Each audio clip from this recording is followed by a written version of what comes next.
It's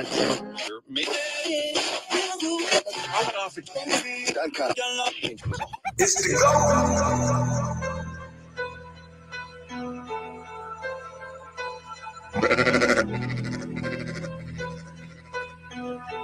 Cut, you killing them. I'm a wild Indian, you know I go crazy. Man, it forget to be aborigine. Man, it forget to be aborigine. Man, it forget to be aborigine. Man, it forget to be aborigine. Man, it forget to be aborigine. Man, it forget to be aborigine. Since ain't the same no more, don't give a fuck about their name no more. Man, it forget to be aborigine. Man, it forget to be aborigine. Man, it forget to be aborigine. Man, it forget to be aborigine. Man, it forget to be aborigine. Man, it forget to be aborigine. I'm from the hood, I'm still waking up my people. That's right. When it comes to fashion, the whole world wanna be like us. How you gonna refute that? How? Man, it forget to be aborigine. Man, it forget to be aborigine. Man, it forget to be aborigine. Man, it forget to be aborigine. When it comes to music, the whole world wanna be like us.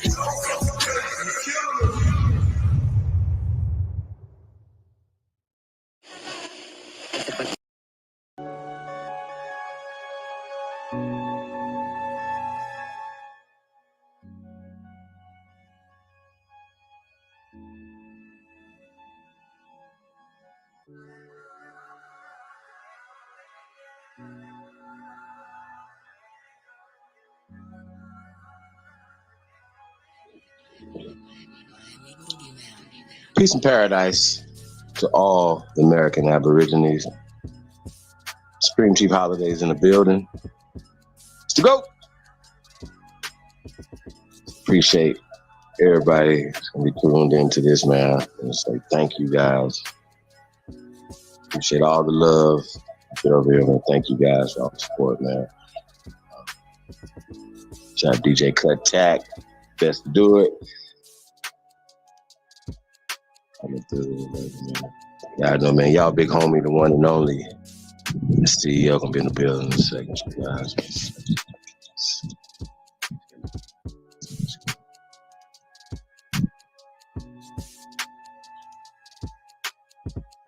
So shout out to everybody, man, tapped in, man.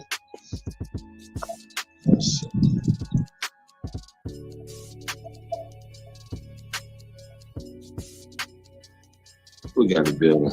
Got Marcia. Shout out to Marcia, tapped in. Peace, Empress. Negro out the trenches. Original Builders is tapped in. Shell Norton is tapped in. Jen Marte is tapped in. Sister Betty, aka Chief Morning Thunder, is tapped in. Pat Gabriel is tapped in. Got Nita Ya, G Scully Kill River Punch. Aboriginal Strikes Back. Nico Ushashi Butler. I want to say peace to the guys, man. Thank you guys for being tapped in, man. Hey, do us a favor, man. Like, share, subscribe. Share us on all your social media platforms, man. Tap us in. We appreciate everybody, man. Real talk, man. Let's go. Certified in there. Dre Cobb's music. Chuck Jackson's tapped in. Ariel. What's that big ooga to everybody, man. Let's go. Hey, man, appreciate you guys, man. We're going to be going in on the, y'all see the title, man. It's going to be a crazy one, man. I mean, it's like they got a lot of explaining to do, right? And I don't know if they're going to be coming to try and explain what they do about the show, right? We'll have a little Steve Coakley for y'all tonight. Little throwback classic. But it's going to all tie into everything that we got going on, you guys. What we talking about. But, I wanted to rap a taste with y'all, a little go-to-log, man, when we talk about this, man. We're going to show the connections, man, which is really crazy, you guys. The C.I.A. connection, the secret relationship between C.I.A., I could have said the FBI and everybody else, but y'all understand the C.I.A. and Pan-Africans. I know it's gonna hurt. It's gonna hurt you guys, but they've been doing this for a while. You know what I'm saying? We talk about this all the time. We talk about the ghetto informant program. We talk about, the people who they used, how they used, and it's not just the church institutions, all the other institutions that these people have infiltrated. You know what I mean? So let's talk about it. And You know, this is what we do over here, man. So don't be scared, y'all, you know, to get a little truth, man. We're not afraid to get to, you know what I mean? So peace to the guys, man. Let's go. That's People's Champ, man. Get out of here. The movie stream is in the building. Crypto Cakes Cartel. Gresham's tapped in. Aboriginal Mary Gal is tapped in. Hey, man, appreciate it. All y'all, man. Say, man. Do us a favor, man. Press go. If you truly descend from the greatest human beings in world history, and put a number one beside us, man, let them know, man, you number one on the planet. Still number one.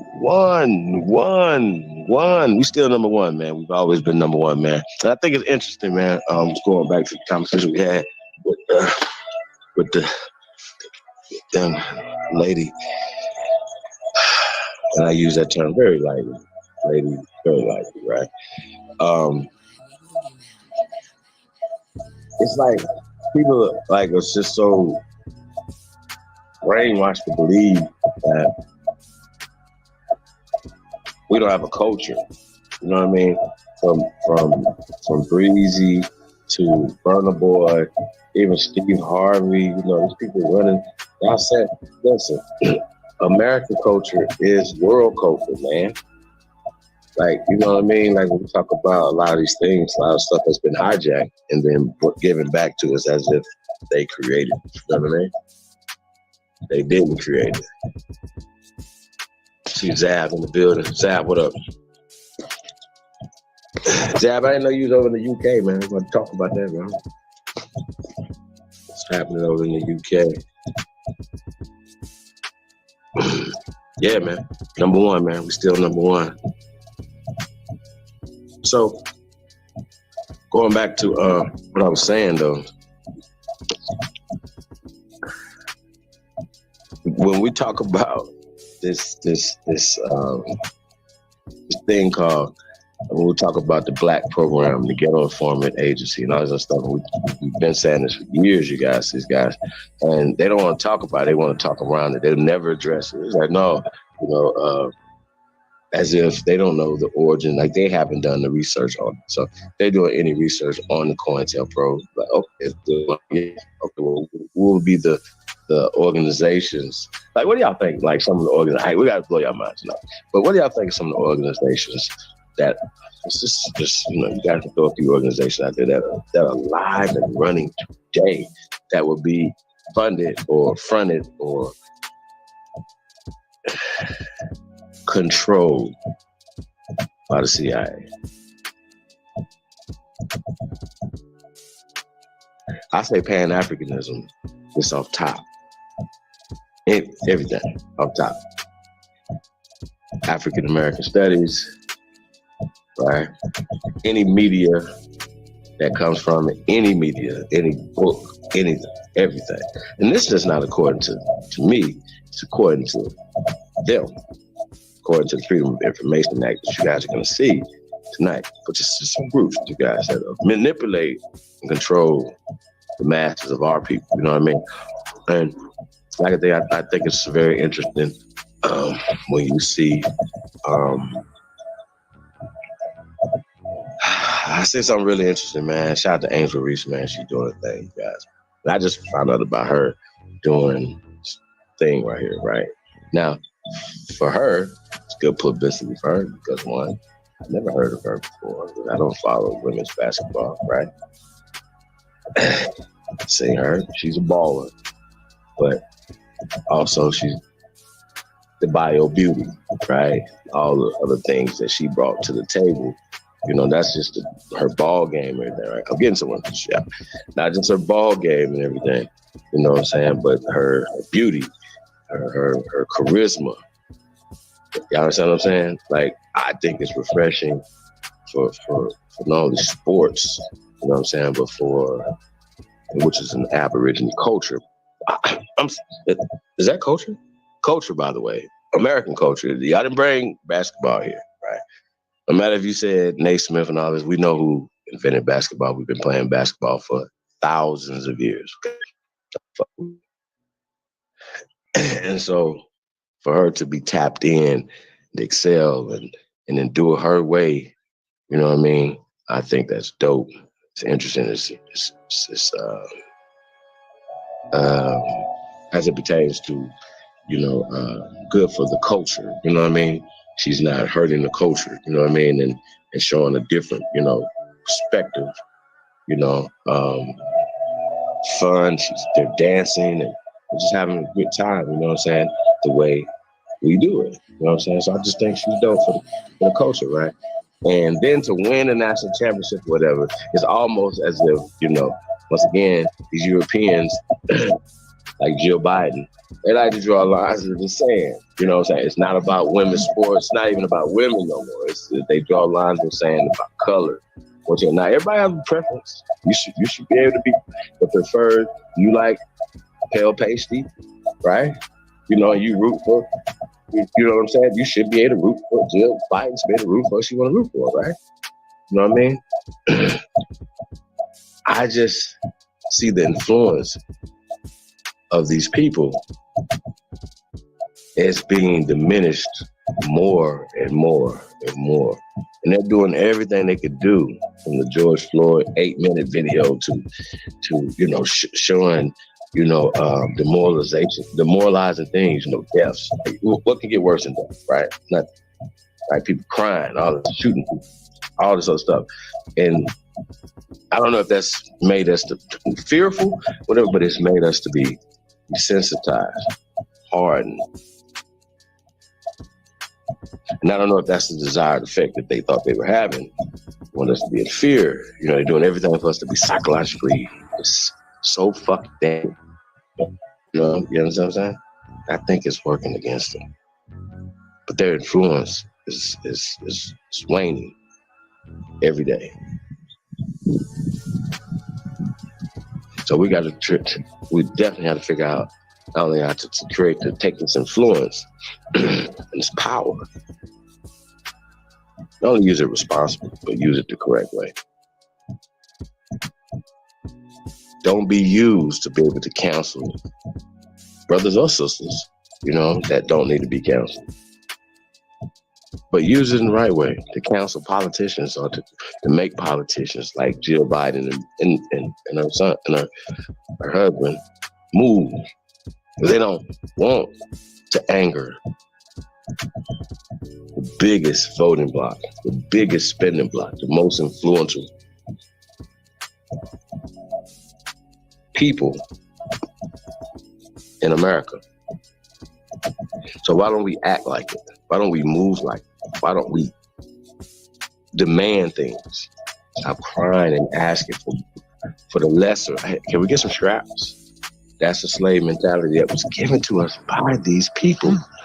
Okay? It's not real. And, and then you get people that come on here and they continue to keep trying to tell us, no, you guys are slaves. You were not in Mississippi until 1719, until they brought you there. Heesh. It's interesting. It's crazy talk. You know what I mean? But they see it from the perspective of the people that taught them. They might as well have a hand up their ass and ventriloquists. You know what I'm saying? So they don't know anything. Rappers bleach they don't. So this is what we're dealing with, man. That's what we're dealing with.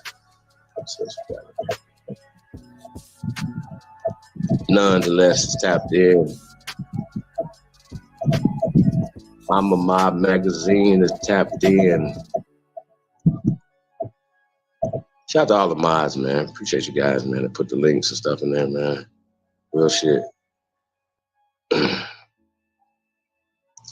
Belinda Nahu, the Mississippi River Moro, piece of the gods. Realize TV, peace, God. Hey, yeah. So, getting back to this concept, right? The things that they, like I said, it's all psychological, right? There's nobody burning crosses. They get a little hard right now. I mean, of course, they're discriminating because they want the jobs, most of the jobs for themselves, and they want most of the resources for themselves. And they have flipped it as if this is their country, and then people are coming to take their resources. You know what I'm saying? People are jumping the borders, people doing things, but they just forgot that they just got off the boat. Feel me? They're trying to put us on boats. Forgot about their boats. They're trying to put us on boats, right? We outside, man. We been here, man. We ain't never come here, man. We've been here. We sprung from this soil. They're gonna have to deal with that. But they're gonna have to also deal with the CIA relationship, the secret, no longer a secret, the uncovered relationship. That's what we should call it. The uncovered relationship between the CIA and Pan-Africans. It's gonna hurt y'all. It's gonna really hurt. We got Kuttack tapped in, man. Cut. Wolf, what up, though? What up? Jeremiah Myers. Yeah. Cut, what up? What up? I was just breaking stuff down, man. So we put this Steve Coakley video up, man. I want to get into the Steve Coakley video.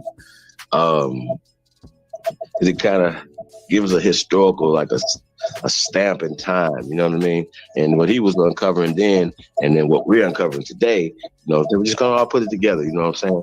It's just a secret relationship between the CIA and Pan-Africans, right? Like we told y'all, these niggas been dead.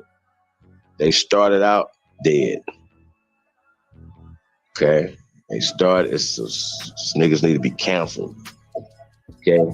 So I know we go back and forth with them, but my bad, y'all. I've been trying to save them, y'all. I ain't gonna lie. I've been trying to give them a chance to repent. You know what I'm saying? And, you know, hey, man, would somebody tell you something like, hey, man, you know, that organization you in was started by the Klan or started by the devil or Beelzebub, or, you know what I mean? This is harming the environment. This and the third. It's like after you show somebody something, whatever, they still stay with it and still whatever. I think that's something different because, like I said, a lot of us didn't know a lot of what's going on. If you was a Pan-African, you ain't got to be like, yeah, I was a Pan-African. I know most of y'all, if you wasn't a Pan-African, you was just a black, or you was in some type of dogma or something, right? You didn't know it was funded and started by the CIA. So a lot of these people don't. So after we put this out and people, you know what I'm saying, and we continue these series, like this is Boule, this is baby Boule. This is, matter of fact, these are the people that fund them. Okay? This shit get deep, man. And a lot of people scared to touch this type of stuff because they're going to lose their channel or they're going to get followed home by the CIA. They're already following you. It's in your phone, it's in your hand, TV, everything, mailman, the barbershop, your pastor, your ring, you know what I mean? On your door. Shit. Some of y'all spouses.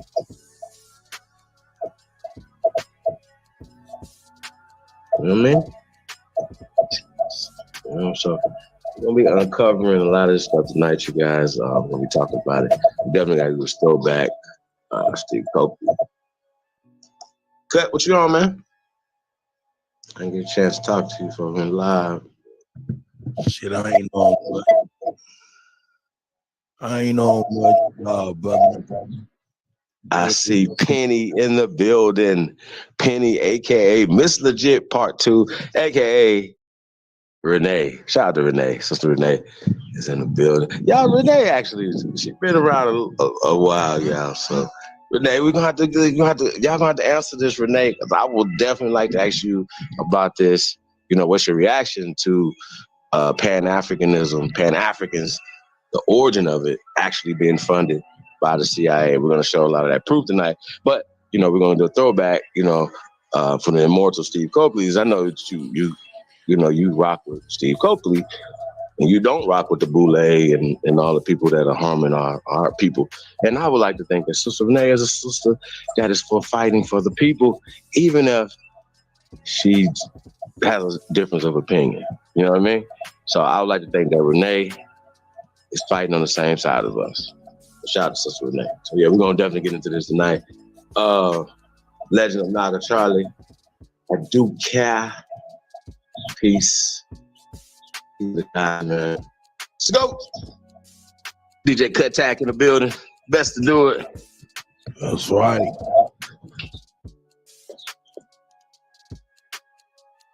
Said fit check. Drop down. Let me get 50. That's right. War and power to all the American Aborigines, man. Hey, man, we turned up, man. I gotta say it, man. I gotta say it, y'all. You know, like when it comes to fitting the honor of America, right? There's nobody better people to do it but Americans. You know what I mean? Damn, it feel good to be Aboriginal, man. But look, you know what I'm saying? But it definitely feels good, you know. Like I talk about it. Y'all remember when the light bulb came on, right? When y'all figured it out, when you woke up, right, all the way, right? How empowered you felt.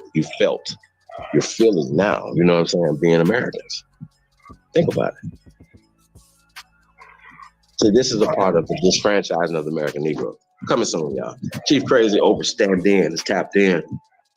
Oh. She said she's watching to see the evidence. Okay. All right. That's what's up. Cut. What up, though? What you got going on back there? Man, I'm still dealing with these damn computers, man. I'm almost done though. Okay.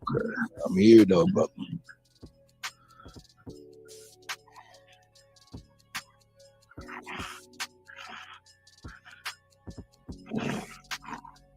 So, but yeah, though. So, and I think another thing too, you guys, that a lot of people that push even the Pan-African line or even the Black line get confused as if we're fighting for some separate tribe from them, and like we are different from them, and like we're not fighting for air quote Black people in America. Oh, how about this? Air quote Black people in Mexico, or Black people in the Caribbean islands, or Black people in Cameroon, or we fight for our people everywhere. First off, let's start there. You know what I'm saying?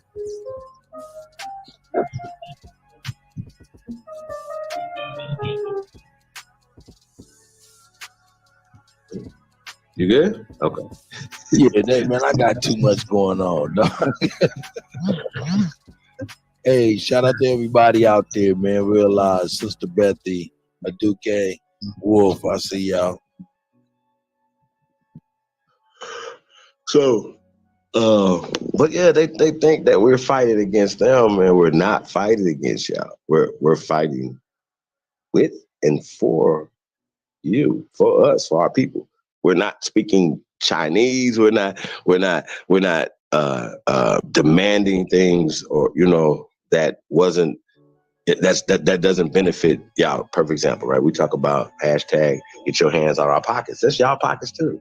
They're illegally taxing the American Negro. You know what I'm saying? The American Indian, the American Aborigine. They are illegally taxing us.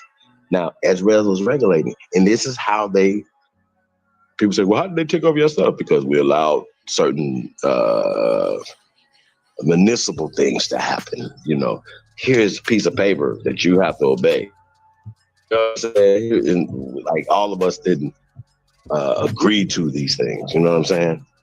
And wasn't connected to any of these decisions. And so this is what they're doing. They're just saying, okay, well, it's written down right here.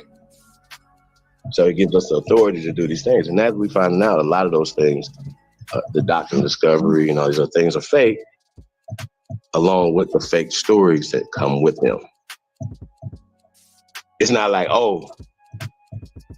the doctrine of discovery of Christopher Columbus, the fact that they're fake and didn't exist, but the situation still happened. No, motherfucker, the situation didn't happen. They created these symbols, these things, to not only make you believe that these situations happen, right? And that this enslavement, this murder, and this death, killing, and all this stuff happened to us, right? And it justifies why they're still doing it today. Y'all said it's work.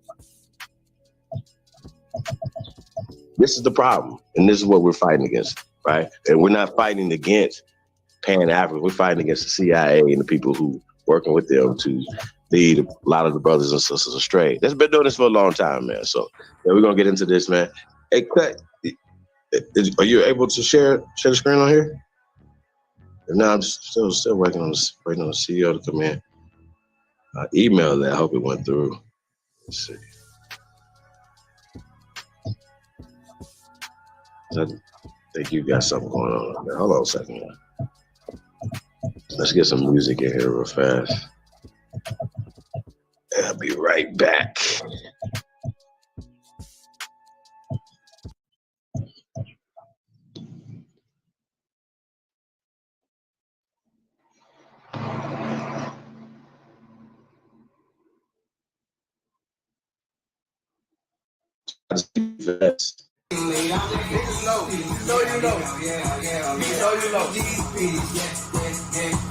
Pray to the trap guys, I'm protected. Let the Jesus peace. Pray to the trap guys, I'm protected. While I feed streets. I'm calling through me my first package, and he said, make what you can. From the 28 to 56, came back and hit his hands. You always pay the plug, that showed you love, that shit make you a man. Put on the plug, you niggas dumb, you still ain't close, let me understand. I got off the 4-way, had a text, so I went right back and copped the 8. Got it going like it's a race, Jell, you run some dosey cake. How I blinking, had them thinking I've been out here moving weight. You start flexing and finessing, pussy boys supposed to hate. Blicky on me when we meet up, ain't no lacking, concentrate. Can't throw me off thinking we cool, I know how goofy niggas play. The closest to you try to do, you try to knock you out the way. Getting on the guy, he think it's safe, still on the guy, he relocate. I used to break down 28 just to keep my money straight. My real trappers, they relate. Tell the nut, smoke out the shake. How much you got, I'm on the way. Don't take too long, no, I won't wait. I coach them up, draw up the plays. I'm getting paid and getting laid. I went from G's to P's. Yeah.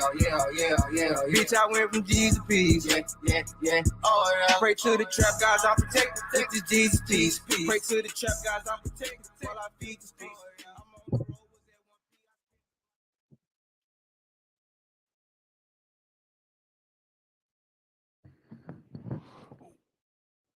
Went from G's to P's. Yeah. I went from G's to P's. Yeah. Shout out to CT Finesse. Shout out to CT Finesse. No, I'm cool with Duke. I'm definitely all right. Just focused on these computers, man. Trying to run it correctly. It's more focused than anything. What's going on, man? What we laying on them, man?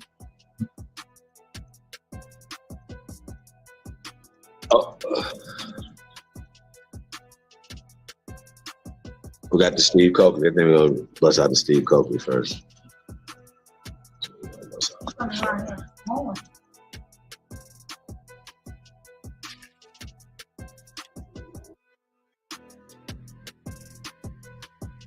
What's that?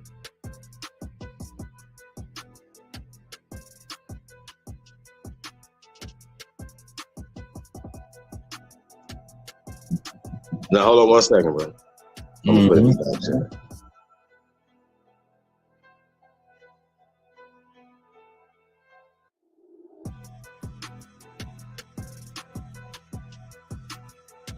Negro out the trenches, original builders. Shout out to you, my brother. We got Kuzza, the Hoope. Shout out to you, brother. Akeem, the dream is up in the building.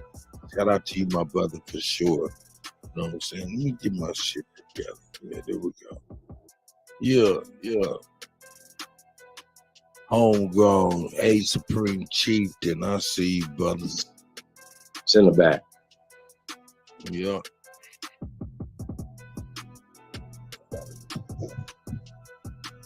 Let's go, DJ Kuttack Talk Mix Show, man. It's going down, man. It's a secret relationship. Oh, the uncovered secret relationship. The C.I.A. between the C.I.A. and Pan-Africans. Now, I know brothers like Reggie. I would like to talk to Reggie Marbury. If you tapped in, I would definitely like to talk to Reggie because I think Reggie's honest enough to really tell us something. Now, I thought it was something interesting. Okay, we talk about this too, man. When we get to the video. I was watching. Now I was so far like I didn't want to type in the chat room or nothing. You know what I'm saying? But they had a guy from the continent who was on the side of the TV, right? Now remember, we've been asking about that, right, bro? They was dogging this dude, dogging him. They was like having a conversation about. Well, he was a Christian and he was pushing the Christian value sets. And of course, you know, Uncle was pushing, they said they atheists and all this other stuff. And, you know, so it was just a head butting going on. Now, the dude spoke pretty good English to be able to have a good conversation. So that obviously gives you a mind frame of his brain. You know what I mean?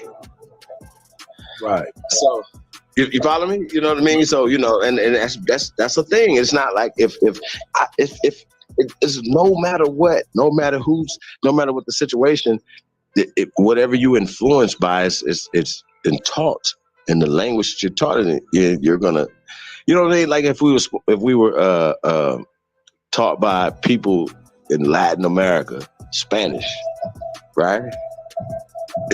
You're gonna speak exactly like them in their tonality, accent and everything. See what I'm saying? Yep. So people act like, well, wonder where these things come from. You know what I'm saying? Well, we gotta stop acting like they brought something to us. They didn't bring these accents to us. They didn't bring this language to us. Okay? I know it's gonna hurt, but it's gonna hurt even more. So we're talking about the secret relationship, the uncovered secret relationship between the CIA and Pan Boo Boos. Okay?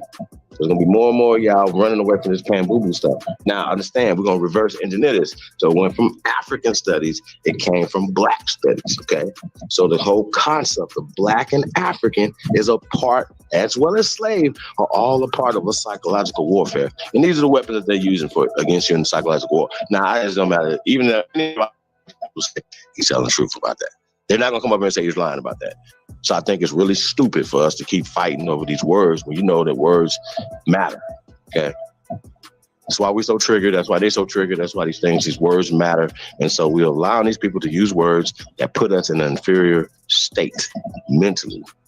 And that's what the C.I.A, MK Ultra and all this stuff is about, trigger words and stuff like that. So their influence and the things that they're doing is waning. Okay, you're seeing just people like the sister Angela Reese, right? That break the mold. Like some shit just can't stop. You know what I mean? She's one of them. And so shout out to her, man. Shout out to everybody. But once again, man, we gotta learn how to take the shit to the next level. Stop being victims. Stop allowing these people to victimize you. But if we really about our people, then it's about the truth. So shout out to Sister Renee and shout out to all other Pan-Africans, man. People who are, like when we talk Black nationalism, right? We're talking about Aboriginal American nationalism. That's what we push. It has nothing to do with pushing people of color down. It's about uplifting our people who have been demoralized by using the word Black, for instance, okay? So it's not about separating ourselves from the Aboriginal, the greater body of our people. You know what I'm saying? Not at all. We fight for all the misclassified people, Black Americans, African Americans, Negroes, so on and so forth. Colored. We fight for all our people. So shout out to y'all, man. Let's go. Let's get it. Shout out to the immortal Steve Coakley, y'all. Now, this is a little secret relationship. He was getting into the relationship. This is 1993. Relationship with Black leaders and just background this, y'all. And the Jewish people, right? Now, what we're getting into tonight are the people that fund these people that he's uncovering. So we're going to uncover the people that fund them. That is where that's what we do. 45 minutes from now, you have to reach down there and change it now. Let me catch you 45 minutes from now. It's just straight up, man. We got that. It was wide for sound, so we get that little click. You be sitting in that thing click, and you go, oh, Goddamn dog. This part, I got to turn it over. So, okay, how many? I need to see your hands so I can take care of this. One, introduce the person who will introduce me, which is a rarity. That's right. I'm doing it because the brother deserves an introduction. And I appreciate the brother for having stuck with me through thick and much thin to have stood up for principle and for enlightenment. I appreciate his support. You hear him on KPFK. He called me Wednesday night again. There were a lot of people there who don't like me, and he has to sit in front of them and make an announcement and ask the people to come to the good life around people who hope nobody shows. So I'm glad that you're here because that shows that everything is working. I really appreciate the support from Brother Marcus. That's right. As well from the other members of African Minds United. And I ask for the right to introduce the person who will introduce me, Brother Marcus Lewis.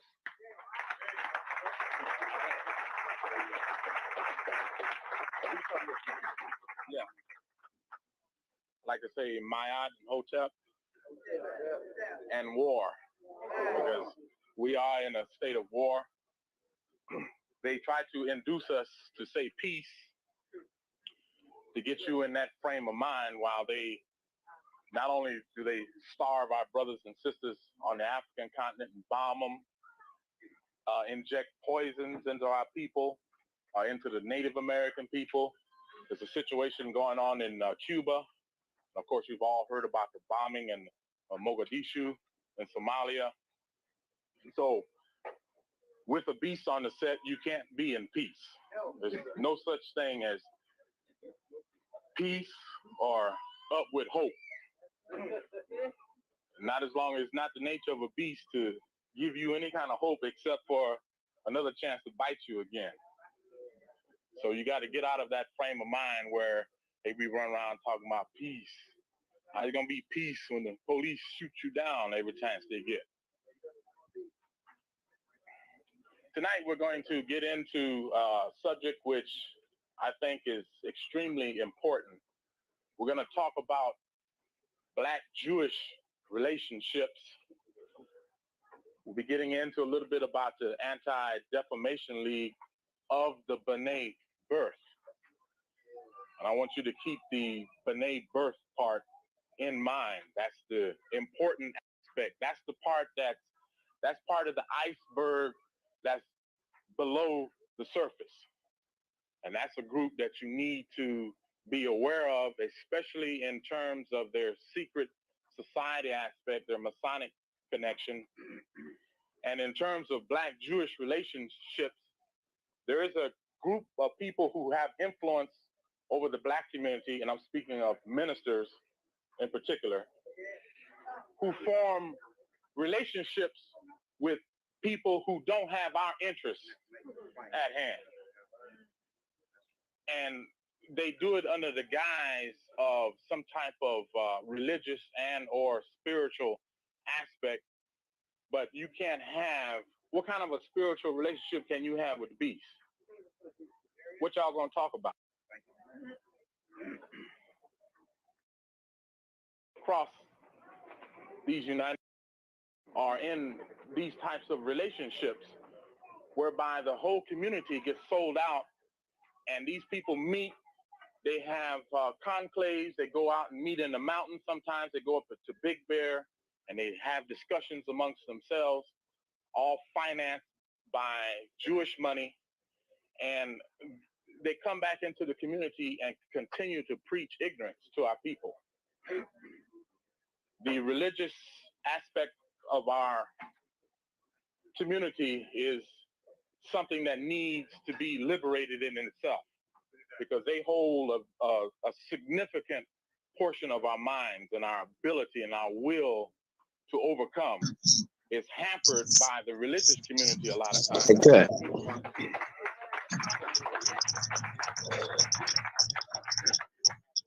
And this is a strategy. It is a strategy which has been formulated specifically by some Jewish rabbis.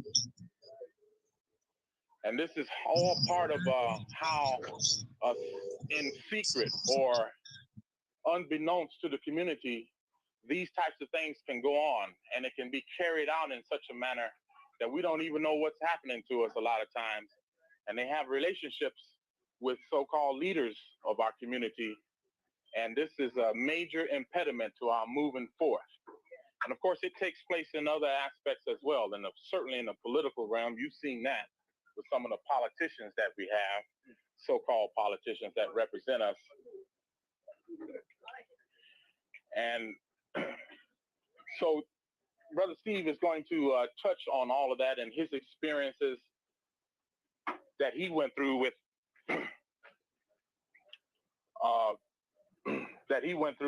well, as a matter of fact, Steve was part of a major controversy that erupted in Chicago, as some of you are well aware of, in 1988.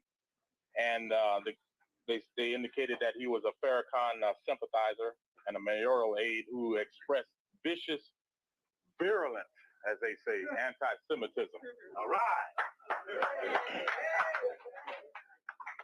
So anytime you get into a discussion that touches upon these things, automatically, when they say you're an anti-Semite, they know exactly what strategy they're using, because they have so bombarded the media and the public with images of what Nazi Germany and Hitler has done. So the tag anti-Semitism automatically associates you with the Nazis. Now we're talking about Ashkenazi Jews telling you that you somehow are aiding and abetting the Nazis. Now ain't no Semites or Semitic or Semiticism involved in Ashkenazi, European, Khazarian, white folks.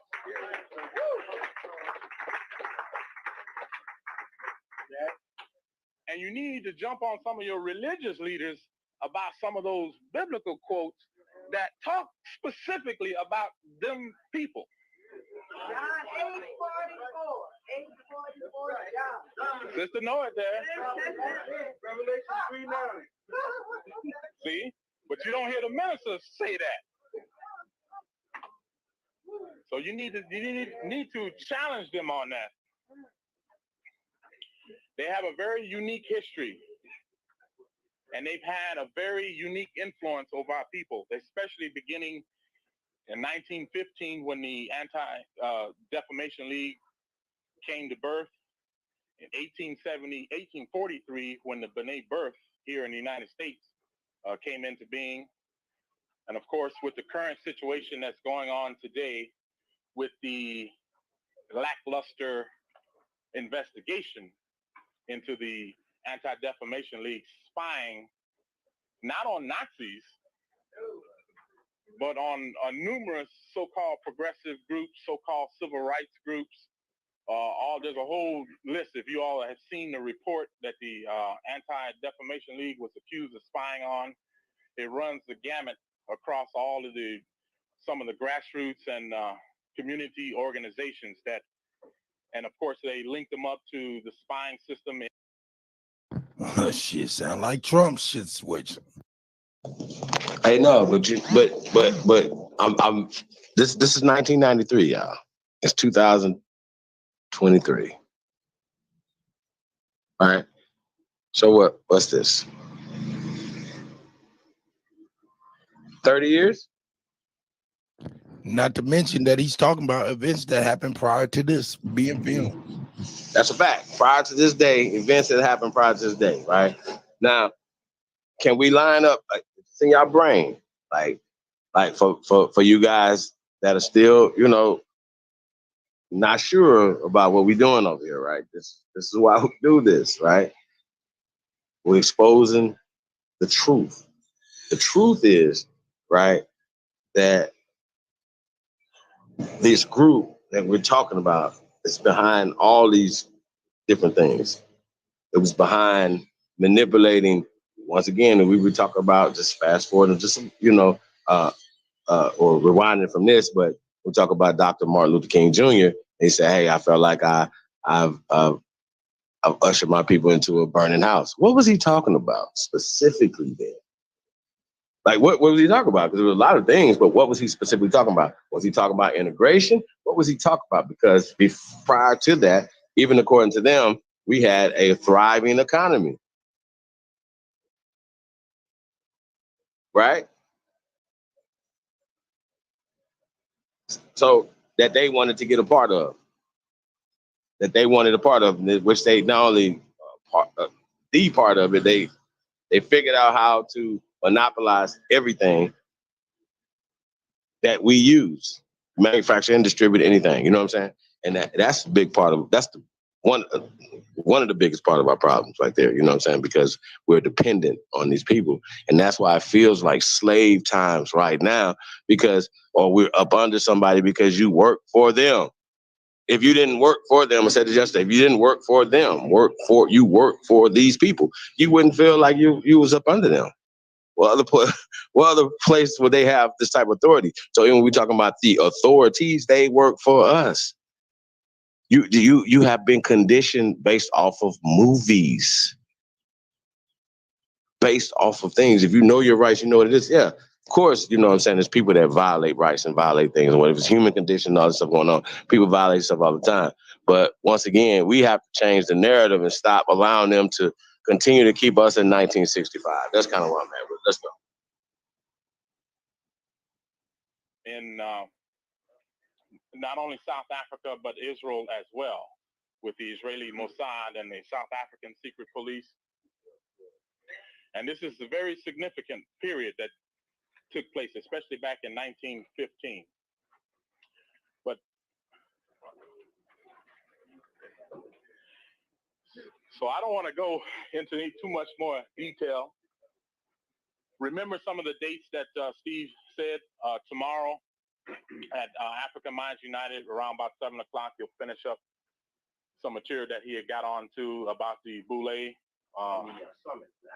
the Shaft Goes to Africa move, the Negroes that went over to and met with the brothers and sisters on the African continent, sponsored by the people who we after. Ford Foundation. You know, with Ford Foundation, IBM. We need to really take a look at some of the people who work for IBM, playing prominent roles in our community, especially in the Afrocentrism movement. And of course, again, here Tuesday night, Steve will be doing a specific lecture dealing with the Boule. And also, while I have the chance, let's all give show a warm welcome to Sister Janie and Brother Omar, the owners of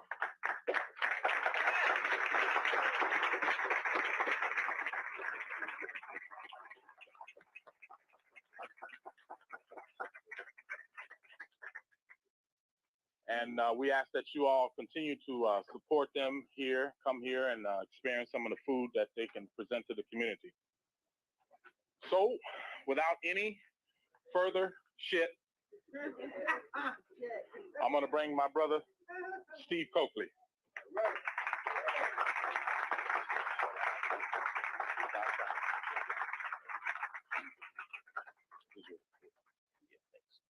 Hotep, it's a pleasure to have the opportunity to share a few words with you about the subject of Black-Jewish relations. For the very concept is a misnomer. We've been talking about this subject over really a series of several lectures in a roundabout way. Several nights ago, we gave a lecture about the whites financing the new Negro.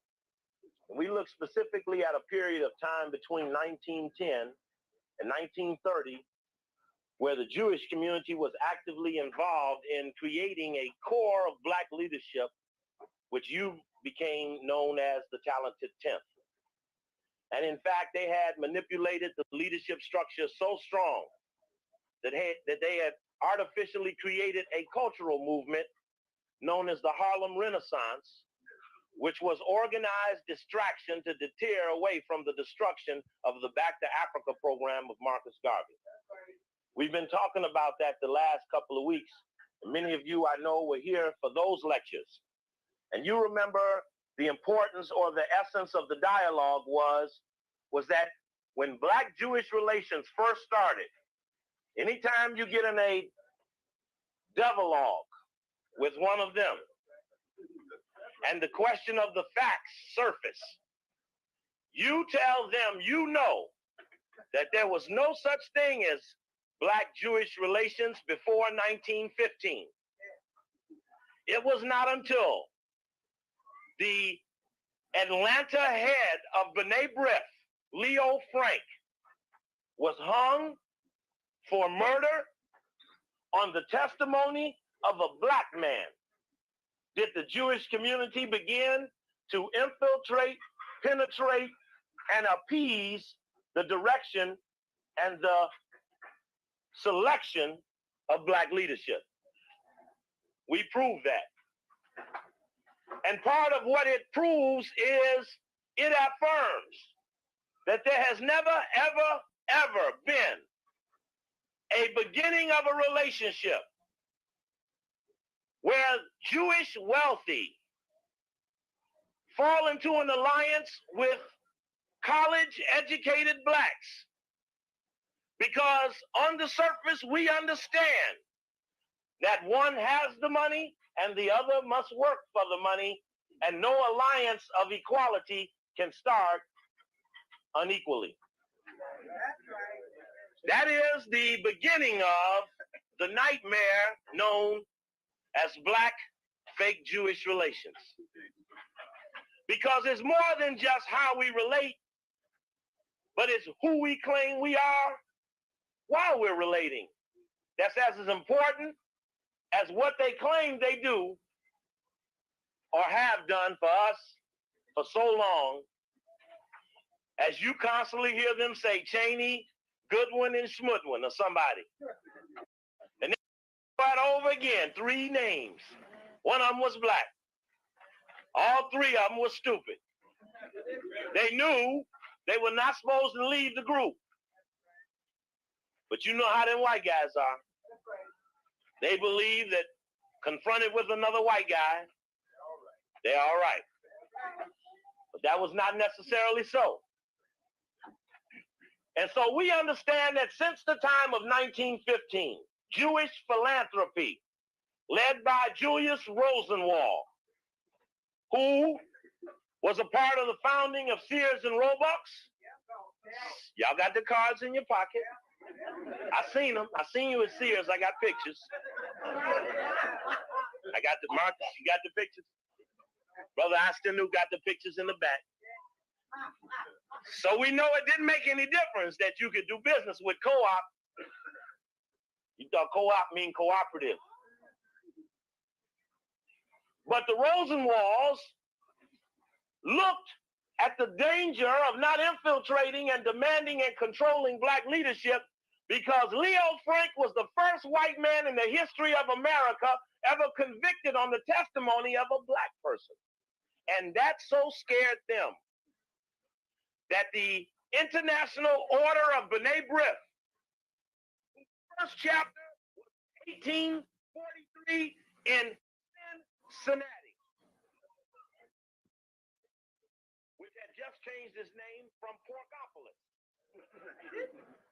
where the first Jewish family, the first family ever in the history of America, put their name on a pork product and sold it as food. Prior to that, it was for soap, lime, and other nasty jobs before they found people would eat it. So the International Order of B'nai B'rith was involved in the Civil War. It made a note of assuring that the rabbis gave the rabbinical ruling that justified slavery using the Bible.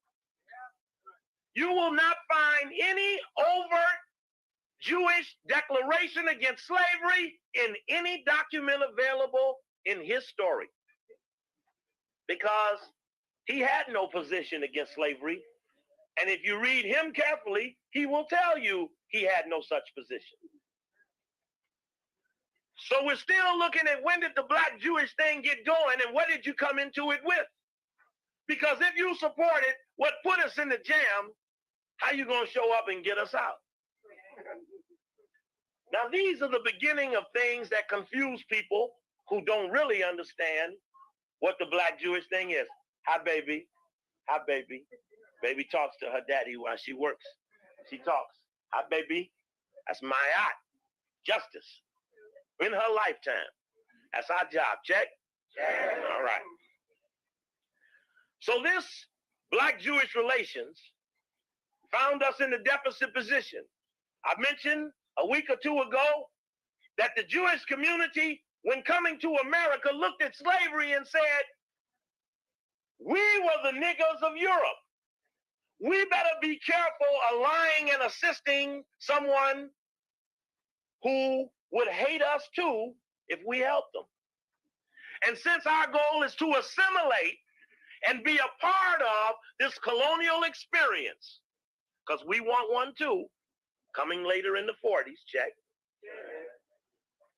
See, if you assist a colonialist, he will assist you. Check. You'll pick up on that later. The state of is it real is a colonial experience, as is what you call America. So you assist the colonist and he will assist you. Going to the UN and declaring this is a state, which is in fact occupied territory still. Now, so around the Reconstruction period, where Brother Man went forward and Brother Man got brought back, they say, oh, look, there's too many of them up there. Hey, stop. Oh, everybody, put everything down, start over. He'll do it again. He's doing it, right. Now they just even did the redistricting law the other day that now you can't discriminate against them. The white woman in the back of the house getting 10% of the contract and a white man in the front getting the other 90. That's called minority set aside. Oh, man. The gays, a young white boy with his daddy running the world, seeks additional rights. Ugh. Sign of no support system in the black community. Check. Now, this the fake black-Jewish relations, saw that during the Reconstruction period, we understand that Jewish wealth, which can be documented in the book Our Crowd by Stephen Bingham, went into the South and facilitated the trading of cotton from the shores of Louisiana and other spots to Britain and to France. So they did not stop the cotton slavery. They, in fact, were the merchants who benefited once it was baled and prepared to be used by other whites in other cave lands without God-blessed resources. Creator-blessed resources. So subsequent to Reconstruction, where the word was, we cannot include any black man, not even a so-called free man. Around the turn of the 1900s, they began to recognize that they needed a few samples or models to show off to the others the so-called democracy system of the free world. And that involved building and developing a cadre of Negroes who could symbolically represent a class who was exploited, who, based upon information trickery, white-knowledge, use these Negroes as examples for all others that if you just behave, the American dream will work for you. And they began to develop, or this starts the development of the making of the Negro. This making of the Negro was being prepared for black-Jewish relations because there was no Negro to pair off with. So you couldn't have a black-Jewish relationship if you didn't have a group of blacks who other blacks were told other blacks to believe in. So they had to create an image that these were the blacks and that all other blacks would give honor and tribute to these blacks who represent you in a dialogue of fake relations. We saw very carefully that Jewish philanthropy said we will help the Negro because he will help us. And we know that Julius Rosenwald said specifically,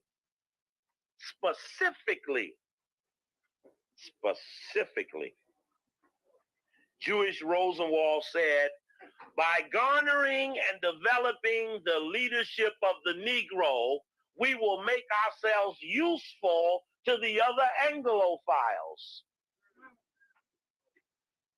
You must understand that probably somebody chose cows, somebody chose pigs, somebody else chose niggas. And what leverage will you have with the big white man who had just cleaned out our original brothers who were here before he got here? Keeping all of these things in context, we understand that we have never had any relationship with any whites in this land that have ever resembled equality. We understand that. So in that consideration, any dialogue over what we were we were never starting in the same spot. And so much, will show you many articles and other things with Henry Louis Gates, chump Negro at, where's he at? Harvard, at Harvard and Cornell West. A Negro who has a book out on race relations that says absolutely nothing. But they're going to pay to create him an image, to give him authority to say negative things about Black-Jewish relations. I confronted him in Washington, D.C. recently where he was lecturing at Howard University and happened to be walking past Crampton Auditorium, and the student said, "Man, Cornell West is downstairs." We asked him what did he think of Steve Coakley, and he said, that Coakley, he talk a lot of stuff. He don't back none of his stuff up, all that old militant dialogue. So they ran right upstairs and got Coakley and brought Coakley downstairs. So Coakley say, "Hey, you mentioned my name?" And he stepped back and said, "Oh, no, brother, I didn't even know.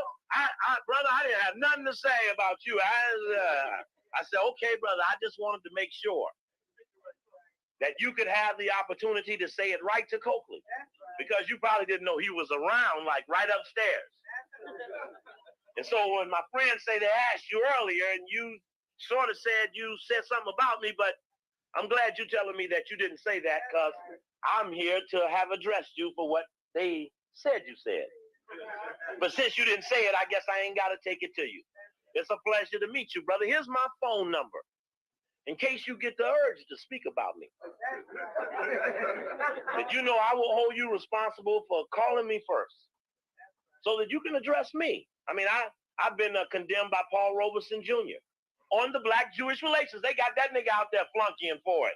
They got Roy Innocent's son out there on the Jerry Springer show bringing my name up, flunkying for Black-Jewish relations. They gone and got the sons of the sons. Sister, did you want to sit down? You need a chair? Yes, you want to sit down? Okay, when you need to sit down, say you need a chair.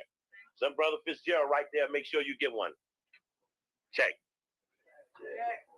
So, Paul Robeson Jr. condemned me on Black-Jewish relations, and he was in Washington recently, and I called him up on the radio. In fact, I got the little sound bite up here.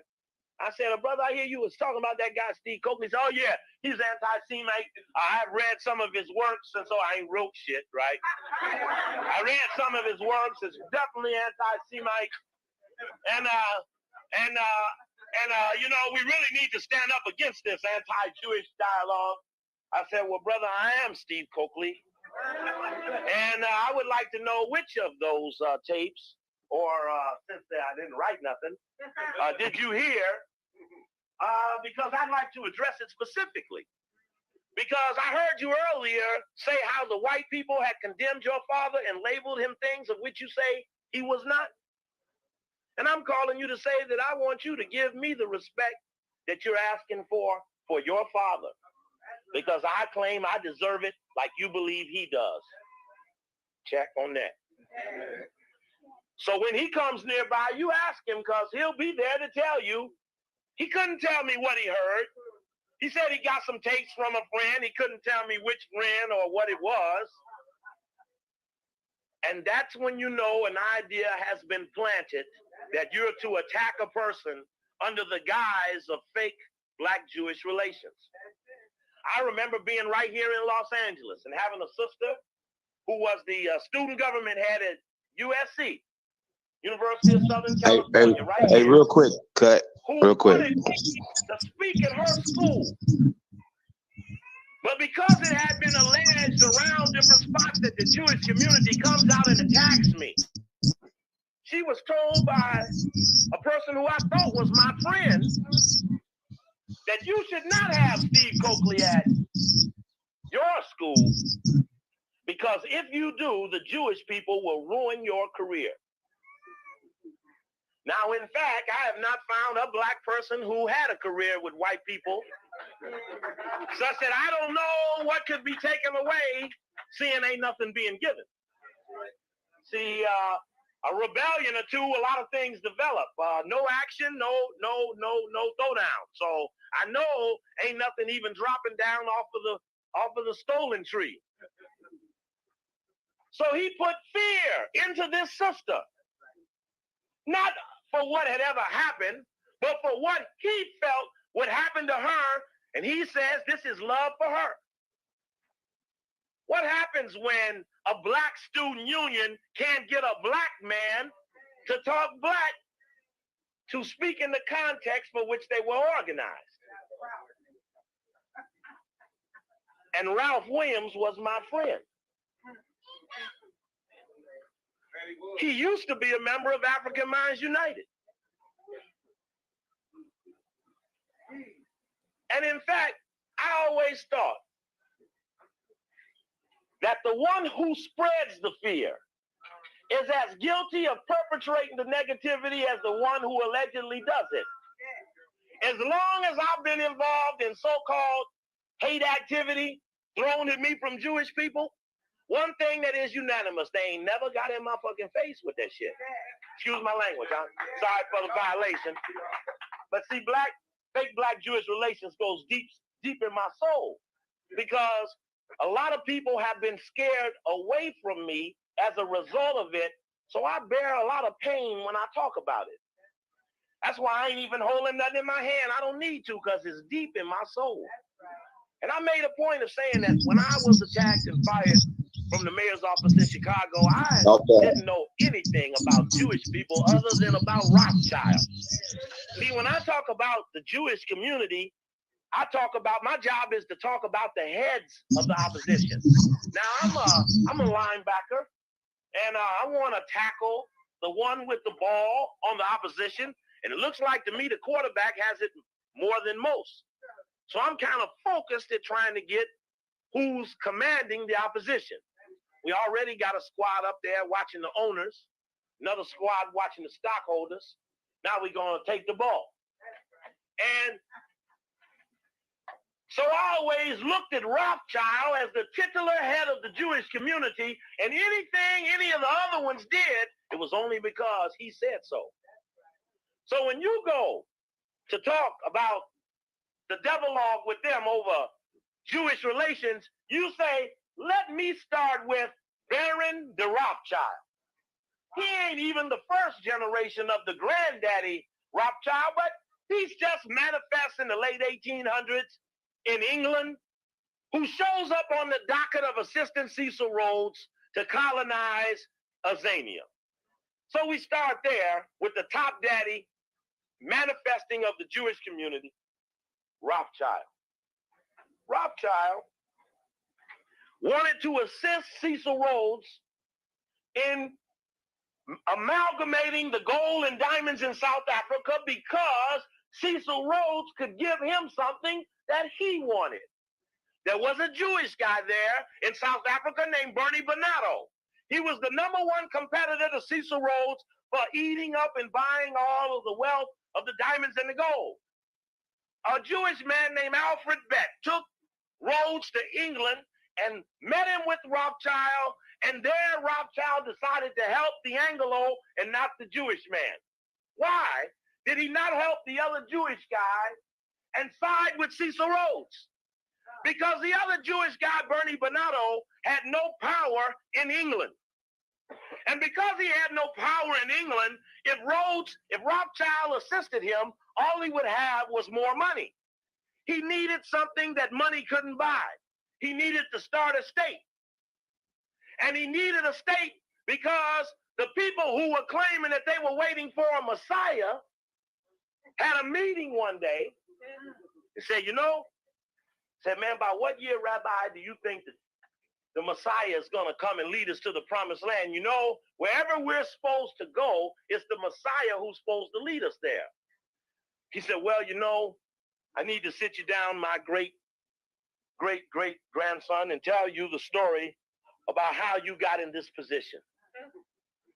The story starts way up in the Caucasian mountains, where we met with some people on the other side who taught us a story about the chosen people. We mimicked the story, but the story really wasn't about us. It was about them. So we came down the hill and repeated the story to the people who would hear it. And as long as the real one didn't come across the mountain, no one ever knew the difference. In fact, we were known then as the Khazarians. He said, son, there's no Messiah gonna come free us. That movie Exodus and all that other stuff, all that Charlton Heston and all that, said, we lied, son. Son of son of son. And son says, Rabbi, what we gonna do? Rabbi says, well, we're gonna shift our strategy and we're gonna no longer wait on a Messiah. We're gonna go out and get some of these damn politicians to recognize us as the chosen people. You just hold on. Our man Rothschild got a deal working with Rhodes where he's gonna get his buddy Lord Balfour to declare that the British government would not look unfavorably upon us finding a state in a land where people already live. He said, well, what's the state called? I said, well, we're still debating it. We know if we're chosen, we need to be in Uganda, but I think we may pull up short and come over here to this other area we'll rename the Middle East, and this is Palestine, they call it now. So he said, but you're right, Chief. If we are the chosen people, we're going to have to go to Ethiopia. He said, we won't last long there now, but somewhere around 93, we'll get control of Ethiopia. After we pull out all the so-called Falashas and take them to another land, then we'll move in and starve the population and take control of that country first. I said it, brother. That's the truth. That's the core truth. And we'll do it, we have to wait 100 years. This is about 1893. So Theodor Herzl, who is the father of political Zionism, goes to the Jewish wealthy and finally finds a friend in Rothschild who will finance his thought about a Jewish state. Herzl, in fact, himself called himself an anti-Semite. He wasn't into the Jewish thing. He was an actor. It's like actors do a lot of political things. But Rothschild said, you stay over in the bullpen, Herzl. I got a deal working with Cecil Rhodes. Soon as I get this deal hooked, I want you to go over there. In fact, I tell you what, in the meantime, why don't y'all go over there and have a meeting? He said, what do we call it? He said, well, go get the 24 elders. They'll tell you what to do. And there became the meeting you know as the protocols of the learned elders of Zion. Zion is political or spiritual. These deviants that we're attacking are the political Zionists. They understand that the Creator has no place for what they're talking. So they are a political manifestation. Politics is about compromise, not about morality. That's why you could find safe haven in a politician with your religion. I don't believe in any religion that went to the Caesar and asked for tax-exempt status. Hey, think about it. You done went to the devil and asked for the right to work for God? Listen, you'll know when it's right, when it doesn't seek easement from Caesar. Pay attention. That's the best I could do. Now, Rothschild began the process of taking 2, 3, 4 people at a time and given them a tree to plant. Yes, He sir. said, look, I want you to go right down Yeah. there to the edge of what they call Palestine and drop this tree down. And 2 or 3 of y'all lay up under the tree for shade and build a tent and don't leave until I get you a neighbor. Time passed, another tree showed up, another person participated, and soon settler colonialism began as one Sounds by like one Jamestown to they me. started occupying land. Now, at one time, this whole board was Palestine. That deal you heard about at the United Nations was cutting it in half. Oh, we ain't got no paper on it. Anyway, so he just cut it in half and offered them 1/2 of what they already owned. And they refused to take it, so there was a war, the 6-day war. I mean, if that came in the 60s, but there was a war right at the time that they named it, Is It Real? And they took part of that land and they occupied it, which is part of what the discussion is going on now about the occupied territory. Now, Bernie Bernardo, who was working against Cecil Rhodes, became an enemy of Rothschild because he was compromising the man that Rhodes needed to cut a deal with. So, on a trip back to England, Bernie Bernardo mysteriously jumped overboard. Said it was suicide. Now imagine you're worth about 40 billion and it's only 1890 something, and you're gonna jump overboard. You 44 years old, you depressed. You're gonna jump overboard and miss spending all that money. And so, with Bernie Bernardo out of the way, Cecil Rhodes with Rothschild was able to amalgamate all the gold and diamond mines into what eventually is now known as the Anglo-American Corporation. It controls Lazar Perez Investment Banking Company, Solomon Brothers Investment Banking Company, Engelhardt Minerals and Chemicals, De Beers Diamond Mines. It controls over 2/3 of the Johannesburg stock market. Just off the edge, that's just off the surface. It is interwoven with a great many of other things. When we talk about who is in leadership today in the Jewish community, we prominently bring up 2 names, Oppenheimer and Rothschild. For the Rothschild has been able to maintain his dominant leadership position, but Oppenheimer, Harry, Ernest, Nicholas, the sons of old Ernie Oppenheimer, who took over leadership of the Anglo-American Corporation when it was incorporated in the 1920s, having gone under other names prior to that, including De Beers. Rothschild dominates Jewish activity today. When I worked for the mayor of Chicago, I remember he wanted to set up a meeting.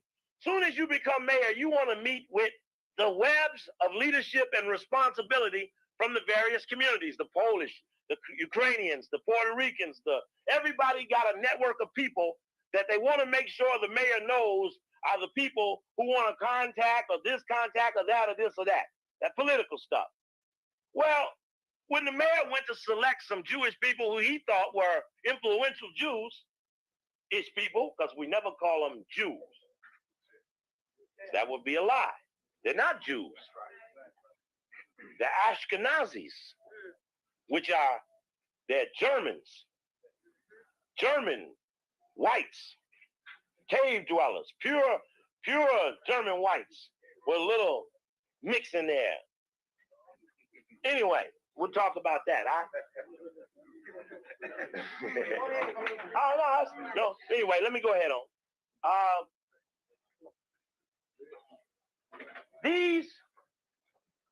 This Rothschild connection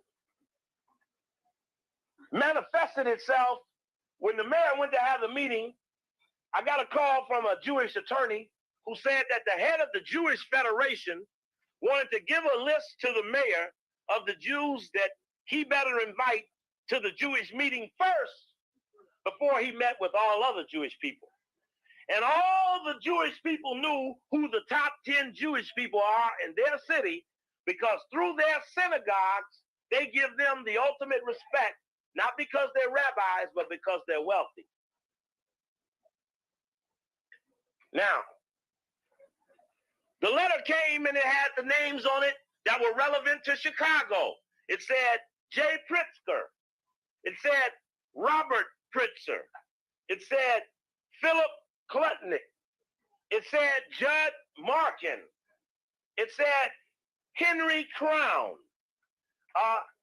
These names are associated with the Pritzker's own Hyatt Corporation. They own Ticketron. They own the New Orleans Dome. And some more stuff. The Crowns own General Dynamics. How many of y'all work there? How many who work at General Dynamics? Who did work at General Dynamics? Because I know they laid everybody off. Who worked at General Dynamics? Who worked at McDonald Douglas? All right. Just checking. All right. Worked, right. Now, these Jewish guys let the mayor know that they were the big daddies in town and he wanted to make a move in the Jewish community until they gave their approval. And they said, call the rabbi up, he'll tell you so. The rabbi gave his approval because the Jewish people are extremely monetarily motivated. So wealth has influence even in religious matters. We talked about the other night that movie that what's her name? Melanie Griffin was in, about the Diamond District in New York. That diamond community that Hasidic Jewish people, the Crown Heights affair. Y'all remember them? Okay.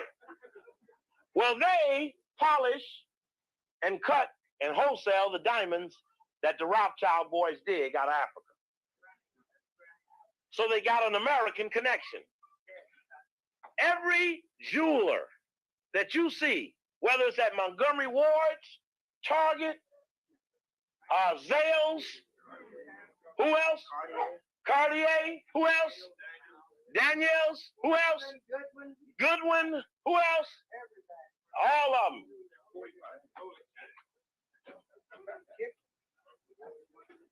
Ready, Pat? I'm warming them up right now.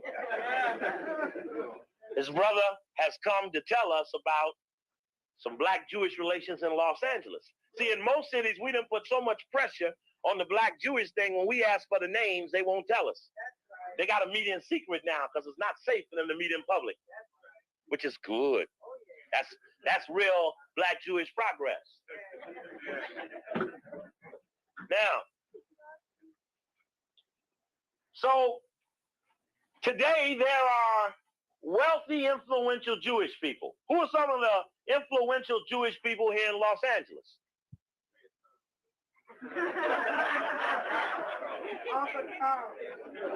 Okay, what else? What else? Hold it now. Just wait a minute here. Let's see.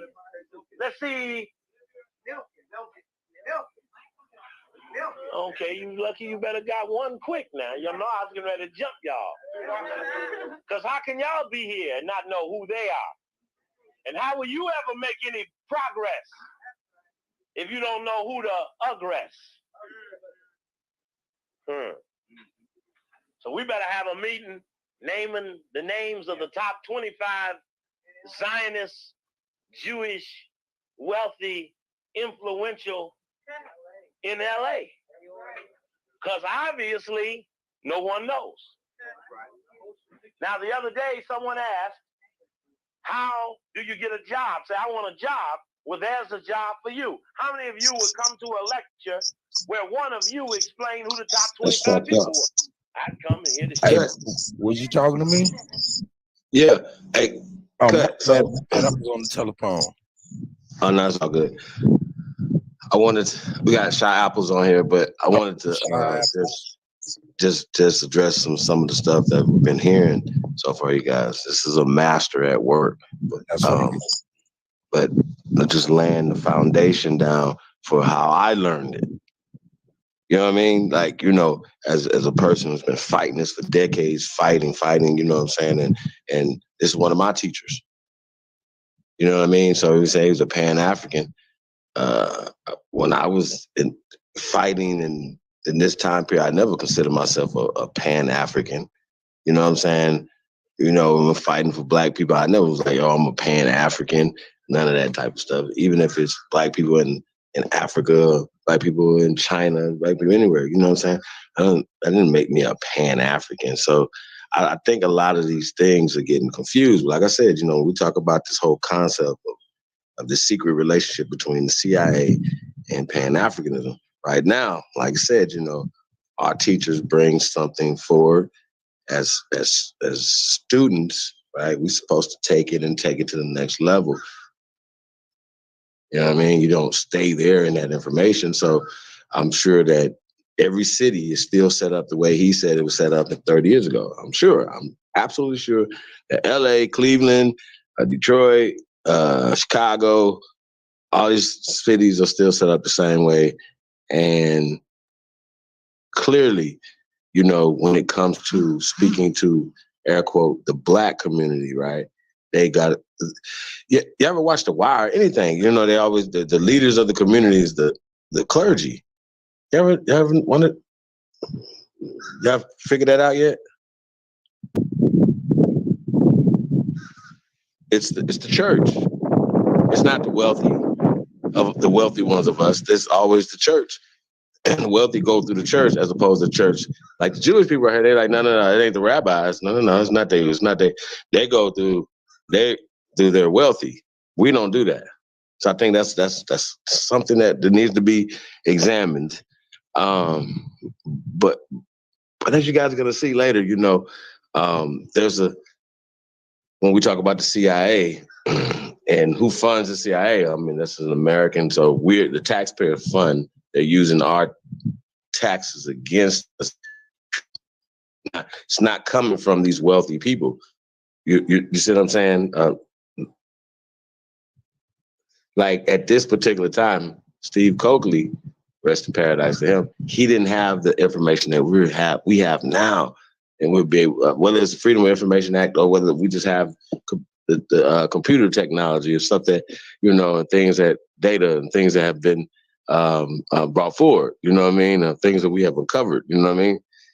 So I just think, you know, just pay attention, you guys. It's a lot going on, but he's breaking a lot of stuff down. Now this pastor that's about to come on, I forgot about this part, y'all. It's pretty dope. Then we're gonna probably set this down, and we'll get into the build a little bit. Cut. And then we might have a part two. We might bring this back on after that, whatever. Open the panel, let people come on. No doubt. We'll jump him off at the top of the hour. It's we got about 3 more minutes, and we'll break it down from there. Here, I'll drop the link though while this is jumping. For sure. All right. Hey man, shout out to everybody, man. I hope y'all doing well. Hope you guys are doing well. I see Sister Soul is in the building. No doubt. Okay, here we go. All right. Is that all? Who would come? Oh, let's put your hands up again. I want to see that. Who don't want to hear something about who run the Jewish thing in LA? Yeah, right. Who don't? There's something funny going on here. Alabama. The numbers don't add up. The math ain't mathing. But I'm making a point. I think you understand what I'm saying. That you slack on duty. And I hope I can do what I can do for you in one night. When I stand up and tell people about why they need to get the tapes, because the tapes have a concentrated area of study laying out certain things that you need to do when I'm not here, because obviously you got room for it. So the damn right Zionism is racism, the black and Jewish relations, the Anti-Defamation League of B'nai B'rith, the lieutenants of Satan, as well as Diamond's Jewish people in South Africa, among others, are tapes that you should have so that you could. I like to get them tapes, y'all. tapes that you should have so that you could better prepare yourself for the revolution. Yes, brother. Thank you, brother. Good name. I'm glad he brought that name up. How about that? Lou Wasserman, MCA. Wasserman. Big time Ronald Reagan controller. Yes, brother, you were going to say a name.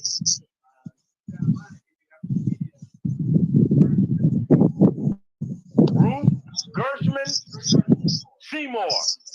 All right. Media. Who else, brother? Brandon Turnoff. Shame.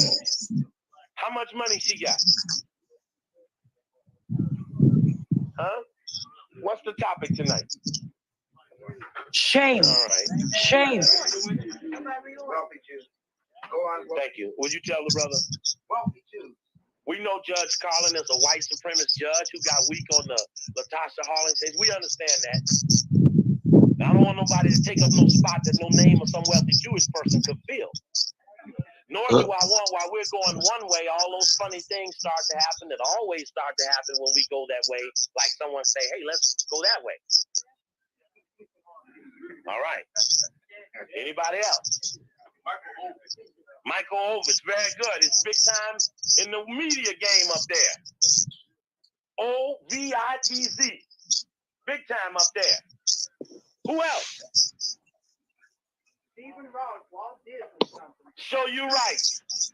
Mike and Eisner. Eisner, who the chairman of the board.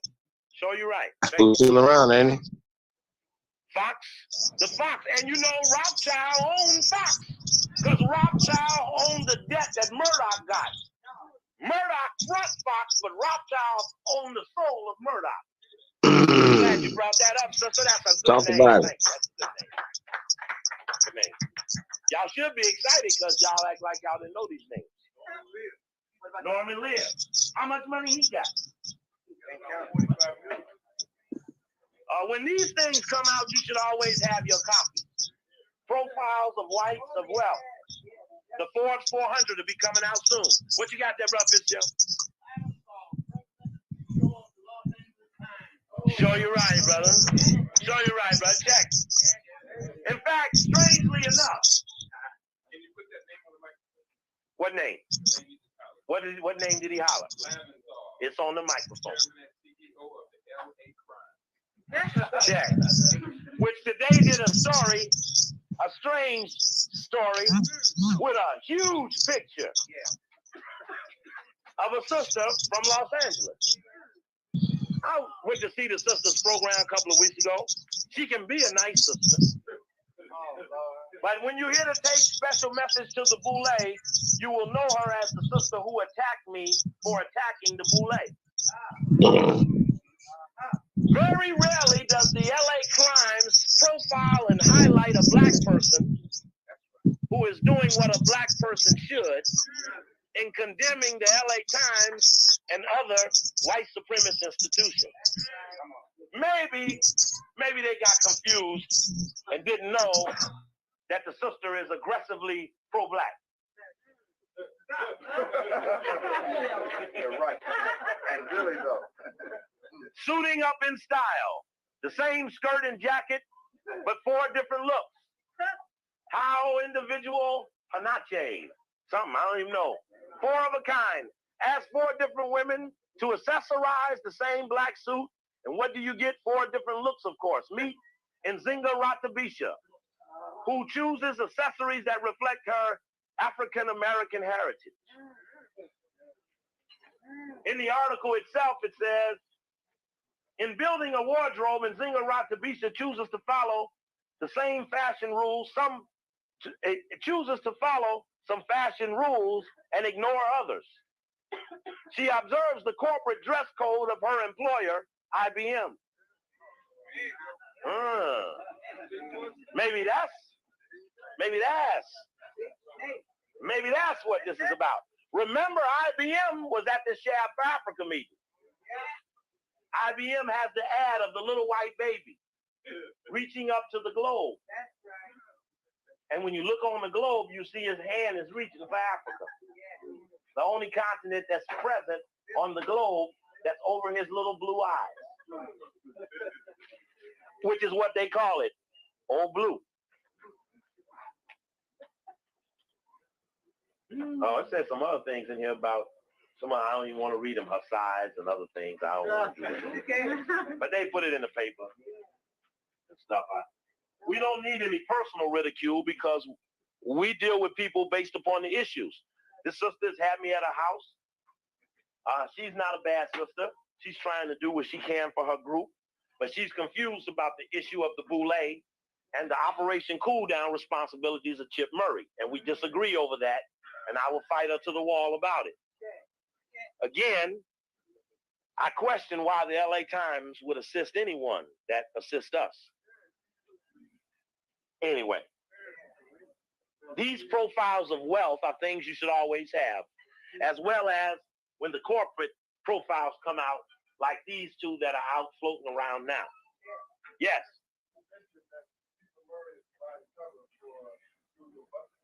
You're right, brother. In fact, the other day after I came off the radio, we went to the paper stand and bought these same magazines. He walked up to the stand and I said, "How you doing, brother?" And he looked up and he says, "I don't really know your face, but your voice sounds familiar." I said, "I'm Brother Coakley. You remember the day I spoke at the church in the basement before the men's group and didn't get paid?" Yeah. And I hit the brother that was with me and said, "You know who that is, don't you?"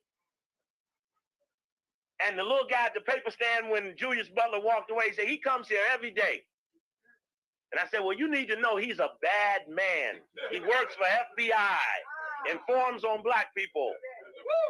He said, "I'm glad you told me. So that Let's talk about it. I know what I'm supposed to do." The newsstand man was like, "Yeah, me too, fool." That's the way it's supposed to work. Hey man, shout out to the God, the elder ancestor.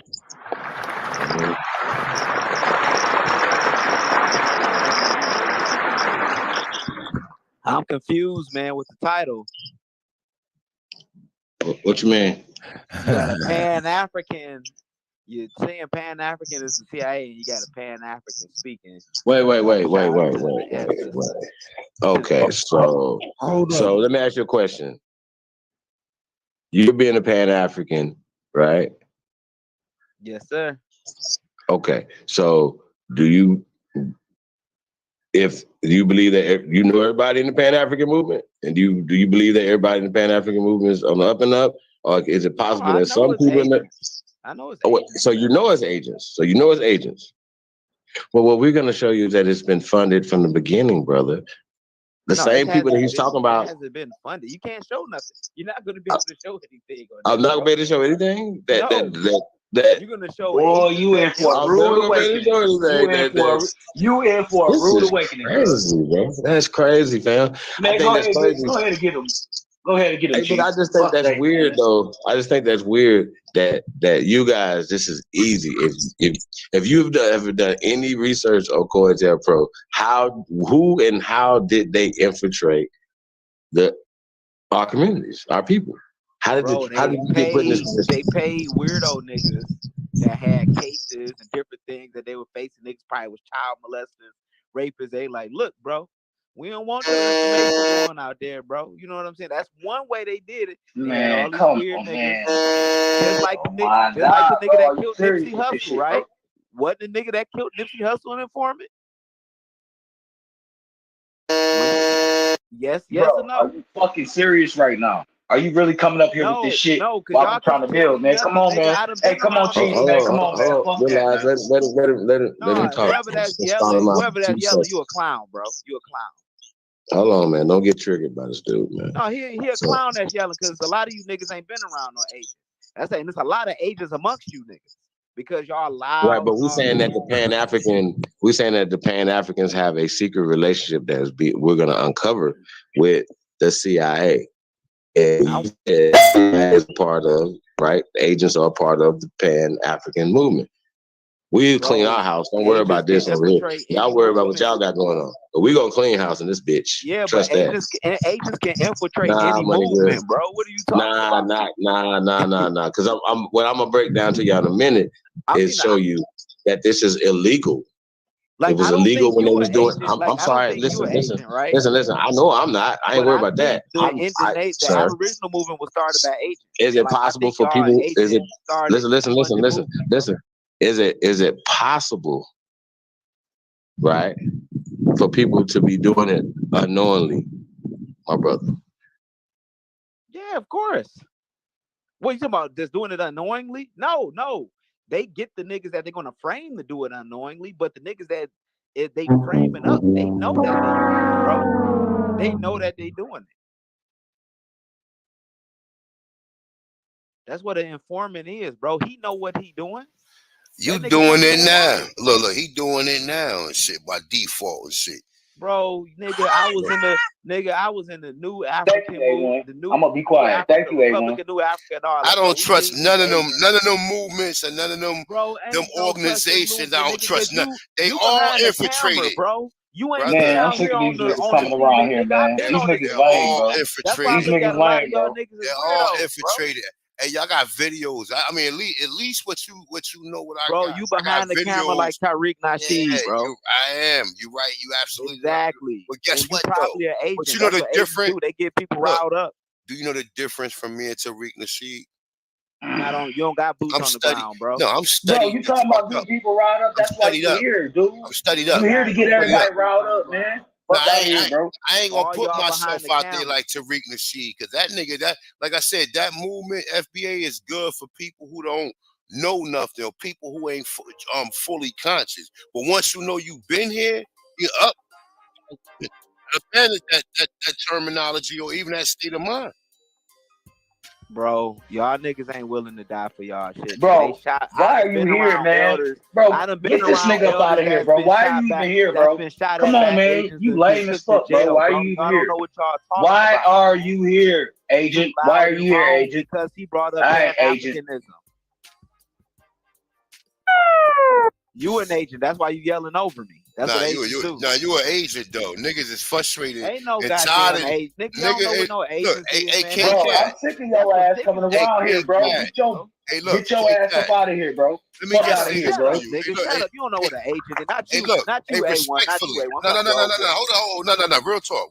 Respectfully, King Cat. Look, this is the situation, right? The situation is this, right? You and your man, not a coincidence, and along with a bunch of other people, right? Y'all constantly come on our platforms and just y'all ain't nothing but antagonists. Coming up there, y'all keep on like y'all like fucking He-Man, and we fighting skeleton. Well, we like He-Man, and y'all niggas time wasting. Tell me what Tariq Nasheed told. Yeah, exactly, right. So look, these niggas come up here all the time, and you don't agree or believe nothing we say, no matter what evidence, what research we show you. You got an on the spot debate. Well, where's your evidence, bro? Where's your evidence? You didn't see Get out of here, cuz. Get this nigga gone, man. Get this nigga gone, man. You an agent, cuz. Agree with what y'all doing right now, bro. Man, shut the fuck up, bro. You lame, bro. You the only motherfucker that don't agree. Get your bitch ass out of here, bro. Why is you here? You an agent. Hey, yo, the verdict is out on your bitch ass on somewhere. Why can't the these niggas don't even want. Nah, that's King Cash. Niggas don't even want you over here, bro. This ain't. King punk ass boy, get your bitch ass on somewhere. We don't even want to talk to your bitch ass, man, nigga. We don't want to talk to no the fuck up out of here, bro. Get him the fuck up out of here, bro. We don't need that energy around us, man. You a lame, nigga. Fuck up out of here, bro. I'm a lame, nigga. Shut up. The Aborigines. Everybody, you been voted on by you come there antagonize, nigga. You come there antagonize, nigga. Get the fuck out of here, bro. You a lame. You just said something about my mom for no reason, man. Shut the fuck up. You a lame. Get him the fuck up out of here, bro. We don't want to dialogue with no motherfucker. We don't want to dialogue with nobody that ain't trying to help our people. They're trying to bring our people down with this same dumb ass shit, bro. We do not want to dialogue with you, bro. Make a post about Indians and y'all. All right. Let me get a word in. Get your bitch ass, pan-ass, bitch ass, police ass on way from around here, nigga. All right. That's what we gonna make a post about. Yeah, calm down, brother. brothers. Calm down. Ooh, boy. Went from woo. Hey, the info is good. I It like is the not a info. debate anymore. Hold We don't up, want to talk to you nigga. bitch Hold ass up. niggas. Hold It's up. not a debate. We don't want to talk to you bitch ass niggas no more. Hold up, nigga. Get your mic, brother. Hey, can I say something to what Yeah, Steve? man. Yeah, go ahead, A1. You got it. Hey, look, check it out, right? See what Steve Coakley was laying down. He was laying down the usual suspects that was responsible for the United States of America for making that Constitution in 1870 something, whatever, when they made the United States of America Constitution. That was with the Rothschilds. The Rothschilds had something to do with 1871, A1. Yes, they had something to do with Lincoln getting killed. The Knights of the Golden Circle, which is the KKK, worked for them. You know what I'm saying? So it's like, everywhere he's saying leads up to now. And then most of the Africa talk, or the people that invaded Africa, King Leopold, right? The De Beers, what's the other motherfucker name? Cecil Rhodes. Cecil Rhodes, right? But all of them was working for the Rothschilds, for the Oppenheimers. The Oppenheimers own the diamond mines. But did you know that they both were working for the Pacers? Are you hip to the Pacers, A1? Elaborate. Well, greatest of all time. You done woke up and nigga, with Steve Coakley. Now, Cuddy, God damn it, you're killing them. If you, and I tried to say this with Chief before, it's very difficult sometimes for you to find the actual facts and the truth.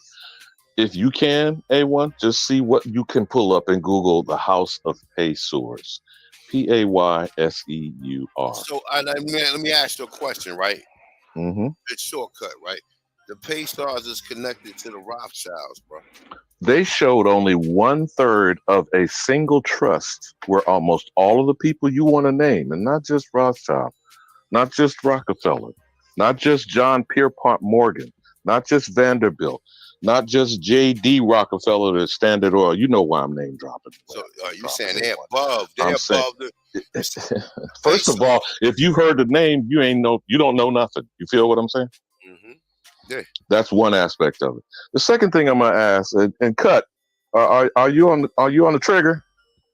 Because I'm gonna step aside, but I'm just, it gets weary to me listening to young bucks, do the Congo, chest thumping, the white gorillas.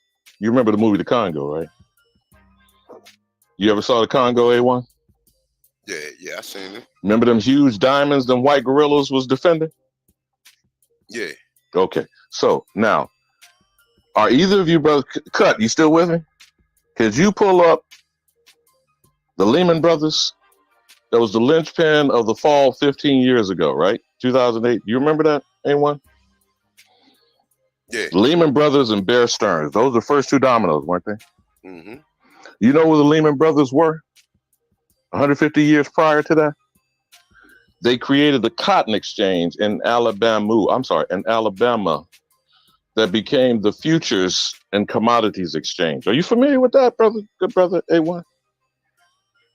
So what's on the commodities and futures trading platform? From pork bellies to orange juice to anything that you can think of that is considered a resource, right? What year was that made? Hold up. I said you're looking at Lehman Brothers from 2008. It collapsed at 150 years. So you reverse engineer the timeline. But I'm saying when you go look at it, even though it's history and it supposedly is, defunct or bankrupt, you go look at the Alabama Cotton Exchange that they created. Well, how the hell did these two Jews go down south and create a cotton exchange? You feel what I'm saying, bro? Because I don't know what it was that he said something in reference to it early on when Coakley was speaking. And that's what really stirred me. Because he talked about the cotton exchange, or he talked about cotton, and he talked about how it was being used. But he didn't go at the time. And again, this is 93. I understand when it was actually done, when he was speaking. But if you can, A1, I don't know whether you or Cuddy, can you pull up the history of the Lehman Brothers and see how the cotton exchange Now I'm familiar with developed? them. I'm familiar with them. The cotton exchange developed from the cotton mills. A lot of people were selling the cotton to the mills, and they was responsible. Like I just imagine, right? It's like a large supermarket or a large department store where they bringing everything that's they buying it wholesale off of the farmers. So this is where you get a lot of the mills from. The mills is the people who like distributing this. You know what I'm saying? Not only the cotton mills, don't forget the textile mills and the lumber mills. Everything. So would that be the millers? Like we talk about our name sometimes. What's their name? Okay. So now, just bear with me just for a second, A1. Now, when this is, we go, Cuddy, if you're still here, put mute on this fool so we can have some intelligent discussion that's going on from our frame of reference. We don't need any agents, any misdirection. Did you not hear the elder say that, A1, about when you start talking about what does a motherfucker do to come in the conversation? Say, look over here. Now let's keep building though. Don't let him. Okay. Let's now, keep building. So in the case of these Lehman Brothers, check this out though, bro. They were not getting money for their services. They were getting so much fucking cotton given to them. You follow me? Then they become what? When you create an exchange, you become a broker? Then what happened with the cotton exchange and the development of the supposed slave economy we've been taught in this false, curriculum of public schools? Did not the phrase come up, cotton is king? Did not cotton transplant tobacco? Cotton, corn, tobacco. White gold. What were we taught as the basic triangle of slave trade? What were we taught as the Atlantic slave trade? Molasses, rum, niggas. Right? So where did the molasses come from? Sugarcane crop? Molasses Florida? Just follow what I'm saying as far as the way that they taught us something, and let's start thinking simple and logical. You feel me? So the slave supposed labor chopped down the sugar cane, created the molasses. The molasses then became cured in the islands to rum, right? Is that what we're supposed to be believing? The pirates and yo-ho-ho and a bottle of rum. And then the rum was taken to exchange for African quote-unquote slaves. I'm talking about what we were told. No, nigga, Cuddy, mute this dumbass nigga. I'm not even saying that. What I'm asking, A1, talk too much. Do you understand what I just described as part of the fraudulent narrative that's called curriculum in the public school system? And what year would this happen to be when they brought these Negroes here and started these rum? Well, which do we want to believe? We want to keep believing 1619, or like you said? No, like you said about the 1618. Now, you know what? I didn't get a chance to ask you that then, but just maybe you would edify for the slow ones in the short bus. How in the hell did they got 300,000 Irish over here in the year of 1618, and it took 300,000 supposed niggas on slavevoyages.org from 1619 to the end of the Civil War? Precisely. So, all right. So look, check it out. See, what people fail to realize is this, man. Everything you've been taught, the same players that Steve Coakley is explaining in his demonstration that he's presenting, right? Which is the Rockefeller Foundation, the Ford Foundation, Princeton University, Woodrow Wilson, who was the president of the university and then become the president of the United States. And he instituted, not just as a history professor, by the way, he showed Birth of a Nation in the White House and called it History Written Enlightenment, right? Those are all supposed facts, right? Question. Hold up, because I was about to go into something, right? Who funded the Nazis in vehicles? You mean Henry Ford? Okay, all right, stay right there, right? So this is a known fact, right? This is something that you can find anywhere you research, right? So, when Kyrie Irving tweeted something with no caption, no comment, just a photo, just a meme, fucking photo, a meme, right? And a link to I think it Hebrews to Negroes. Exactly, right? So they wanted to straight cancel him, but yet they know that Ford was the one providing the vehicles for the Nazis, and this is where you get Mercedes-Benz and Volkswagen. That's where you get Volkswagen, which is the Volkswagen of the people. Oh, Mercedes-Benz too. And Daimler, which is Chrysler today. Yeah, but I'm only talking about the cars in Germany. Right. Do we not also bring up Prescott Bush and the Harriman brothers? But keep going, brother. Where you going? Keep going. So, all right. So look, boom. All right. They claim in 1618, right? Now, how ironic is this, right? 1618, they bought 300,000. It was Europeans, period, or what we Slavics. Let's say Slavics. Well, it was the Irish orphans, but go ahead. Nah, they didn't say it was. They didn't. The articles I got didn't specify no children. It said children in certain times, but it didn't really specify on what their. Well, it was a range. It was some children that were swept up off the streets of England, Irish, Wales, and Scotland. Then there was the debtor prisons where they were charged with transportation in the court system, because to be in poverty over there was a death sentence. But go ahead, bro.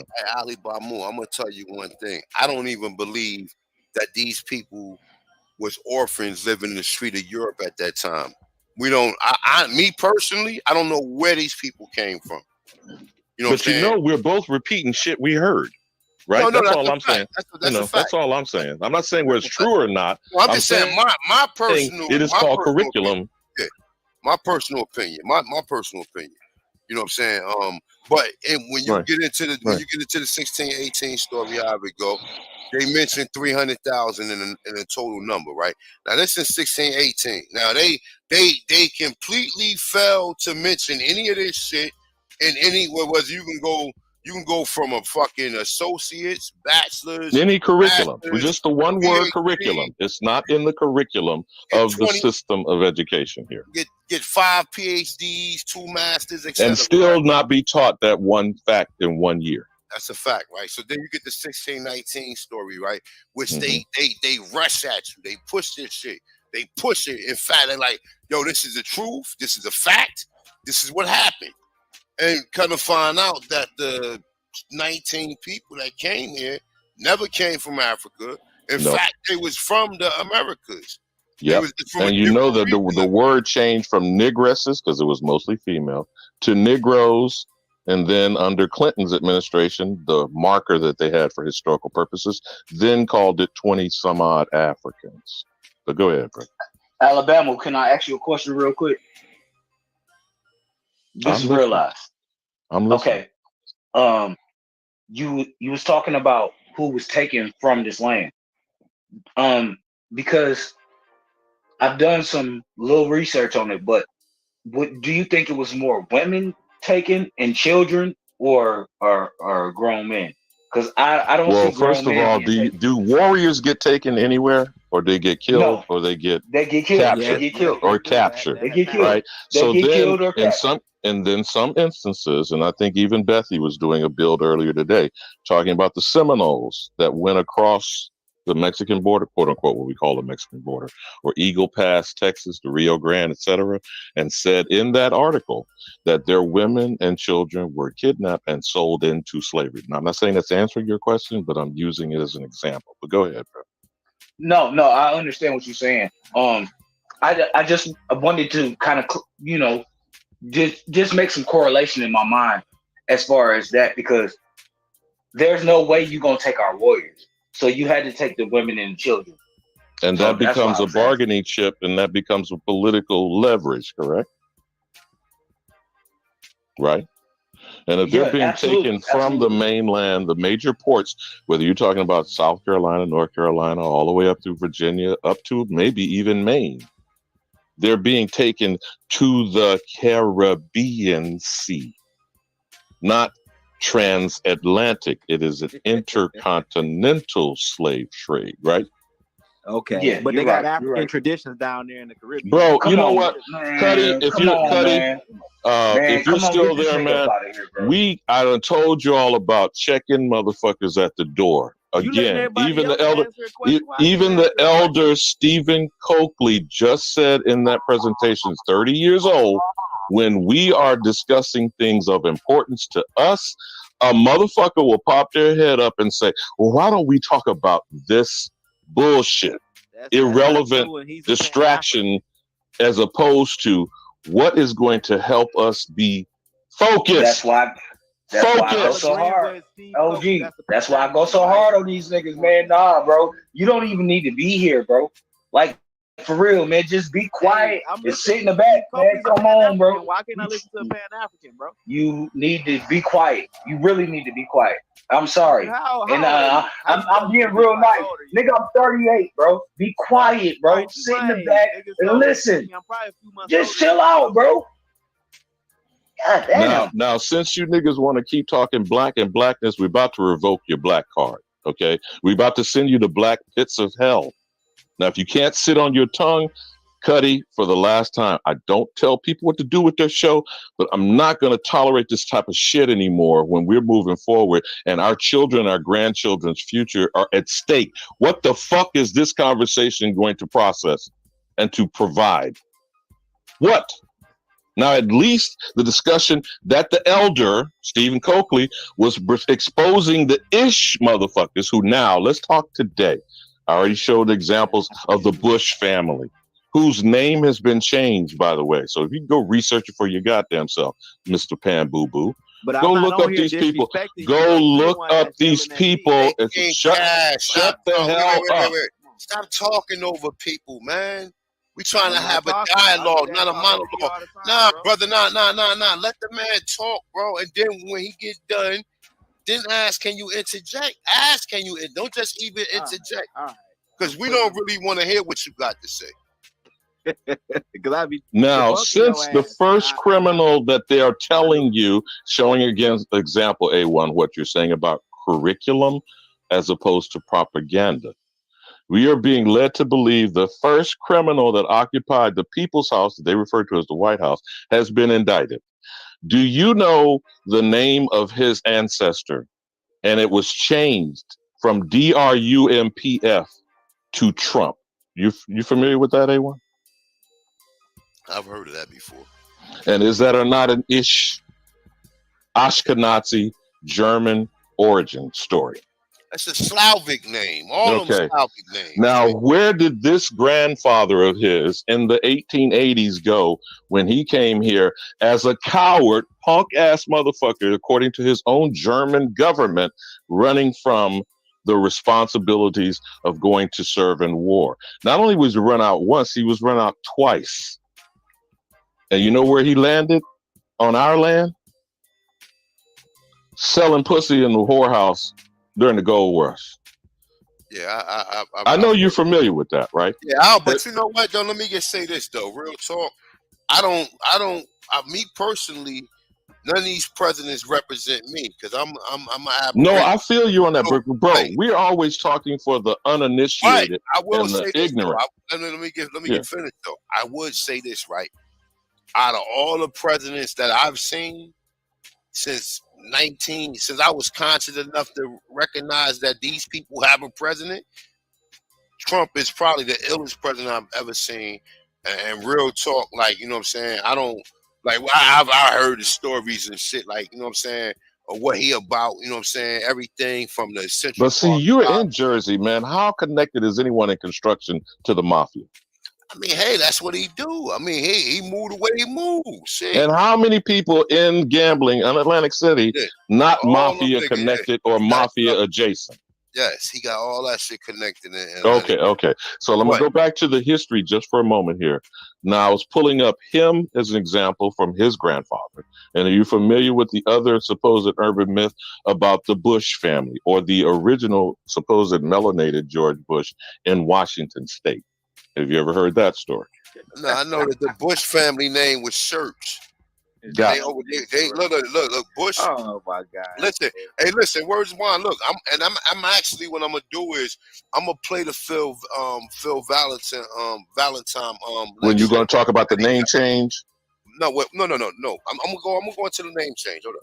I'm gonna play the Phil Valentine lecture where he breaks all this shit down. He breaks I got a couple links in the back chat too. He breaks it all the way down. But just know this, right? When he got a picture of George Bush, aka George Sherps, his father, Dr. Mengele, the fucking Zodiac killer, and a bunch of other motherfuckers that was all part of the SSS. He was a junior SSS. He was a master fucking spy. They sent him over here. He changed his name to Bush. He became a spy, right? They said he had something to do with Tesla. Now, which ancestor are you talking about with Prescott Bush, who was also the ambassador to England and was the appeaser to the Nazi regime? And he was down with them. He was all him and Ford. Okay, so then I know we're both saying same things in a different way. A1, how does an Ashka Nazi not be in bed with the Nazi, which we've already pointed out examples? Yeah, they're Nazi. Right. You hear it, Nazi. Okay. Whether it's a Z or S, it doesn't change the sound of the word. Okay. So it's like, So then they got is it a straw man or is it an actual, you know what a nemesis is, right? So they created a nemesis and then they create the victim of the nemesis. Is that what we got going on here? That's the supposed hell of a cost that we're being taught in curriculum, right? Then we're being taught the metaphysical imagery of the Ten Commandments and Charlton Heston. What's the messaging coming out to that to ignorant Christian Negroes to believe in white zaddy and white baby Jesus, right? And then these same people, and Steve just got through saying in his presentation, there's not a Semitic bone DNA drop of blood in this entire people who are 95% of the world-ish population call themselves Ashkenazim, correct? So what's the relationship? Did I hear Chief come back? Chief, you back on this? Because I'm trying my best to at least keep it close to the conversation. I just got back. I had to go make a run, but I heard you calling me out like I was the reason why this nigga was retarded. And you're in the middle of eating, obviously, something. No, but see, and trying to talk about this without getting strikes, which already hell, the elder been on there and said ish, goddamn it, I don't know how many 24 times in less than 30 minutes, But these people, what is the relationship that we're supposed to have when the CIA? All right, let me drop this and I'll land my plane on this. The SS, which is the stormtroopers of the brown shirts in the Nazi regime, were brought here in Operation Paperclip, which is a fact or not, has been revealed in Freedom of Information Act, the FOIA, Cuddy, like you asked about before. What the FOIA is supposed to provide us, the facts that have been secreted away for years. Created the OSS, which is the precursor to the CIA, and I'll yield on that. You can dispute whatever I had said. You could correct me in my error. Thank you. So what? So wait a minute. So look, okay, I just told you George Bush was a junior SSS member, right? He was sent over here. And George Bush H.W. was also the director of CIA, was he not? No shit. I just said he was a master spy. And he the only president who still gets CIA briefings and always gets CIA briefings up until his death. The only president. You understand? Do you know that Herbert Walker Bush got a retirement as the CIA director, the ambassador to China, also a member of Congress, the vice president, and the president, and Barbara Bush collected those checks? Do you think they returned any of that money? Barbara Bush is Alex the Crowley daughter. Yep, and the Queen Elizabeth's sister. How about that? Hold on, where do I go find this at? That she Alex the Crowley. I'm asking. Hey, look, let me say something to him before anybody says anything. Hold up, real talk. Hey, King Cash, brother, listen. We I'm not not up trying here to be funny, saying, bro. I'm all right, asking real okay, shit. all right. Look, we not up here saying this shit for our health, bro. We not up here playing no games, brother. You trust this system and you trust this education that you fucking been taught. Bro, I've been on This this shit for is a not a long time. game, You bro. gotta This shit think I was is not a thinking about game. it This shit not a game, brother. This shit not a game, brother. This Not shit even close to a game, bro. not a We game, banging, bro. A Y'all lot niggas of better, y'all was y'all excited, niggas better bro. I fall in was line or opening fall the up fuck all out, these bro. cats back in the day, Man, not a game, my fuck all dude. that, Kink bro. ass, Y'all you's a ain't. short, I had fat to feel ass troll, Valentine bro. by the Stop coming over invitation, here bro. trolling, bro. Stop trolling. Stop. You a short, Get that fat ass nigga troll. up. Shut your ass up. All the Hey, be years of young the and troll. respect your We elders. can put up a video of this nigga on Tariq Nasheed a week ago sucking him off. He just called him a damn agent. Hey, shut your country ass Hey, up. bro, you need to just go somewhere, Hey, bro. yo, What are you one here mic. for, Hey, my nigga? yo. Hey, look, one mic. You Look, got it, you got it, G. hey, You look, got look. it, you got it, This G. right here takes away from the bill. Fuck King Cash. We having a real I was bill. trying to be. You let Like, all eight right, niggas mute talk your over mic, you, man. bro. Mute your I'm mic. talking Mute to your you. mic. You talking to who? Dialogue to you. I'm You dialoguing dialogue. with you, bro. Okay, so what you talking about? So I'm saying, where can I find the information on Prescott Bush and what is it, the Aleister Crowley information, bro? Okay, Hey, so look. where can I hold on, wait, hold on, I'm about A1. to tell Let him, me get this nigga. He asked me. Ooh, He's talking to bro. me. He's talking to me, Go fam. ahead. My bad, no Talking to me. disrespect. You got it, G. Nah, You got that it. was disrespect, but it's cool. He's talking to me. So look, all right. So look, King Cash. King What up, Cash. though? I'm Yeah, gonna start you off, right? This is basic lessons, right? I mean, if you really want to see the whole joint, like I said, I'm gonna play it in a couple days anyway. Phil Valentine. It's on YouTube. It's titled under the 13th Pyramid or some shit like that. When he's in the lecture hall, and it's like a 3-hour video. Right now, when you get there, then you start doing your research from that. You start finding out that, look, you ever see Curious George before? Remember Curious George, the Yeah, you talking cartoon? about the cartoon Curious George? Yeah. Now check it out. You remember the monkey, the handler, right? John. Do you know who that was? The monkey who was that supposed to be? Aleister Who Crowley? was that? Nah, wait. Do you know who that is? I'm gonna ask the question one Who more is time. that betraying? That's supposed to be that's supposed to be Nikola Tesla, and the monkey's supposed to be George Bush, nigga. What? Look, when that just listen, wait, look, go ahead, bro. Oh shit! Hold up! Everybody chill. Damn. Go ahead, A1. When the night Curious George came out in the movies, the director and the producer was found dead in a dumpster. Nikola Tesla used to call George Bush Curious George, because he said he used to always find him snooping around in his shit.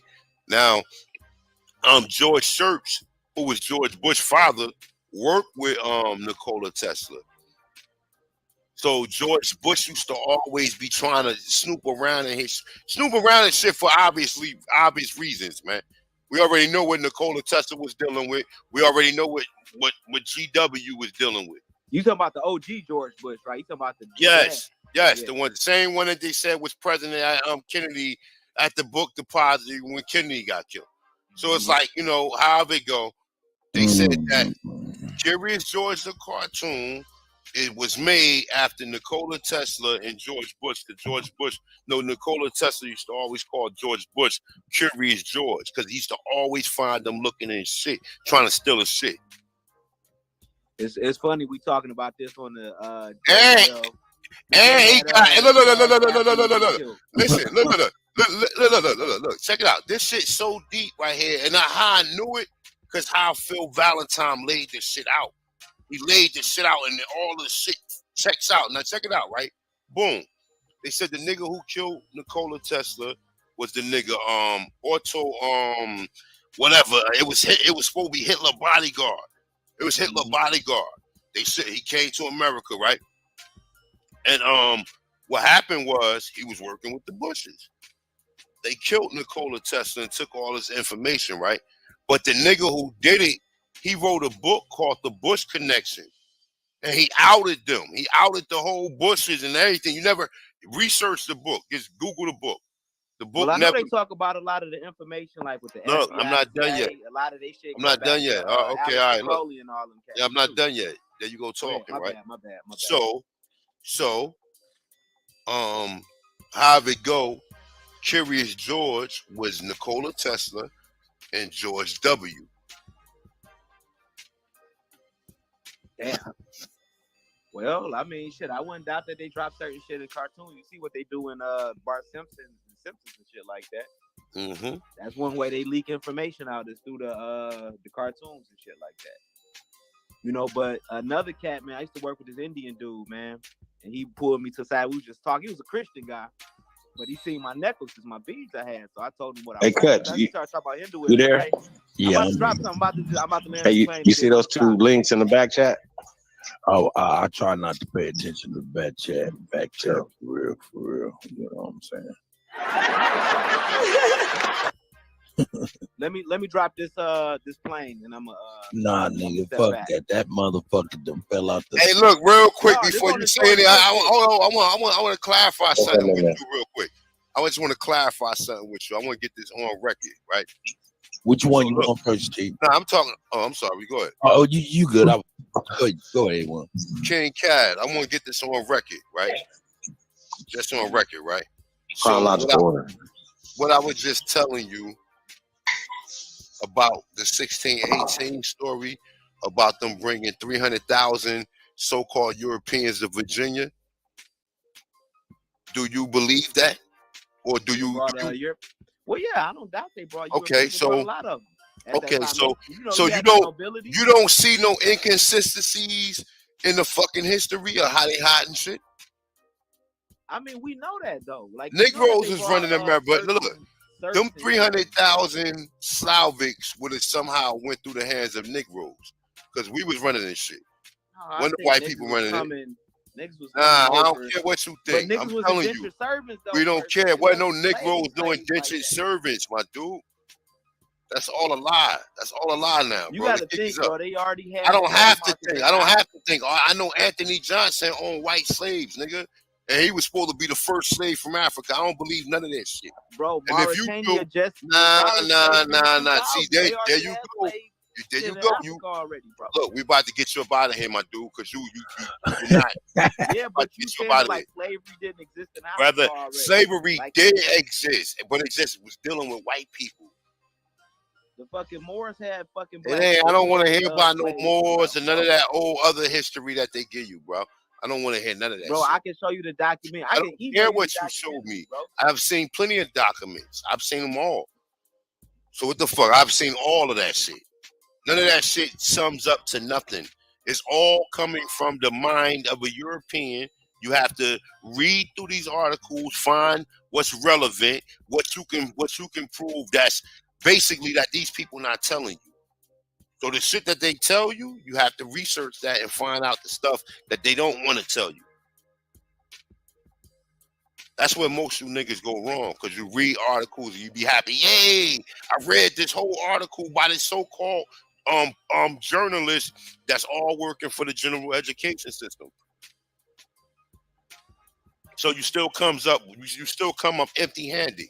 That's what I was trying to tell my man and shit. Like, you be reading all these articles verbatim, and you ain't source facting none of this shit. All this American Indian history that they got out there, that they got on a lot of these websites and, you know, these fucking Wikipedia sites or whatever, all that shit incorrect, nigga. We had towns, we had buildings, we had civics, we had astronomy, cosmology, geometry, civics, every motherfucking thing, nigga. And they would never tell you that. That's where they got the whole system in which they run. We the motherfucking best. Exactly. We the fucking best, bro. We do everything the best, nigga. Ain't nobody over the whole planet wanna swag like us. Dog, come on, bro. Come on, bro. That ought to tell you something right there in itself. Nobody wants to be nobody but us, my nigga. Exactly. You got these African bitches. This bitch, you know what I'm saying? Wearing fucking lace front shit, man. Come on, man. Hey, look, fam. Look, not even them, right? You even hear other ethnicities trying to be like us. But you know the difference, though? I'm going to tell you like this, right? The difference is they done knocked us off of our square. We not standing 10 toes down. You know why? That's a fact. Because we was the one. We was all of the inventors, all of the architects, all of the engineers. That was us. You know what's crazy? They got us to pay attention. They got us to pay attention to some lower level type shit, and then they bring these immigrants over here. Exactly. They teach all of them the curriculum in which you created. You want to use one anecdotal story, A1? Go ahead. One anecdotal story of George Washington Carver, an alleged castration victim. If you believe the urban myth, what did he do with the peanut and the sweet potato? Now, what do you think the Tuskegee Institute had to play in that with Booker T. Washington? And all of the supposed HBCUs that gave us the intelligentsia, the academia, the black business community, and the elected officials. Where do we stand today? After the chief brought this up, the quote from King was, "I helped integrate my people into a burning house," meaning you left your house and went in someone else's shit. This shit ain't rocket science. What the fuck is wrong with you slow, dim-witted people in the back of the fucking short bus? They flim-flammed us to leave. That's facts. And abandoned our economics and abandoned all the shit that we built to move into these people and let these people run shit. Now look, when I show you these slave pictures, the niggas. It was a big trick. It wasn't no taking. It was a big trick. Any picture you show me of a black man on a farm or a field, that's their own shit, nigga. That ain't no white man. Ain't no white man standing over them with no whip. Them people is posing, nigga. They posing. Ain't no white man nowhere in the vicinity. I got all the pictures. Hey, King Cash, you got some freedom papers that your ancestors passed down? I ain't got no goddamn freedom papers, man. I do got that information. Bro. Oh, wow. All right, bro. Wow. That's what you come. Here we go, y'all. Let me get a shit, man. Let me get the mic check, man. I see y'all, man. We got something. Mic check, man. Get this nigga up out of here, man. Shut up, nigga. We like King Cash, man. We like to bite on Cash, throw Cash up. You know what I'm saying? And rip him up. What about biting his head off like the white dude did the back? I can't remember. I can't remember the name of the group. Man, these niggas is weird, bro. So check it out. We gotta stop letting them around. Hey man, you sound like you in your feelings, bro. You need to go get some. Nah, not none of that, bro. I'm really tired of you niggas coming around, man. Hold up. I'm about to start. Hey, I think Cuddy trying to say something, y'all. Nah, he's all good. I'm gonna let him get it out. I'm not mad at him, man. I understand there's a lot of feelings when it comes to that shit. When it shouldn't be now, hey, when it shouldn't be. Hey, look, King Cash, look, I don't know about y'all, but my thing is, although King Cash, you could be coming across a little bit more genuine instead of disingenuous, because you do be sounding like a broken record. And believe me, I know the broken record sound like I'm a DJ. You know what I'm talking about? So, you know what I'm saying? Either you trying to learn or something, or pick up something, do some research after the fact, because you sound like you don't even look up nothing. And that's the definition of disingenuous, Cut. Yeah. Now, if we're discussing, the issue is not Pan-Africanism, it's the CIA involvement. And if we don't go back to the origin story, again, Operation Paperclip, the depopulation of the original actual German or Hebrew or whomever you want to call as the indigenous aboriginals in Germany, in the Austro-Hungarian Empire. You follow me? See, a lot of people don't understand that's who was being killed and massacred before they set up the hell of a cost and the pictorial supposed evidence of creating the Ashkenazi victim. Okay? Now you've got Harriman Brothers, Prescott Bush, and Ford, Henry Ford, all actively funding the British and the German engine to get war started. Do you understand what I'm saying, Cuddy? This is the hidden hand shit they like to talk about in Masonic symbolism and the secret societies and all this Illuminati shit that we confused as fuck about. This shit is not hard. It's not hard. When you got two motherfucking choices presented to you by a motherfucker that ain't you, that means it don't matter what the fuck you choose, you under someone else, right? So they got this shit that they set up where you got this evil motherfucker that they created calling a devil. That's Adolf Hitler, who had a Jewish mother, which makes him a cousin of the Ashkenazis he supposedly attempted to exterminate, right? So then you create the victim, that's the angel. So between the devil and the angel, they killed and exterminated the melanated people in what is referred to as Eastern Europe today. Can I make it simple enough for the motherfuckers riding on the slow bus? Next, Operation Paperclip, after the end of the war that we helped fund through American industrialization, we transported the damn stormtroopers, which is Sternum, that's the Storm, and these white supremacist motherfuckers you see on the internet today, Stammer, Hammerstead, OSS, is the precursor to the Central Intelligence Agency. Then you go and tell the ignorant Negro off the plantation, you're out of Africa. You fund Alex Haley and the Roots movie. And do you know when it premiered? And unfortunately, I found this out after the fact. That's the same fucking year of the bicentennial and my graduating of high school, Cuddy.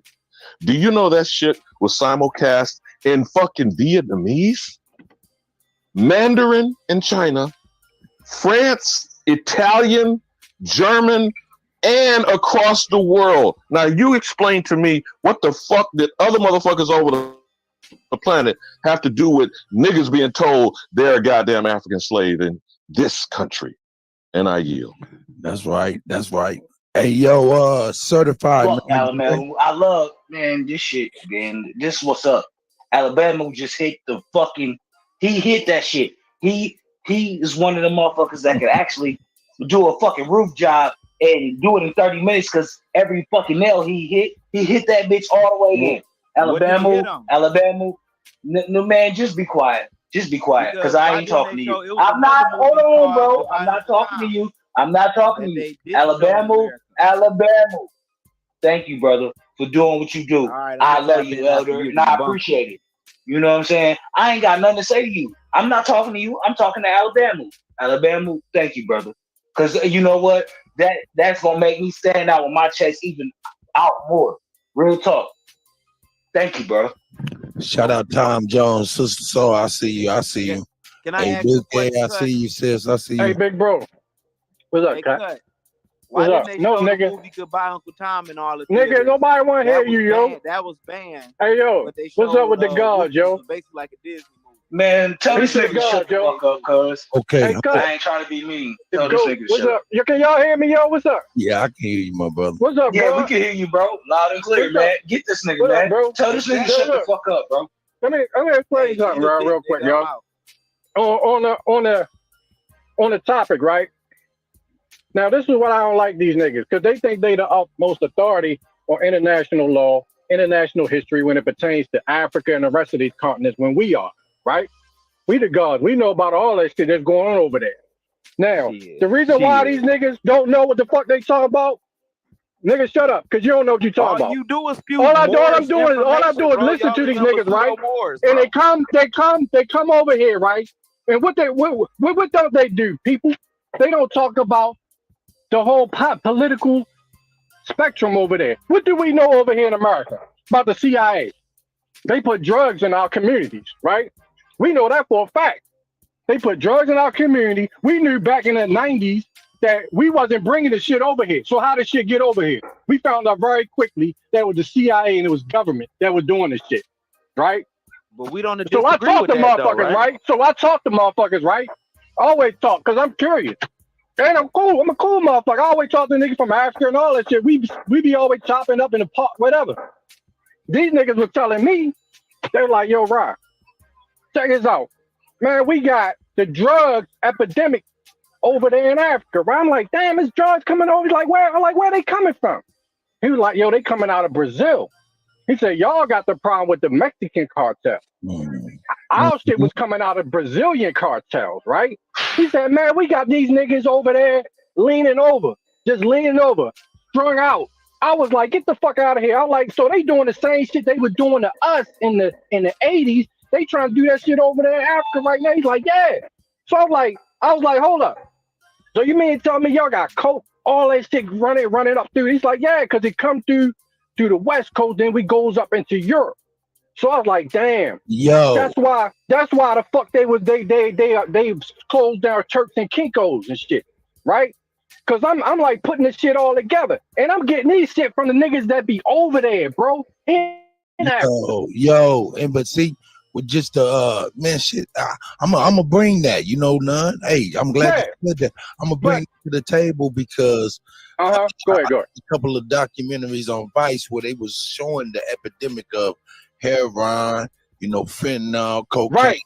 Thank you. Over in real bad. Hey, yo, hold on, wait a minute, y'all. All you got to do is bring up Oliver North. They was dropping guns too. All you got to do is bring up Oliver North, Iran-Contra, and they showed you how the cocaine put in the hands of Freeway Ricky Ross, for one example. Oliver North, that motherfucker did not go to jail. Hey, but hold up, Alabama. Before it went to Ricky Ross, it went to your boy Bill Clinton. Yep. Let's talk about it. Hold on. Wait a minute. So if it went to Bill Clinton, their best thing. Hold on. Wait. Just give me a second, y'all. Their best thing that they could do was make it criminal and also be at a profit because they can profit both ways. Are y'all seeing the fucking? I'm just saying. Look, I'm gonna leave that to y'all, but I'm just saying they could profit both fucking ways if they make it criminal and also be able to distribute. Distribute it as well. But check this out. Well, check this out, brother. This is another way they getting paid 3 ways. You want to know why? You know how? Number one, they get to fill up the penitentiaries, right? That's one way.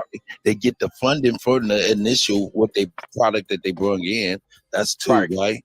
Number 3, that's really crazy to me is they can repackage it 20, 30, 40 years later and make it a movie and then sell it again, i.e. Snow. So that's 4 ways. Hold up. 4 ways then. Hold up, nigga. God damn. My bad. That's now, Cut.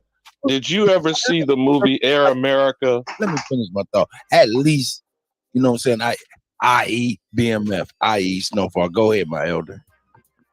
Did you ever see the movie Air America? And you know how much motherfucking Peruvian crystal that goddamn Robert Downey Jr. snorted up? Or Charlie Sheen? Now, these motherfuckers are publicly known to be consuming cocaine, but I'm gonna ask you, how did Oliver North get guns for hostages from Iran and the goddamn Sandinistas in El Salvador, and between the two, boatloads of shit called white powder ends up on the streets of America, and then where the fuck did crack come from? Now, I know we kind of ramble a bit here now, but this is still C.I.A. There's still some alphabet shit. There you go. And who started the SS? And do you know Joseph Mengele and the boys from Brazil? I'm throwing a lot of shit on there. God damn it, I need some more wood on the fire, god damn it. Now, where is this shit coming from and going to? It even winds up in motherfucking cocaine mummies.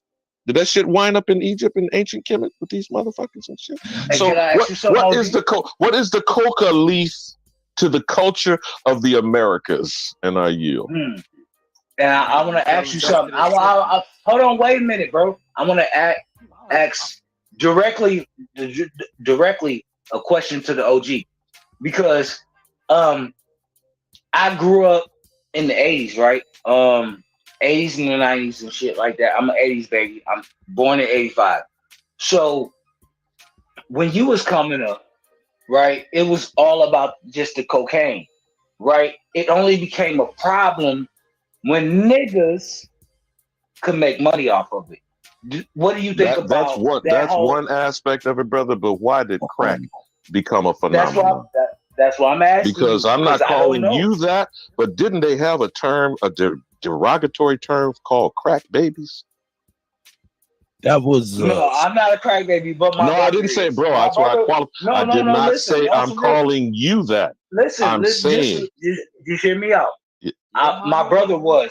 My brother is right, and he has a problem. You know what I'm saying? He gets angry and shit. I don't know all these old bullshit ass, shit that they put on us. But I don't have that problem. But my brother does, right? And he was real talk. He No, was what I'm a saying he to you, was a my good brother, 5 pound so baby, we can hopefully tie the two but together. he's bigger than me now. Okay, hold on, bro. Hold on. Because you need to understand there's this timeline why I keep banging on Oliver North, Iran Contra, the Reagan administration from 80 to 8. You have to say 88 because HW became the third administration when he became president, the former director of the CIA. Are you hearing me now, young bro? So by 92, who got elected? The Arkansas crime family. Yep. President Bubba. Yeah. So from 80 to 92, who got the motherfucking war on drugs on steroids, Cuddy? Your boy Ronald Reagan. Okay, then Iran Contra was moving guns for hostages, correct? Mm-hmm. Yeah. And then the Sandinistas and the supposed undercover black operations. I'm keep underscoring this because the conversation is supposed to be about the CIA. And Cuddy, I know you want to get to that article that's on the screen. But remember, the timeline from 80 to 92 is Republican control, flooding cocaine that then became manufactured into crack. And then we had the advent of supposed gangster rap, all coinciding in the 80s through the 90s, and then crack babies. And what else has happened with mass incarceration? And Hold up. And don't forget this though. Don't forget this. And in the midst of all this happening, right?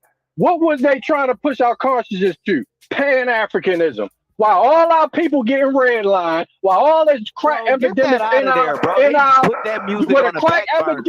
with the crack epidemic going into our neighborhoods to break up our families, to put us out of the project,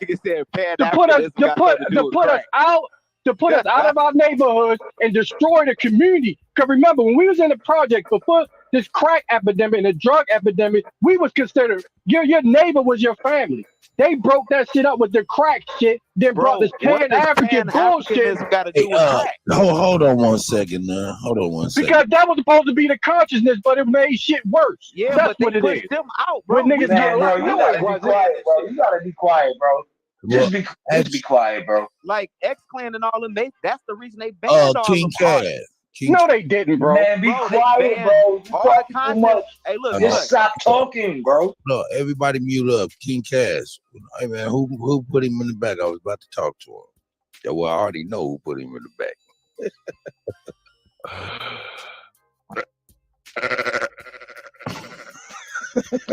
Cuddy, in answer to the question, and this is a way of we got to tie things together and connect the dots.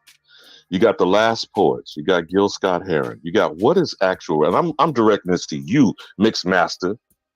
Okay, master DJ. Right. Okay, so what happened to the music and what happened to taking us off 432 to 440 hertz? Could you kind of edify for the slow motherfuckers on the short bus what that does to the minds of a people when you're changing the frequency, the song, the culture and the messaging. And do you think that is a coincidence that crack became prevalent, that gangster rap and a certain ghetto thug mentality became uplifted, and our communities, as nonetheless said, got debilitated and destroyed? I'll land my plane on that, Cuddy.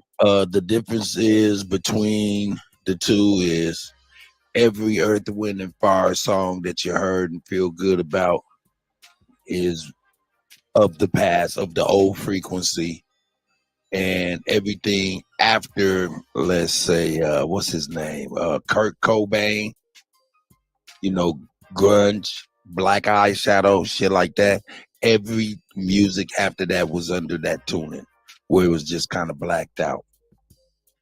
So we're under a lower frequency vibration or vibrational music right now. It even changed. Would that be the reason why we have the advent of pushing homosexuality, lesbianism, God forbid, now transhumanism? Would that be the reason why we have such social degeneracy that's being authored under, I would argue, a CIA agenda of mass population control? I'm a yield on that. That's right. That's right. But bro, this is what I want. This is what I'm trying to point out before King Cavs cut me off. Right. What I'm trying to point out, we grew up. I was born in the early 70s. Right. So I came up and I seen how this shit. I think the younger generation underplays. Bro, we was at war, bro. When you look at it, when you look at those drugs, I mean, people getting killed. You looking at crackheads. You looking at motherfuckers shootings every single day, bro.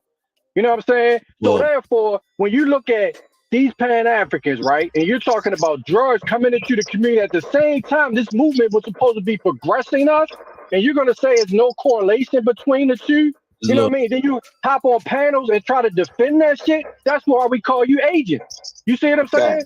Look, check this out, though. That was for real.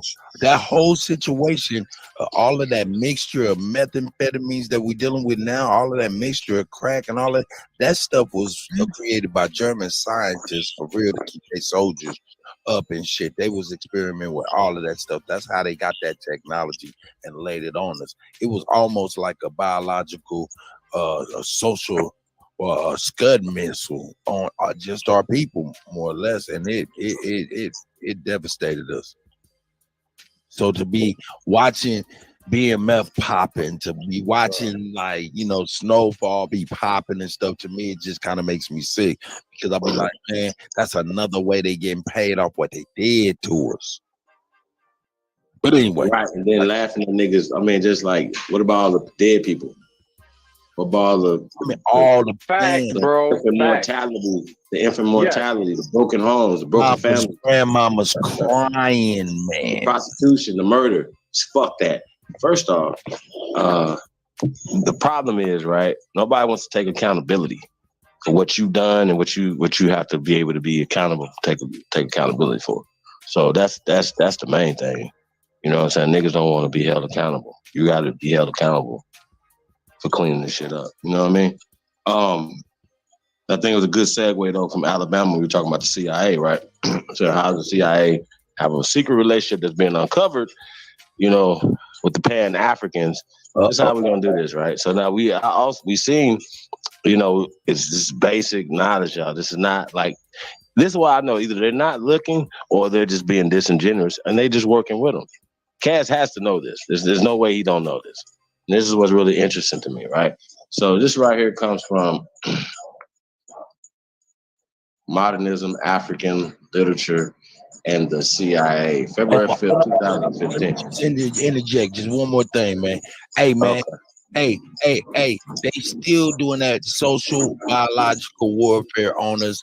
Anybody that's buying food out of the Dollar General and eating that shit, anybody going to Family Dollar or the Dollar Tree and getting food out of there and coming home and eating that stuff, you're being killed. That's the only place where they can let that old shit, that old foul shit go. So stop eating that shit. Go ahead. I'm sorry about that. Peace to the panel. Is everyone here? Hello. Hey, how you doing there, Duque? Well, how you doing, Cuddy? I'm doing all right. I'm doing well. How are you, sis? I'm good. I love to hear you laugh. You make my day every time you laugh. That's right. I appreciate it. All right. How you doing, Chief Holiday? Great. Chief About Holiday? yourself, Empress. I'm I'm great. About doing yourself. I'm doing splendid. Love to hear your voice as always. Is Alabama here? Did he I drop? do care because I do care about you, baby. Yes, yes. I love that theme. I love that theme. Keep it coming.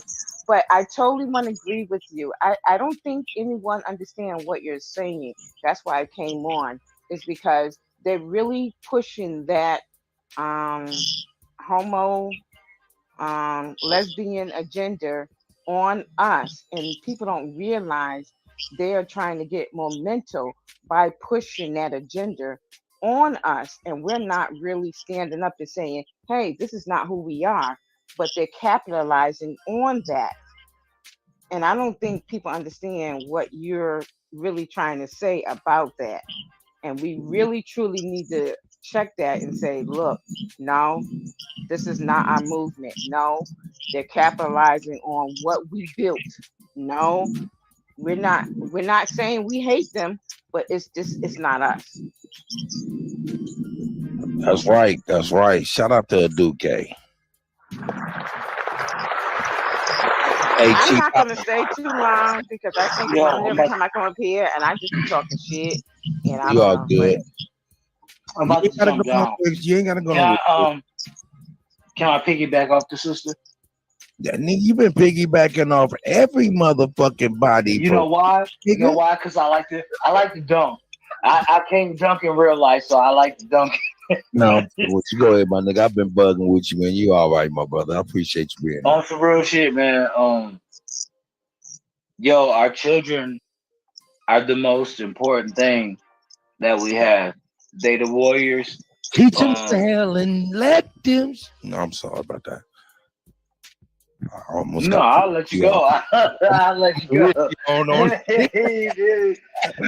But for real, man, our children, they really need us, man. And if we don't turn up for them, who we gonna turn up for? You know, at the end of the day, our children are the ones going, supposed to take over and supposed to do, what we can't do. And that's been my whole span, all the time I've been on this shit, man. You know what I'm saying? Our children need us, and no matter what, you can say whatever you want, but if your children 16, 17 years, 18 years old ain't on this shit, then you kind of fucked. But I'll let you all have it. Real talk. Our children need us, and we need them.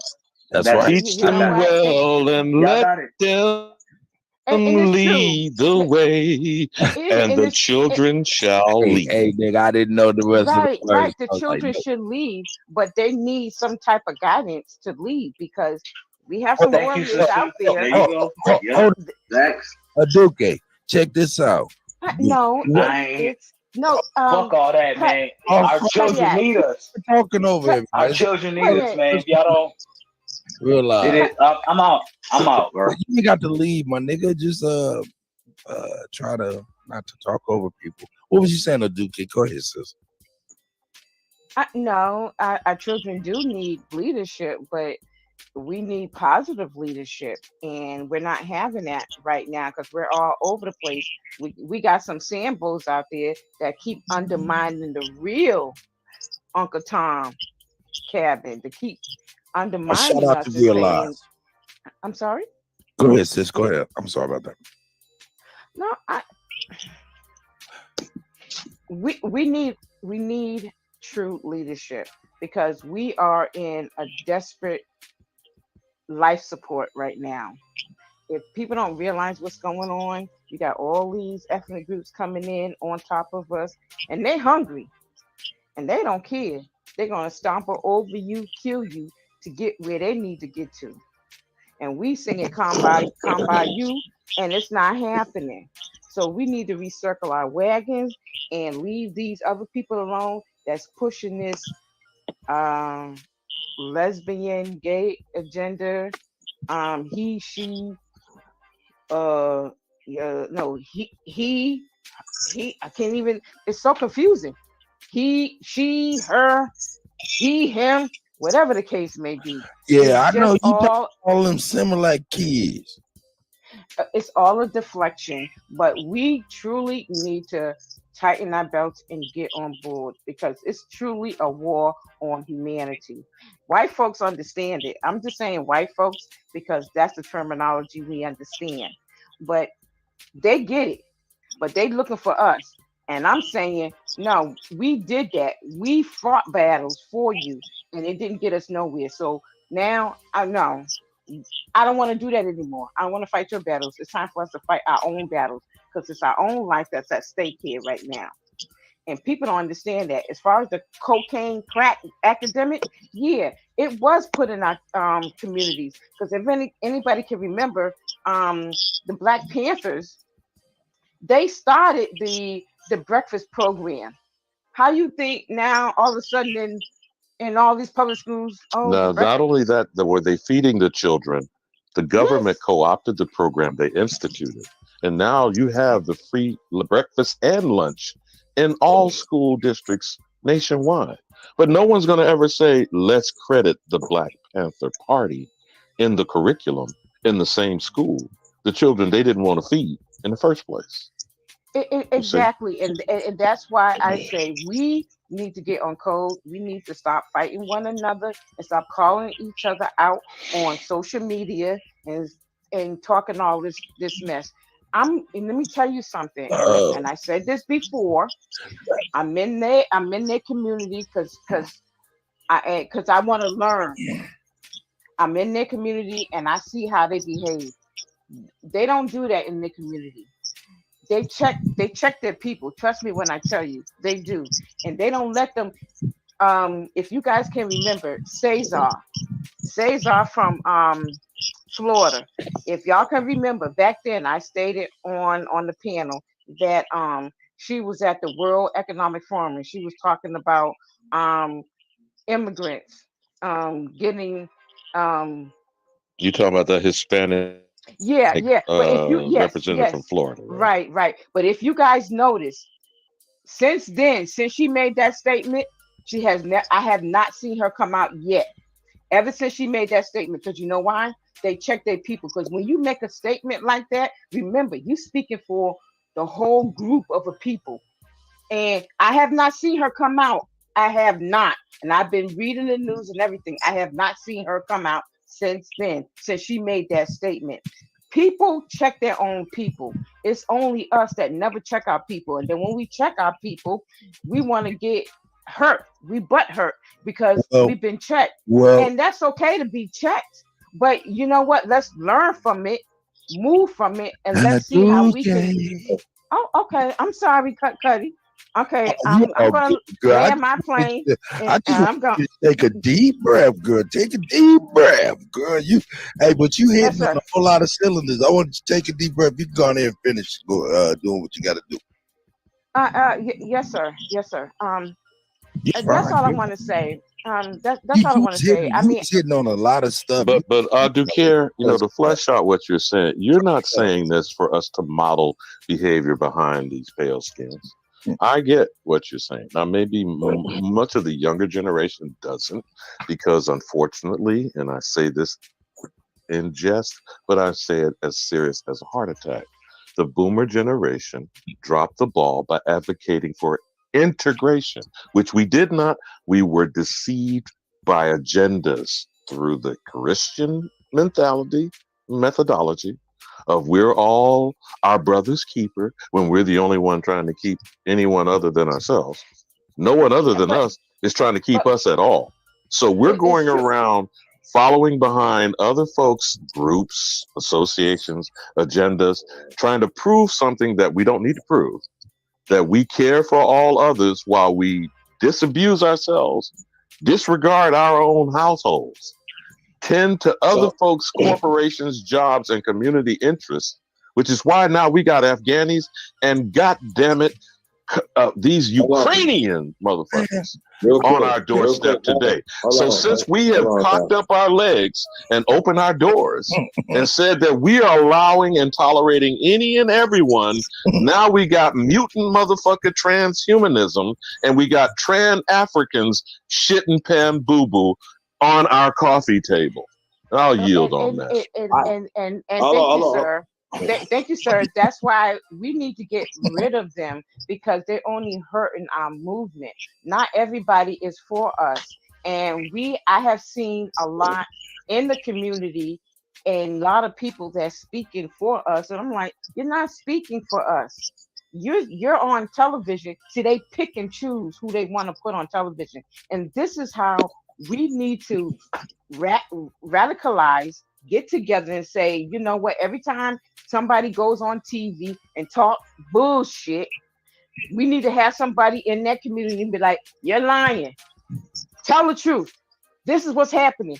Get it on media right then and there. Because when it's live, they can't edit it. They can't do anything. Because we need to counteract what these people are doing because it is horrible what's going on. Well, look. Hold on, look. Are we gonna get to this article right here? Yeah, I was about to get right there, my brother. I promise you.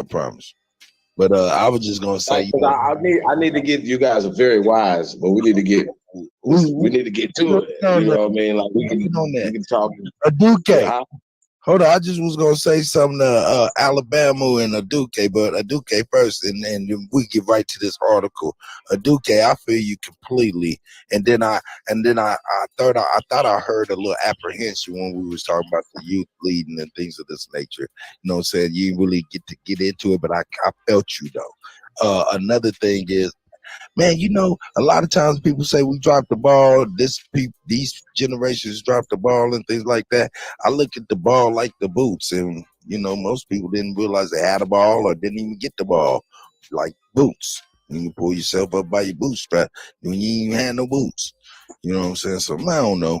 That's just my if you ain't got a cow, how you making leather? Now when we talking about segueing to this modernism. I like African literature and the C.I.A. chief, greatest of all time. Alabama, man, that's the brother, man. Hey, Chief Holiday, man, let's get on this article. You want my I got okay, thank you guys. I'm gonna go back. I'm gonna shut down. Thank you guys. I do. Well, Duke, I would like to get your insight on what we like. I want to build on this article right here, and I got something. Let me slide this for you, Chief. Let me slide this for you, because when you're talking literature, you're talking curriculum. We know that the Rockefellers, the Ford Foundation, and those people that came under Princeton, the University of Chicago, and others that built up the curriculum. I don't know how far back this article is going to go, but I find it ironic. It's 100 years from 1915, where Birth of a Nation, shown in the People's House under Woodrow Wilson, the former president of Princeton University, where he pronounced history written enlightening. Now, where is white supremacy in the context of where you're going to open our eyes with my brother from another mother? I'm saying white supremacy is a Hollywood movie, man. This shit's fake. They act like it's been happening forever, bro. Like this is what I'm saying. This CIA operation is real, man. This is all fucking fake.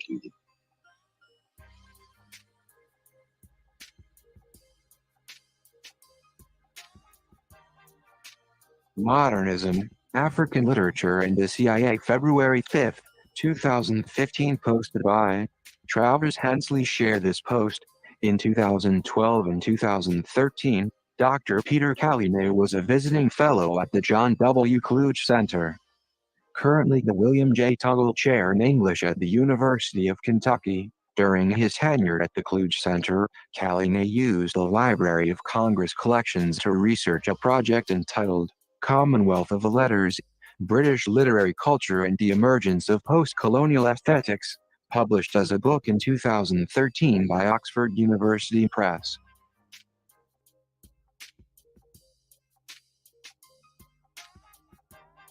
Dr. Callinay's work focuses on cultural institutions of the English-speaking world. During his research at the Library of Congress, he learned of the Central Intelligence Agency's covert funding of African writing during the Cold War. Oh shit. Oh shit. What did you say, sir? Oh damn. What? Oh shit. Dr. Callinay's work focuses on cultural institutions of the English-speaking world. During his research at the Library of Congress, he learned of the Central Intelligence Agency's covert funding of African writing during the Cold War. What do they mean, African writing? Whoa, shit. Okay. Keep going in. The CIA was the most active and influential patron of African Anglophone literature during the 1960s.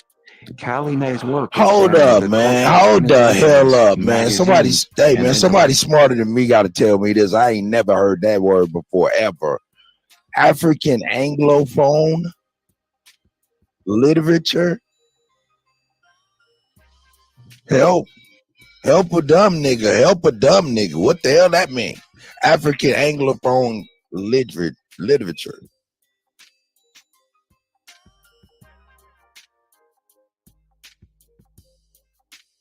The CIA was the most active and influential patron of African Anglophone literature during the 1960s. Callinay's work examines the cultural organizations, magazines, and intellectuals that the CIA funded through its European affiliate, the Congress for Cultural Freedom. Callinay shows that CIA monies reach nearly all the Anglophone African intellectuals of the day. Chinua Achebe, Ngugi wa Thiong'o, Wosoyinka, Rajat Nyogi, and many others.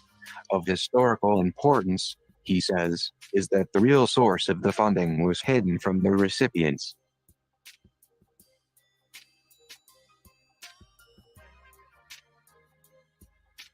Why would the CIA support the generation of African intellectuals? In his final lecture delivered at the Kluge Center, Callinay offers his insights, born from his research at the Library of Congress. He also offers his ideas on the evolution of modernism during this period, and how, in Callinay's words, modernism would become attached to and dependent upon the health of literary culture in the decolonizing world. It is a history many people are unfamiliar with. Covert action, the struggle for global dominance, and the decolonizing continent setting trends in the global evolution of English literature.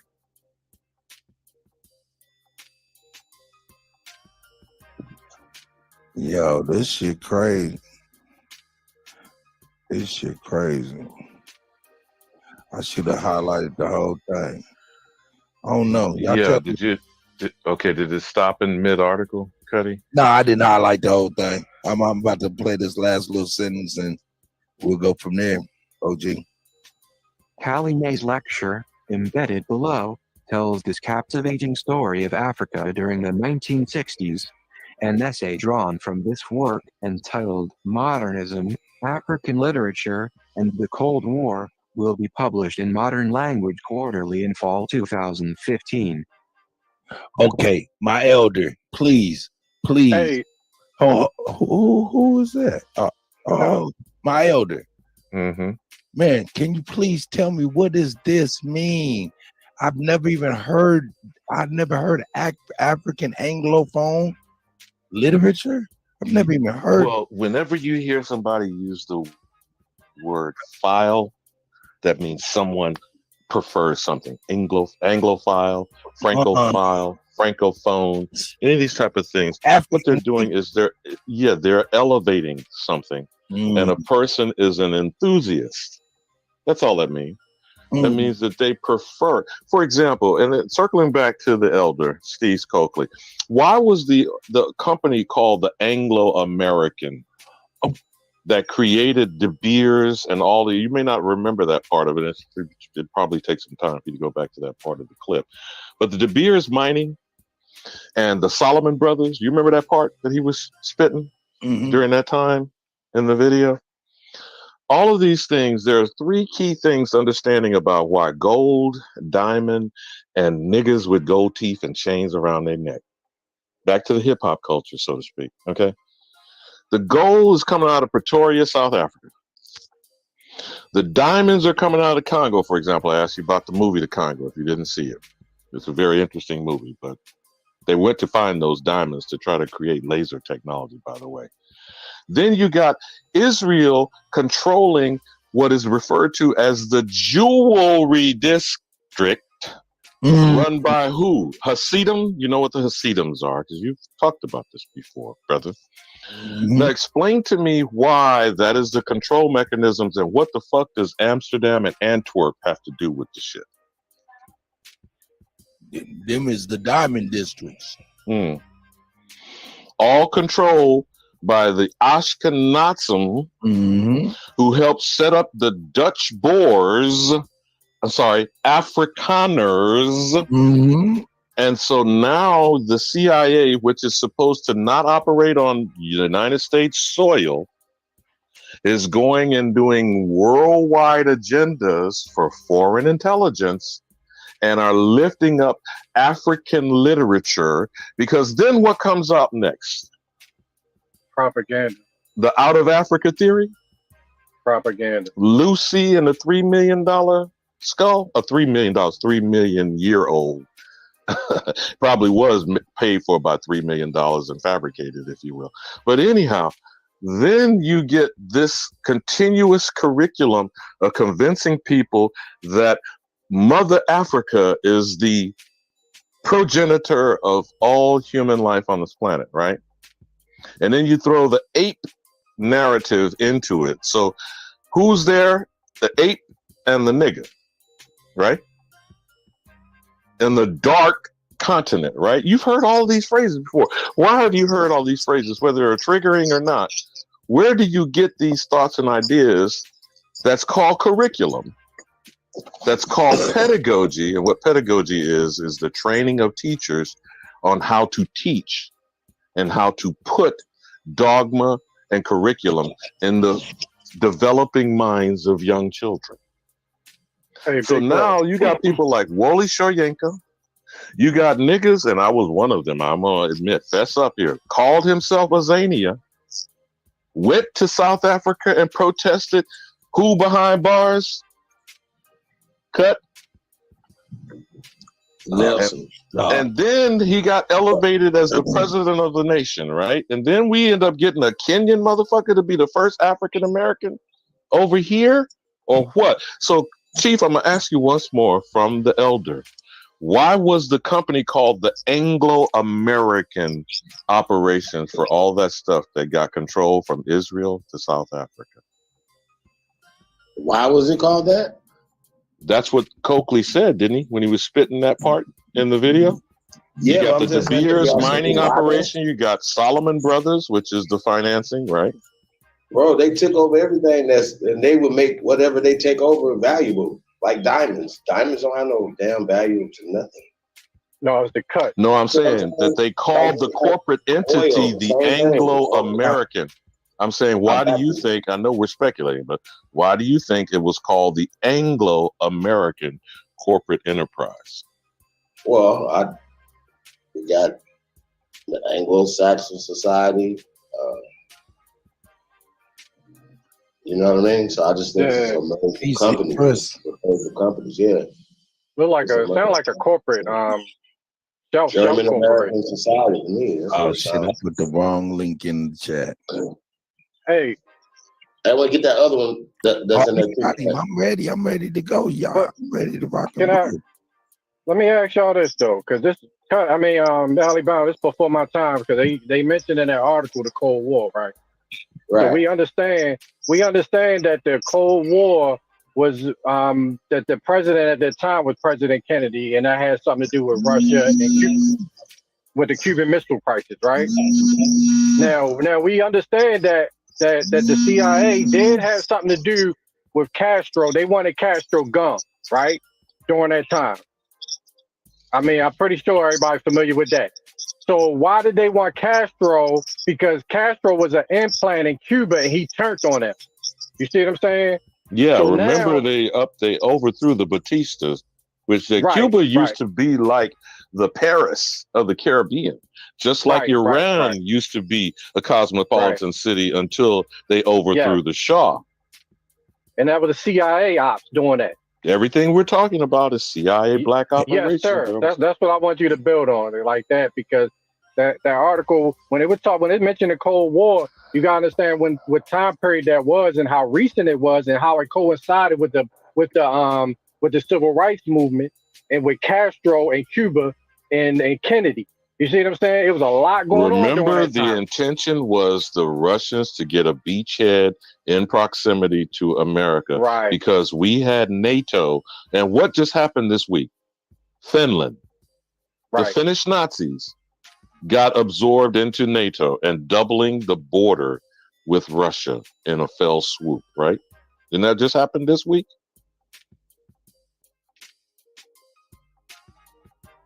If you want to move on to your next document that you got there, Cuddy.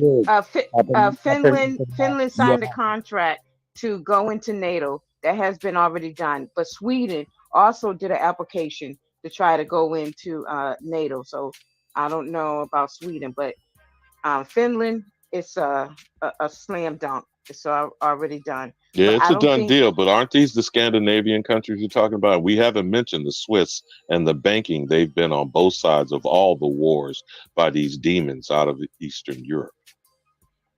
I don't think anything that's going on with NATO right now. NATO is in a sham right now, and people don't realize it. The botch Ukraine war is almost coming to an end because Russia is winning it. They're not telling you the truth. They are definitely winning it.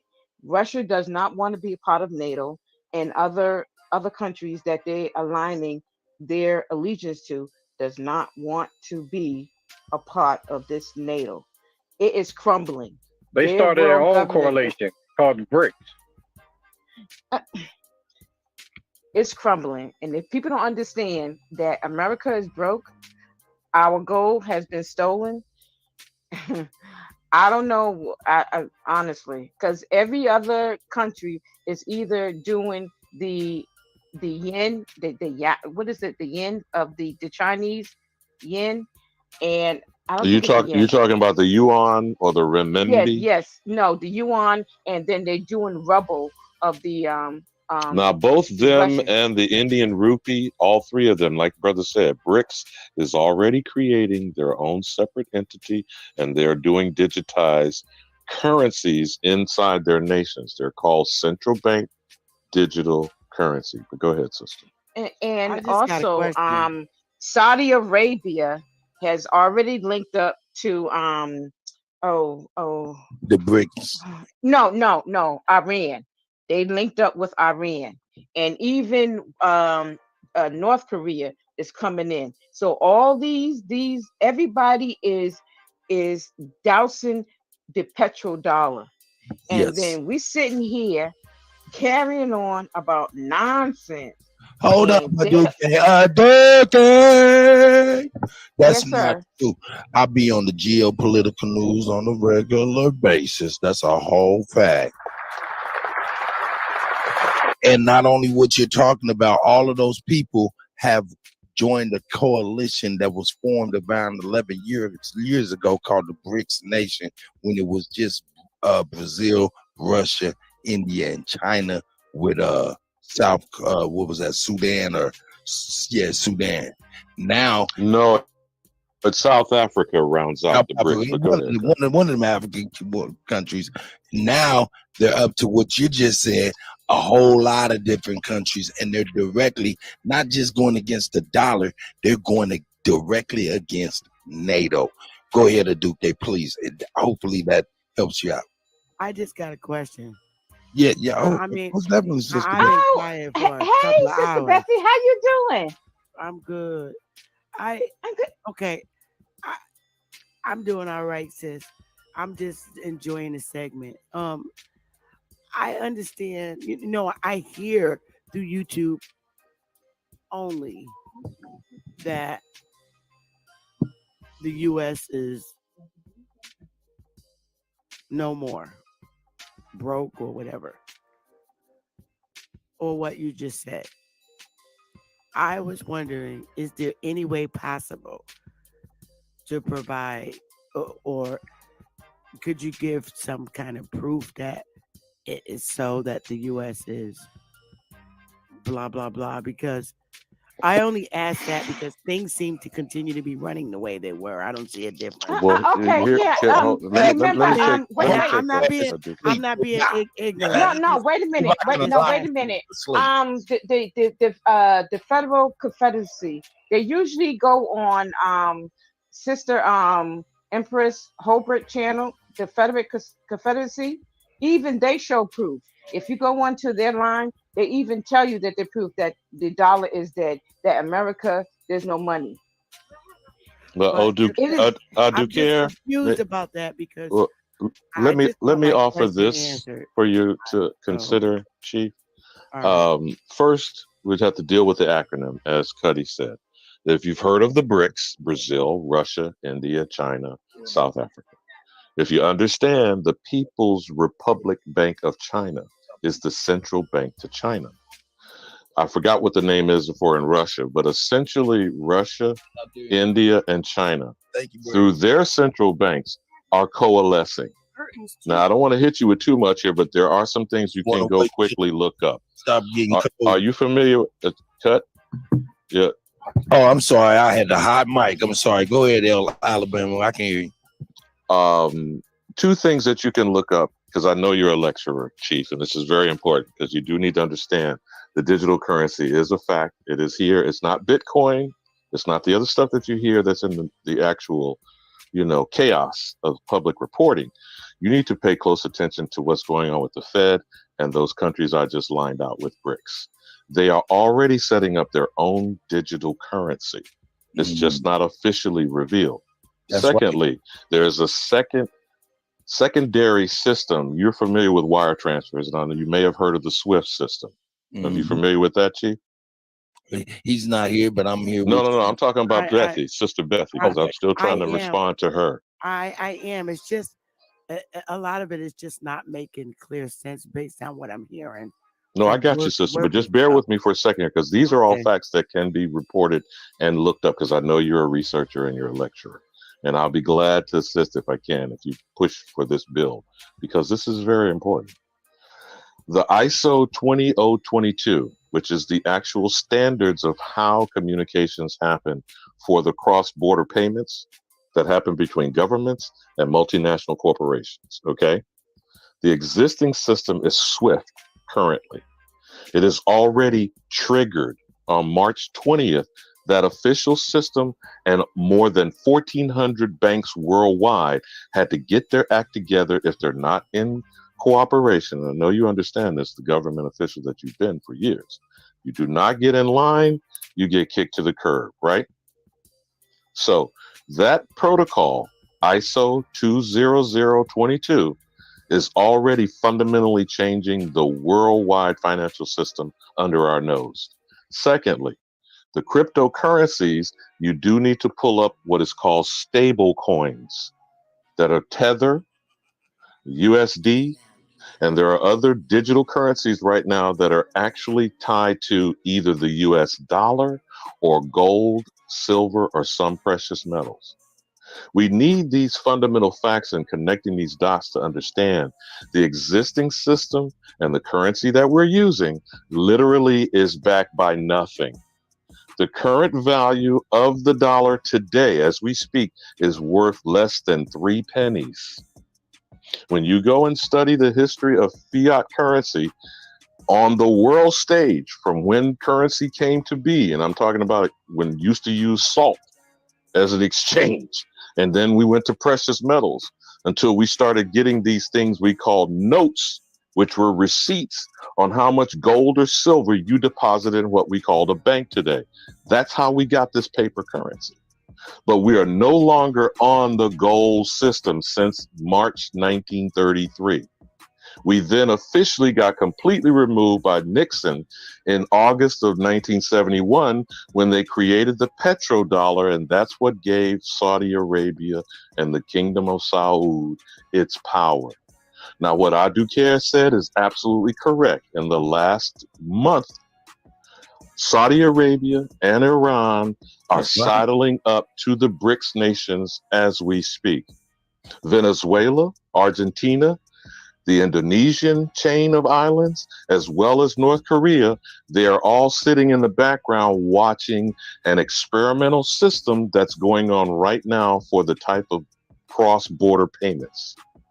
Now, I know I might have hit you with a lot there, but you get the overview of what I'm describing, Chief Bethy? Yeah, I tell you what, Well, everything on the head. Go ahead, Sister Bethy. No, I'm good. I'm good. I'm good. It's still kind of like I can't see it because I can't feel it yet type of feeling, sis. It will make your eyes glaze over when you're Yeah. talking about numbers, because that's not something that can be really easily talked about without the pie charts and the way you present things. So I'm just willing to give you some bits and facts. You've got to look up the ISO 20022 protocol. You've got to bring up the SWIFT system, which is existing currently for wire transfers. That's all of this remuneration that's being taken out of the niggas' hoods. The 700 billion a year that's going all over the world out of our wallets and purses. If we only focused on that one thing, then maybe we would wake up and understand how we being pimped and how we don't clearly understand how money is being used and how we're the currency. That's right. Hey, so, I don't know whether you want to take this on as a bill, Chief. I would encourage you to, because I respect you and how you prepare and lecture. But I'm saying to you, this is real. It is now. And I'll leave with this last point, because y'all may not have caught this news story. South Dakota, its legislature had passed a law to redefine what is money. And in the redefining of it, it wanted to exclude all cryptocurrencies except the CBDC, that's the central bank digital currency, being instituted by the Fed. And the governor, Kristi Noem, if you remember, Trump ran up there and did his bullshit in front of, Mount Rushmore, Cuddy. She vetoed that, saying there's no way she was going to allow South Dakotans the ability to not have economic and financial freedom for someone to dictate only a single digital currency. Are you feeling what I'm saying, Cut? So the fact that a legislature of one of the 50 states passed the law, what message should you take away from that, Cut? It's going down.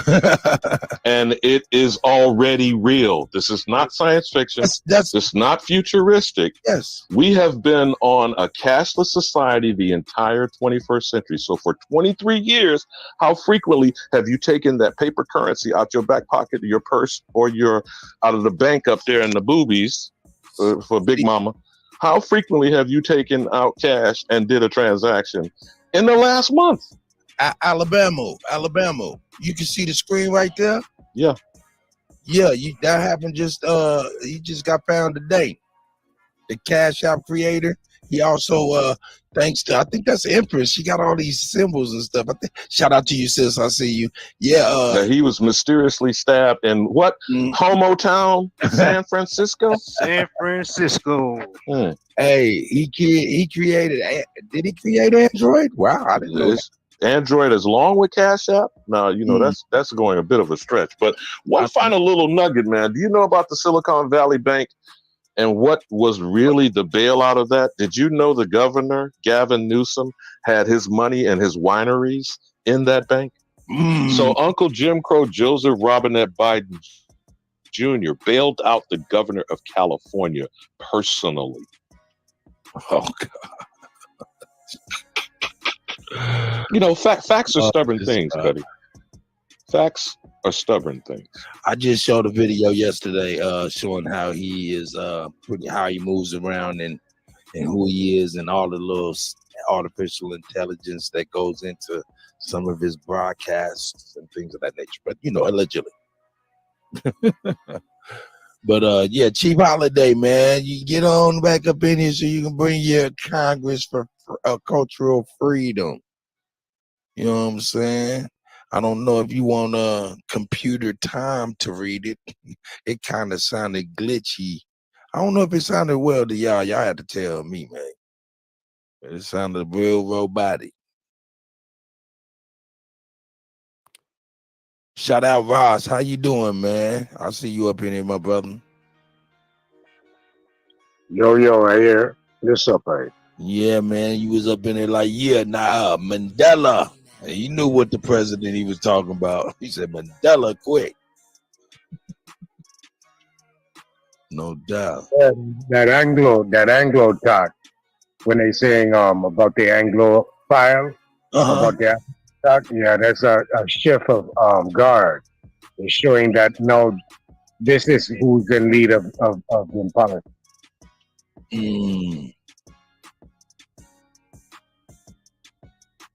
Got you. Let's go on in here. Let's see what this is talking about, man. Because hey, this stuff is kind of hardcore, man. Let's get this stuff. Yeah, we'll get this jumping off right here to there. Bam.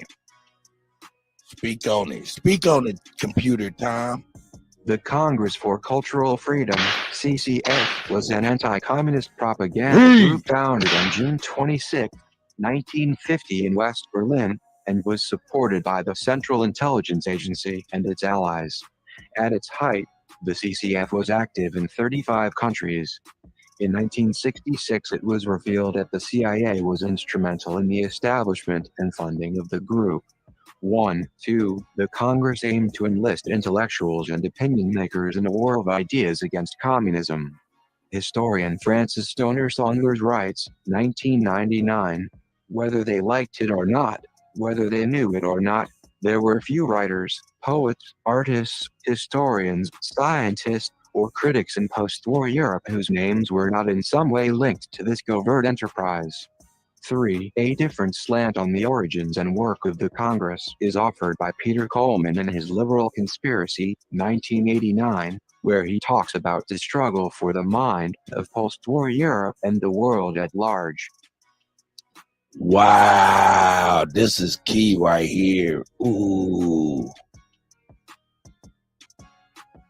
Wow, this is key. Whether they like it or not, whether they knew it or not, there were few writers, poets, artists, historians, scientists, or critics in post-war Europe whose names were not in the same way linked to this covert enterprise.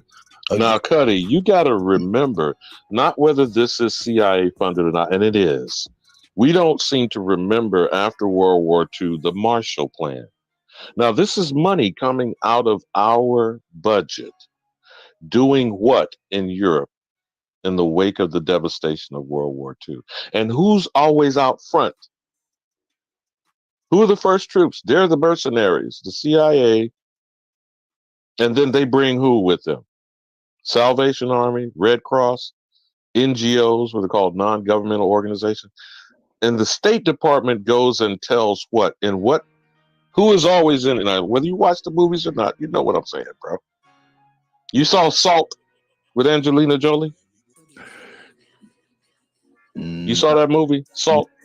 Where she was an undercover Russian mole and supposedly didn't know it. Toxic masculinity won't allow me to watch it. I'm sorry. So if you were to go ahead and roll the beautiful being footage and let Computer Tom complete the rest of that portrayal, no doubt. Just remember the CIA is out front of anything that's interacting over foreign soil. That's right. That is right. I don't know if you wanted us to go all up in here, man. I'm not gonna go. I'll keep it around. So scroll down to that next section that said the executive committee. All right, executive committee. Here we go. Pass the order. Right there. I got you. Let me do this. Or you want to deal with the activities. You see what it says, activities from 1950 to 1966? Ooh, look, see, ooh. No, just go to the first paragraph with the activities and then swing to the CIA involved. Oh, okay, gotcha. Computer time. I need you, computer time. Go ahead and get your speaker on. At its height, the CCF had offices in 35 countries, employed dozens of personnel, and published over 20 prestigious magazines. It held art exhibitions, owned a news and features service, organized high-profile international conferences, and rewarded musicians and artists with prizes and public performances. Hey, Alabama, see, this is crazy. I'm telling you, this is crazy. I know you hearing the Grammys in the back of your head. Well, Alabama plays right into what I was trying to tell brothers yesterday. Look, are you hearing about the Oscars in the back of your mind? Look, Alabama, I'm going a whole nother way. Check this out. I was having a debate with these brothers, man, and I was trying to tell them, hey, man, you know, I'm not with no deviancy on any level. I don't, you know what I'm saying? But what's happening to R. Kelly is not right legally, and it's scary. You know what I'm talking about? When you capture that whole subsection there for CIA involvement, what year did they tell you is triggered? And what happened in African nations and their supposed decolonization and their liberation effort? What happened in 1966 with the Negro in America? Oh, that was... This was after the Civil Rights Act of 64, the Voting Rights Act of 65. This is just prior to the assassination and after the assassination of Malcolm. Martin would be killed in 68. The public housing accommodations would come in that year, and Robert F. Kennedy would be assassinated in June in 68.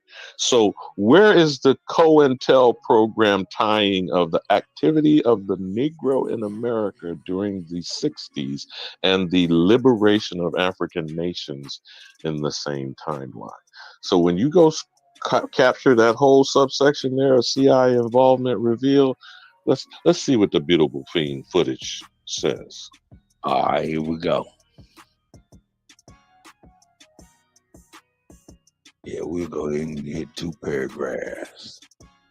Speak on it, time, computer time. In April 1966, the New York Times ran a series of 5 articles on the purposes and methods of the CIA. 19, 20, 21, 22, 23. The third of these 1966 articles began to detail false front organizations and the secret transfer of CIA funds to, for example, the U.S. State Department or to the United States Information Agency, USIA, which may help finance a scholarly inquiry and publication, or the agency may channel research money through foundations, legitimate ones or dummy fronts. 24. The New York Times cited, among others, the CIA's funding of the Congress for Cultural Freedom, Encounter magazine, several American book publishers, the Massachusetts Institute of Technology's Center for International Studies, 25, and a foreign aid project in South Vietnam run by a Michigan State University. 26. In 1967, the U.S. magazines Ramparts and the Saturday Evening Post reported on the CIA's funding of a number of anti-communist cultural organizations aimed at winning the support of supposedly Soviet-sympathizing liberals worldwide. 27. These reports were lent credence by a statement made by a former CIA covert operations director admitting to CIA financing and operation of the CCF. 28. The CIA website states that the Congress for Cultural Freedom is widely considered one of the CIA's more daring and effective Cold War covert operations. 7. That same year in May, Thomas Braden, head of the CCF's parent body, the International Organizations Division, responded to the Ramparts report in an article entitled, "I'm Glad the CIA is Immoral," in the Saturday Evening Post, defending the activities of his unit within the CIA. For more than 10 years, Braden admitted the CIA had subsidized Encounter through the CCF, which it also funded. One of the magazine's staff, he added, was a CIA agent. 29. Now, Cuddy, I think the next thing it's going to say is what is the legacy, which would mean right now as we speak, right? Now, when I asked you earlier, did you ever see the movie Air America with Mel Gibson and Robert Downey Jr.? Are you aware of Air America? No. That was the front company, airline shipping, if you will, import-export operation. Now, who snapped in Las Vegas and killed 60 motherfuckers and injured almost 600 others? An alleged pilot. Most people. That's a fact. Okay. So go if you want to go to the legacy, go ahead, bro.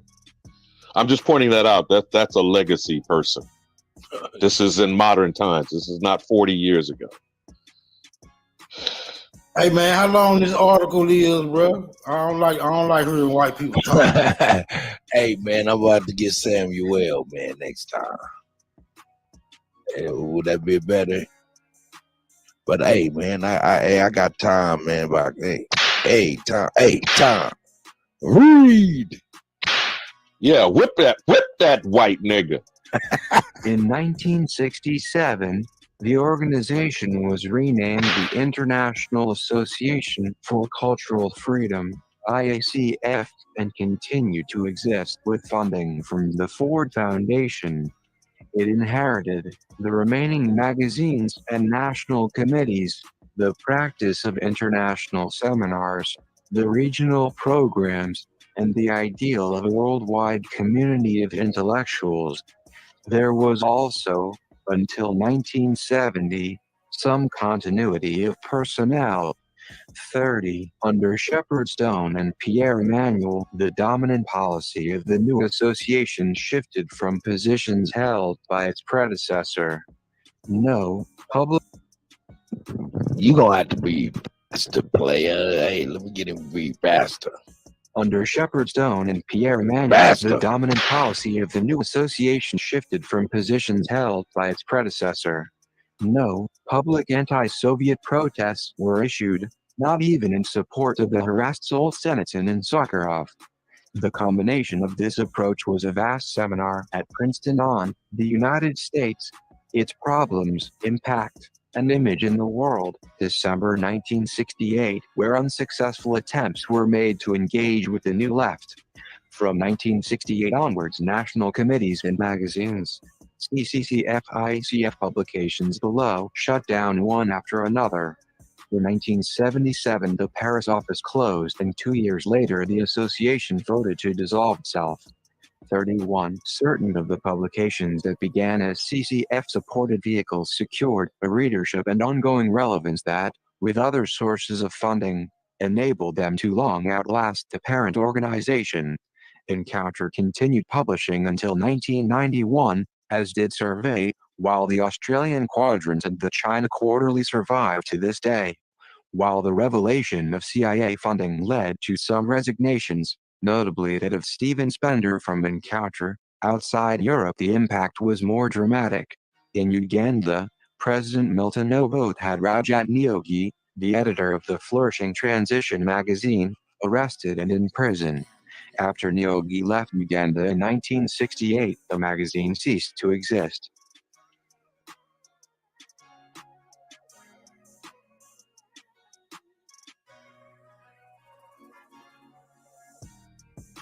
The European Intellectual Mutual Aid Fund, Foundation pour une entraide intellectuelle européenne, set up to support intellectuals in Central Europe, became an affiliate of the Congress for Cultural Freedom.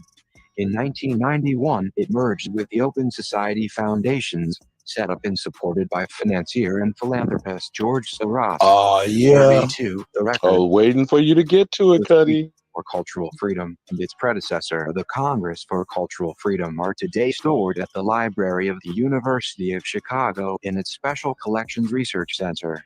University of Chicago. It's the Sith Lord.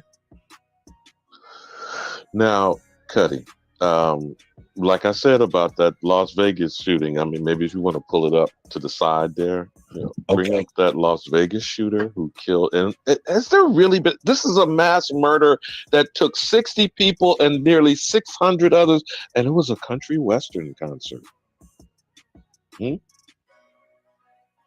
How the fuck did he get all that weapons up into the hotel room? The duffel bags of shit that they supposedly revealed. Now, this motherfucker was a pilot. I'm sorry. The word they use is contractor, don't they? What did they tell you in his backstory about him operating for the CIA? This is, man. Now, is that MK Ultra? Is he just a mole? Did he snap? I mean, this man was in his 60s, was he not? When he did this mass murdering, you get the Mandalay Bay, like you see there. Yeah. Had duffel Alabama. bags of shit, man. How do you get the motherfuckers up to the room? Alabama. Mm-hmm. Someone snapping is like a spontaneous thing. This man planned this thing from long. You know what I'm saying? So if there's a plan, there's an operation. You understand? So, Nadi, I don't know how far in you came, and the conversation is about the CIA and Pan-Africanism, and some of these pan-boo-boo motherfuckers on the short bus can't see the connection. Could you enlighten us, my brother, from another mother? I can try to do my best. As far as my knowledge, they've been involved from the early 1900s, promoting African thing to we people. If you can remember, right after 9/11, like a couple of days after 9/11, Bush, the son, he was giving tickets for all melanated people to go to Africa for $1. I don't know if you remember, if anyone recall that. $1. He was trying to get people to go over there so they can have us to fight with and forsake the land. That was our FBI or CIA too.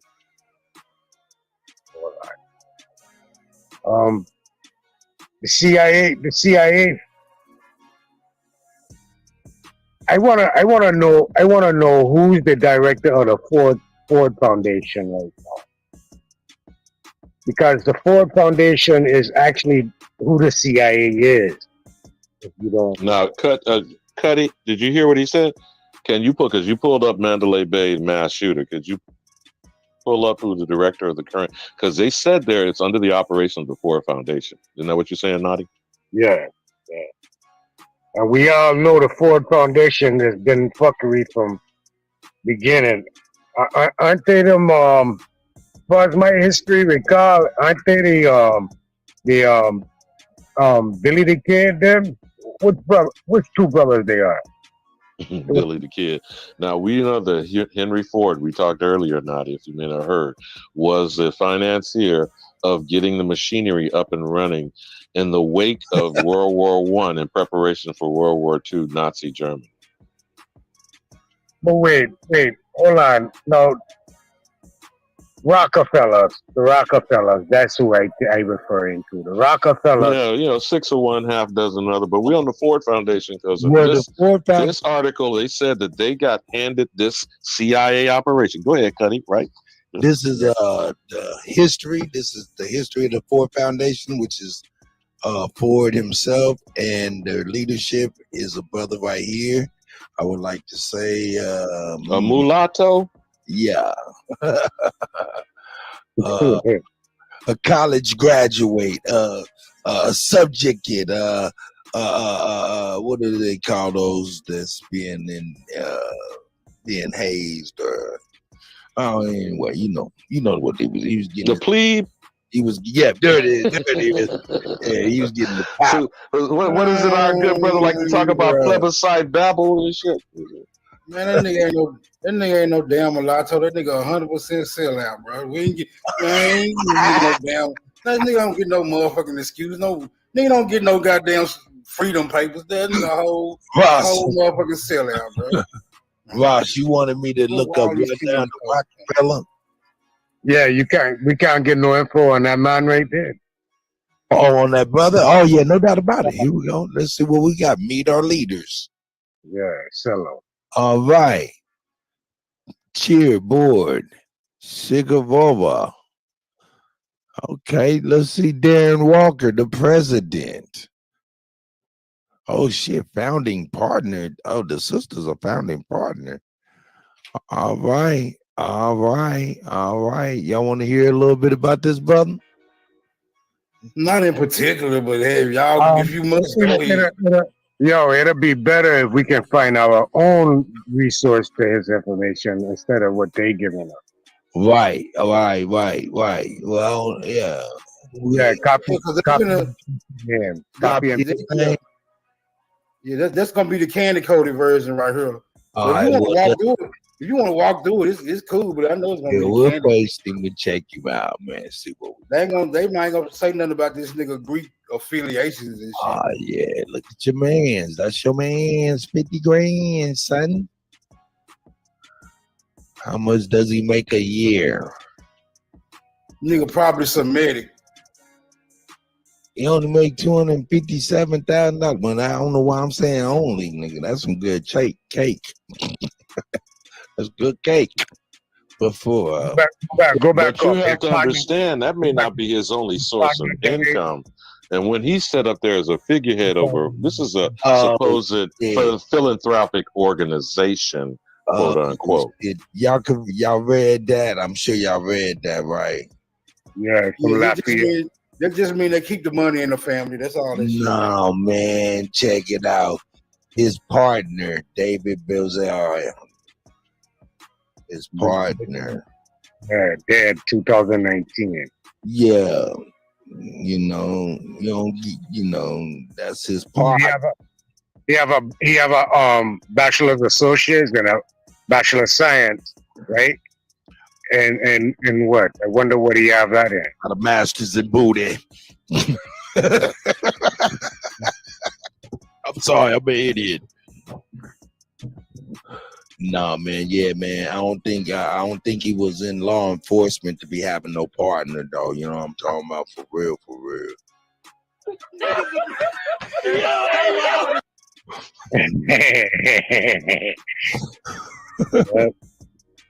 You already know. So go down, big Cuddy. In your search bar, type in House of Paysor. I would love to see what comes up. House of Paysor.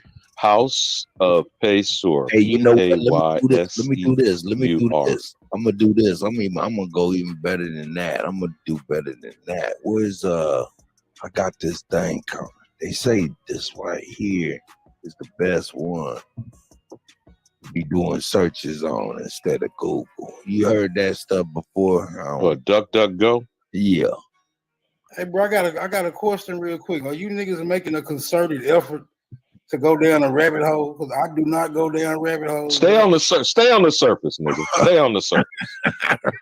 Be right back. God damn it! I'm gonna throw Bugs Bunny up at your feet. Want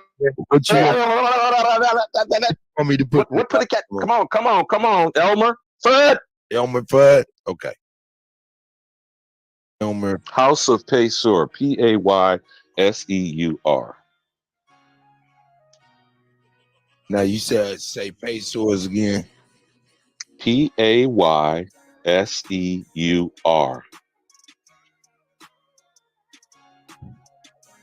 All right. I see Paysors in the United States and the Crown Prince of France. I see House of Paysors Wasabi. Images 13. Ooh. Right click on that, open it up in another way because you want to keep, or you might want to bookmark. Okay. Go ahead. Right click on open out another tab. Cut it. Was it referring to the 13 families? Yeah. Oh yeah. I'm gonna right click on him. I got you. Okay. Well, actually, no, I know what I'm gonna do. Yeah, I'm gonna do that, and I'm gonna do this here. You see what popped up? Whoa, snap! I'm gonna back out of this. I digress. Oh. Go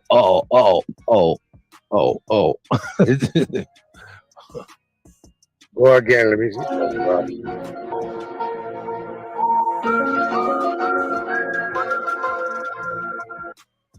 Boy, you extra as hell.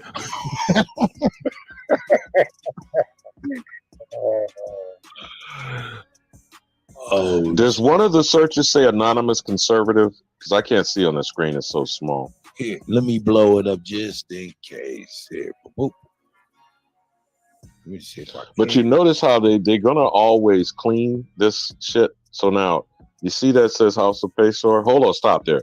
Read that paragraph there. It says 1872. What is 18? Oh, okay. Say in 1872, a Paysor company, the Charleston, Cincinnati, in Chicago Railroad established a telegraph company called Western Union. Say what? Oh God! Oh shit! Hold up. What's next? I'm sorry. The beautiful bean footage is on pause. It says what next? It formed a subsidiary company. That's what it means. Subsidiary called AT&T. Say what? Wow. AT&T. In what? In what? 1875. In what? Charleston. That's the end of Reconstruction. Today, it is one of the America's biggest Now, would you like for me to explain to you why the American Telegraph and Telephone, the acronyms they did not spell out for you, is what? Repeat that, Cuddy. What? It formed a subsidiary called AT&T in 1875, and today it is one of America's biggest telephone and Would you hazard to guess why American Telegraph and Telephone was operating under Western Union, which was a what? Naughty? What was Western Union in its original form? Was it Telegraphic Communications? It sure was. Oh, a little hold up. Over the No, railroad. I wanted you to read that first, and then why don't you click on the link and go down that rabbit hole while we leave the wild Indian nigga at the surface. Alabama, and they made all of this stuff a crime, like interstate commerce, wire. Oh wow! Oh man! Do you see above that where it says Daniel Pacer? Oh yeah, I see that.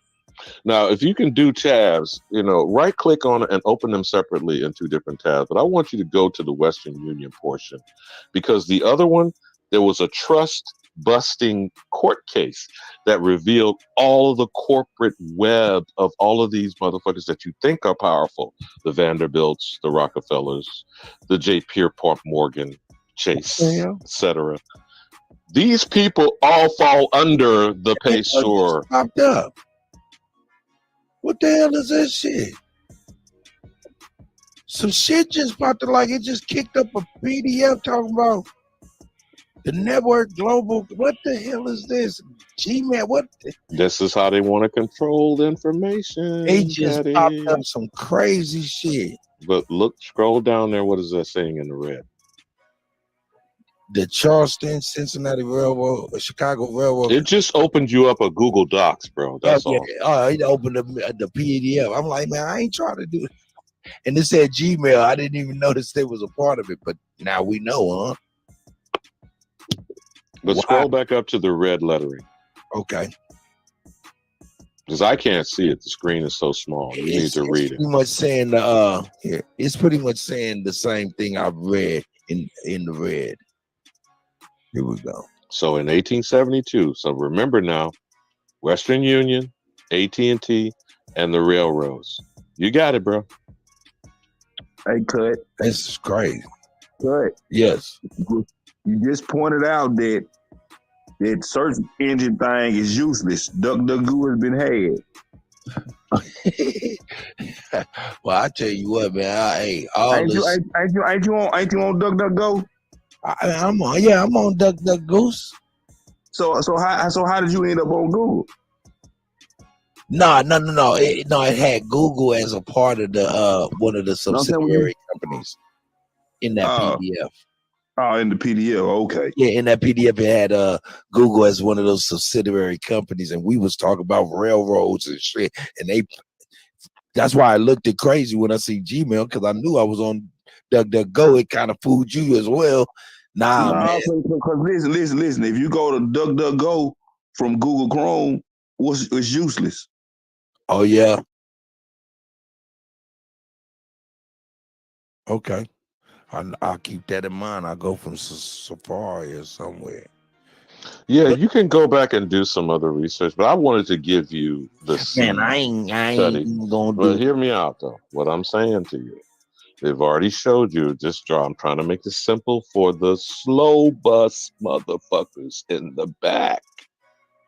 The railroad are the tracks that are laid on Aboriginal land.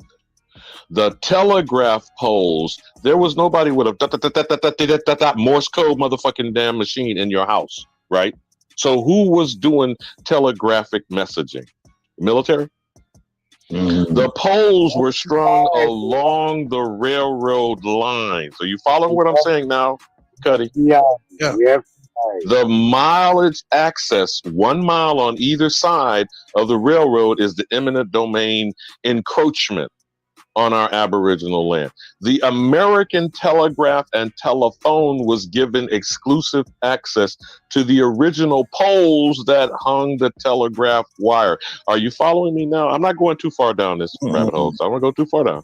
I'm just telling you, do you see the connection of the railroads, the Western Union, telegraph communications, eventually the telephone we're using as a device today? And this is only one piece of a portion of the industries controlled by this PaySor entity. You feel me now, brother?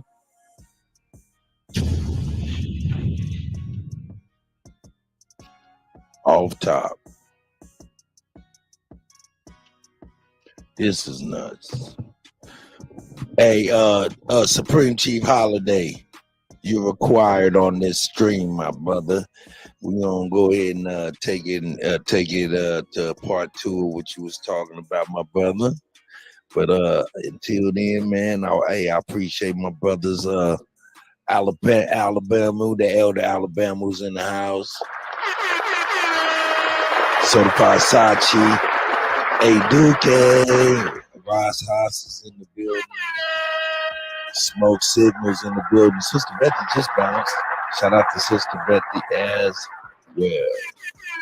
Shout out to Free Pop Out TV and Navi Post. Juan True. I see y'all. Empress, I see you, sis. I know I'll be talking a little nutty. D Movie Streams. I see you, Hawk Yos. DJ ZPE. You know what I'm saying? Quiet Storm Shine. I see you, my brother. No doubt. Lick shots for y'all.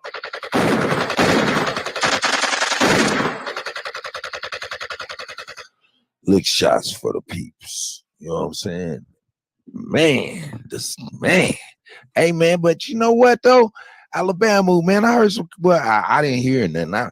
I seen some stuff that's crazy, you know what I'm saying, when they get to talking about some of these people's, man, said, like, you know, like, even like Woody Harrelson, like, he's supposed to be famous because his pops had something to do with JFK, man. That's crazy. Remember, these people are not random, Cuddy. They're random to the ignorant masses. Okay? That's right. There's nothing random about what these people are doing. The problem for us is that we keep focusing on surface shit. Now, we're not going to get to the root of the matter, and we're certainly not going to pull the fucking weed out so that the plants and the nutrition that we need can flourish without check the motherfuckers at the door, Cuddy. Hello? That's right.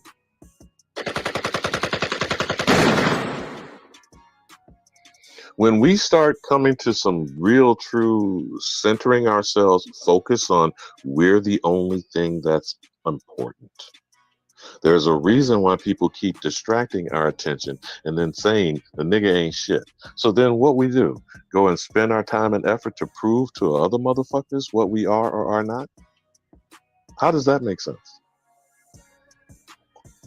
And how many times in a century, and we're only going to go back, I don't want to go back to 1600s and shit, just 100 years ago. I keep saying this whether people ignore me or not because I bang on identity crisis is a thing. In the Red Summer of 1919, hundreds of our communities were descended upon. That's a fact. Burned to the ground, flooded under lakes, lynch mobs turned loose. White domestic terrorist mobs. Can you say January 6th, motherfucker? Now, when are we going to get with the facts of the matter? Now, Smoke, you can have it back, man, since I done climbed out the rabbit hole. God damn it. Where's that putty cat?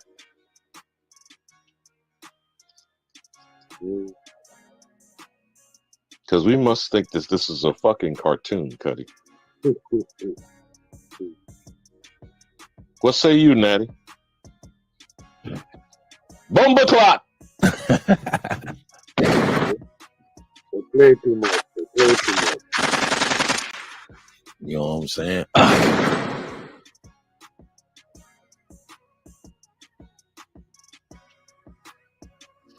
Hey, when was the CIA? When was the CIA created? It was under a different name though. It was the Office of something, OSS. But why don't you pull that up, Cuddy? Why don't you put in OSS CIA origins or something of that nature? Because Nadia is absolutely correct. We do have to need the point of origin. Here we go. There's for Sister Soul. And you say pull up what now? The origins of the Central Intelligence Agency.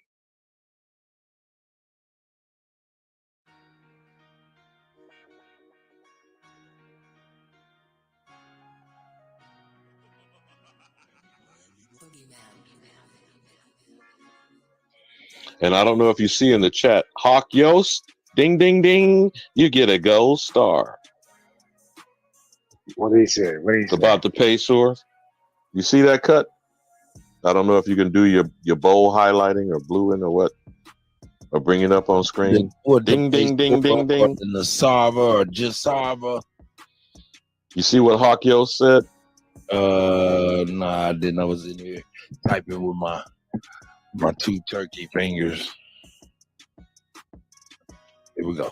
Hawk Yost, what up? Oh yeah. Okay, Hawk Yost. When the railroad companies bankrupted.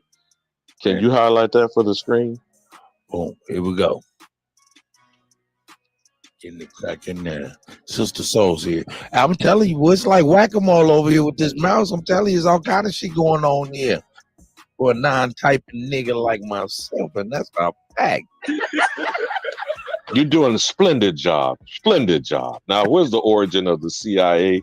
These criminal black ops motherfuckers. You're doing a great job. Just pull up the shit. I got you, OG. Late 1800s, early 1800s. All right. Hawk Yost said when the railroad companies bankrupted, their stock was forfeited to LC Pacers, and their railroad companies whose stock LC held were thereby amalgamated under one railroad, Southern Railroad Company. Hawk Yost, man, shout out to Hawk Yost with the. And that would be in Indian Territory, somewhere between Alabama and Georgia, before the Indian Removal Act. That's right. Right. And the reason why the railroads went bankrupt is because they put a fucking business plot not to allow we on the railroad on the cars anymore. All right. Now, if you want to stay away from Wikipedia for a moment, see what the damn government says about itself. So we know it's gonna lie. Let's see what it says first. All right. Now, this is forward facing. Our tax dollars at work. Naughty, you got it. Here we go. Americans' renowned World War II intelligence agency, the Office of Strategic Service, is our most famous predecessor. But did you know that America had other versions of intelligence agencies before the CIA was formed? Explored our rich history.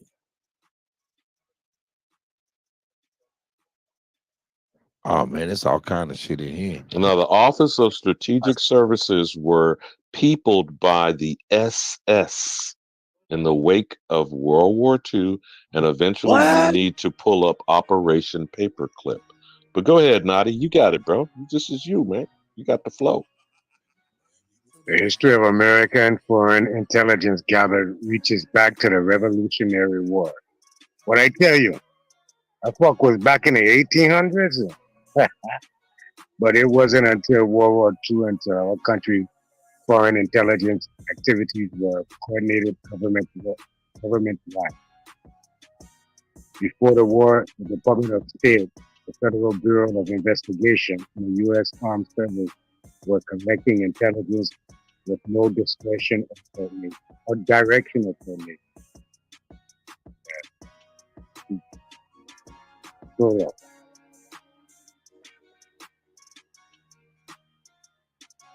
stroll up, big man.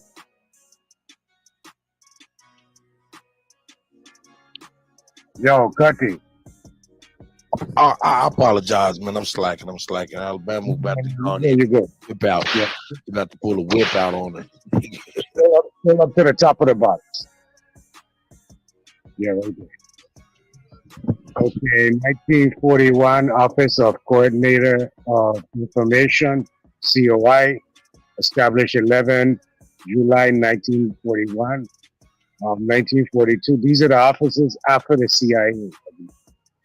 Offices of Strategic Service, OSS, established June 13th, 1942. 1945, Strategic Service Unit, SSU, established 1st of October 1945. 1946, Central Intelligence Group, established 1st of January 1946. And 1947, Central Intelligence Agency, established 18th September 1947. Office of Coordinator of Information. Yeah, they ain't giving me. I want to know who was there before then. Go up in the search bar and put who was acting CIA in the 1800s. Oh, you wanted the acting from the 1800s. And don't forget, you do need to get Operation Paperclip and see if that pulls up. Let me see if I can see who was there via wiki. Okay. They just going they just started at okay, now that's something different. Let's see. Oh man, they all in Iran. Yeah, they're going to try to stay contemporary with Wiki because they know about the attention span of millennials and Gen Zs. But the point that Nadi is asking is not just from the 1800s.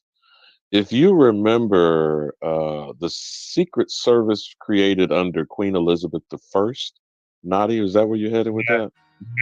Yeah. This was just a precursor to King James, Cuddy. Okay, I'm over here. I typed in head of the CIA 1800s, and of course these brothers, these white men right here. Yeah, they're going to keep bringing up contemporary information. No doubt. But you'd have to. There was somebody else in the chat mentioned about the killer of Flower Moon and how the FBI was created with the Osage massacre. I would agree with that. But what Natty's trying to do is trying to show the connection of the spy agency to colonial America.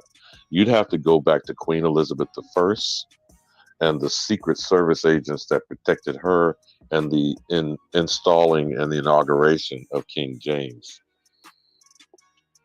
That would be King of Scotland, the 6th King of Scotland, the 1st King of Britain. Go ahead, Natty, you got it. Let me ask you something, Alabama. You know anything about the Serpent's Gate? No. What's the Serpent's Gate?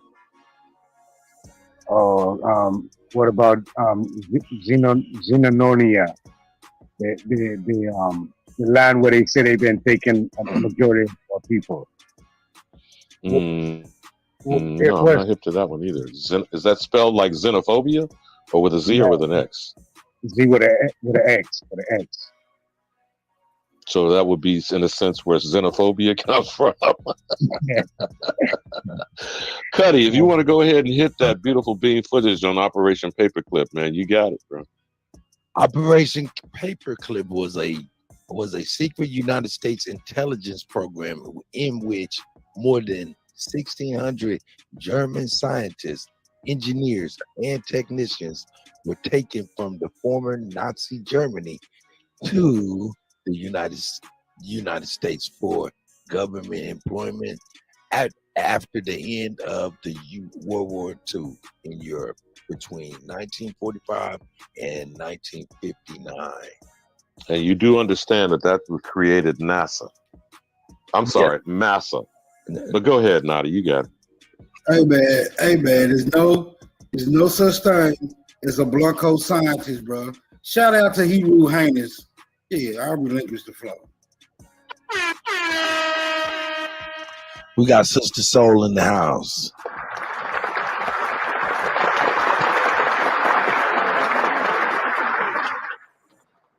How you rising? How you rising? Peace. I wanted to say all this stuff go around all the time. When they switched and stole everything from all the rich people. When he was Alabama was talking about them. With the phone and all of that. At the same time, this is all right before, remember the time when they started or created the whole Federal Reserve, when the so-called DuPonts took over the United States and bought the corporation. Then the other three guys created the corporation on that as well. They took all of her ideas, her money. The dude Thomas, was it Thomas Graham Bell, I believe it is, or Thomas, the guy that with the phones, the other phones going into that AT&T stuff. She was the one that funded all that. It was her money. She was living with the guy, him and his wife. He was a banker, a bank teller. He didn't have anything. He was broke, literally a bank teller. She met him and she used him for influential purposes and to help build her riches. She had all the gold in California. And after she died, they stole all her stuff. His wife. Are you big up in Mary Ellen Pleasant, my lovely sister? Mary Ellen Pleasant, yes, sir. And around that same time, the young lady Sarah, the one I was telling you guys about last year, that was the one that they labeled her white because she had all of the oil reserves. They ended up taking all of her stuff. So all these riches that they took. They're acting like they came from these families of money. They used the wealth of the indigenous women here that they took advantage of and stole everything from and created. Because they literally created the Federal Reserve right around the same time that they did this. And the guy, Thomas Bell or whatever his name is, he's the one that got all the funding for it. And when he died, his wife took all of her money because she was living with them and she was, using him as a partner.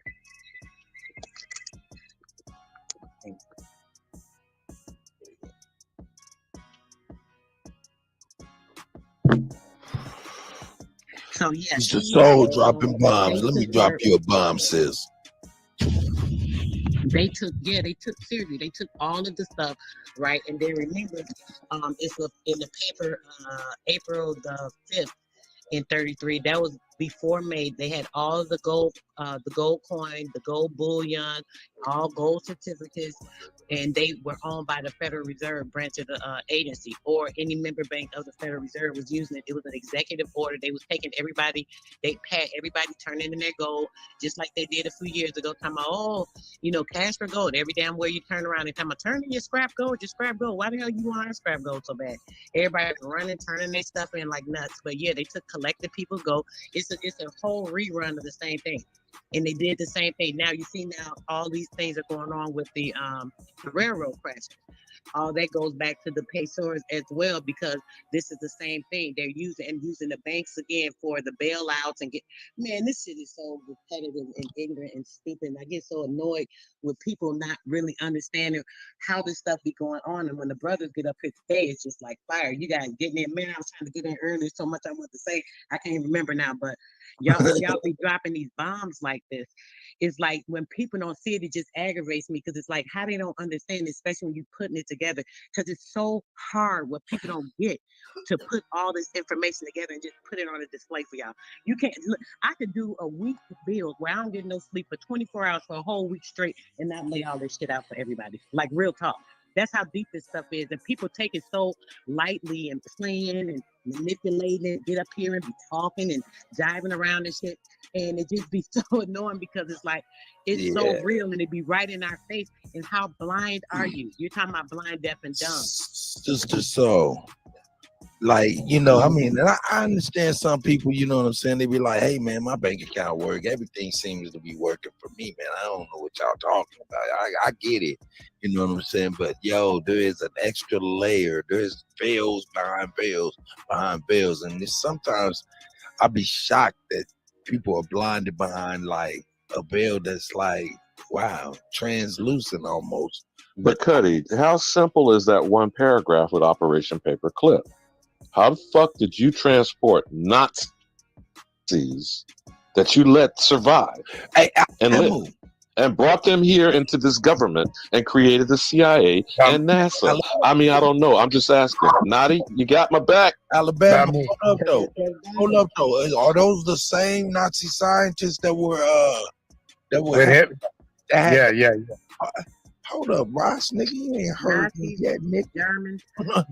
I'm saying, is that the same Nazi Germany scientist that had? Hello? Are you saying something, Sister Soul? I'm sorry, brother. I'm trying to say too. Remember, keeping in mind, President Trump's uncle is the one when they got rid of Tesla, and he went in there and got all that information. So the so-called Germans was using that. They was upset because Tesla was showing the ancestors, way of using the free electricity and so on and so forth. So they had to put a cut to that shit. Just like they got rid of the man that just built the cars that go off water.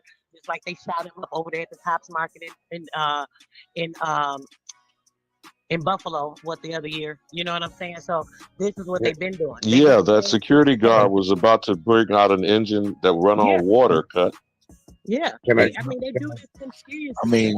And then next thing you know, somebody's gonna come out with that. They can't come out with it now because it would mess up with the oil and this gas and that fake ass shit.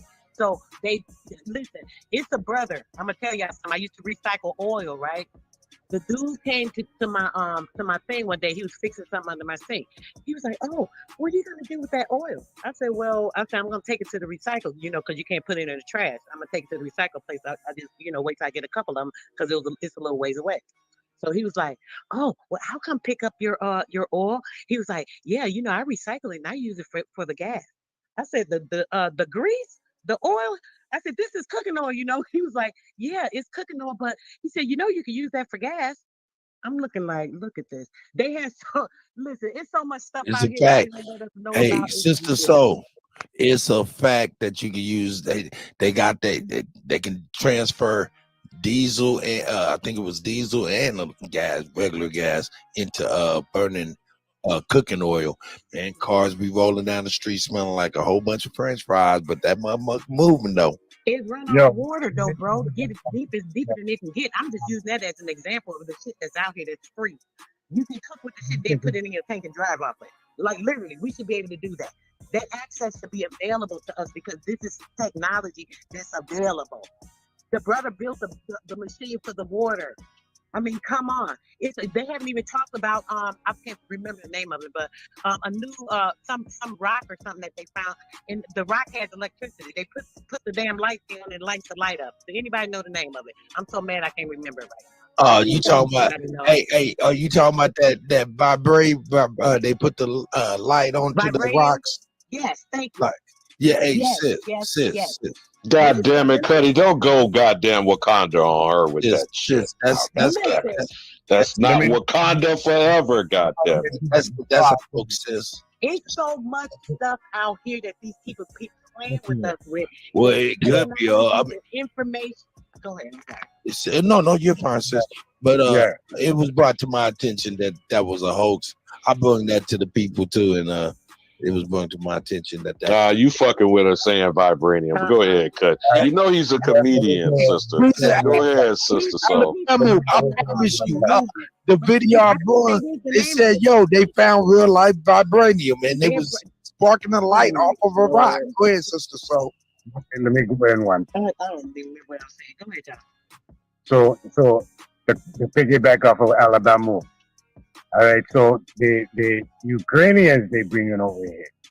You go and do the history on the Germans. When they got in Ukraine, they eradicated 92%, 90 to 92% of the people, the population. The indigenous Aborigine. The indigenous people of the land. So the people in Ukraine you see today are nothing but German descent.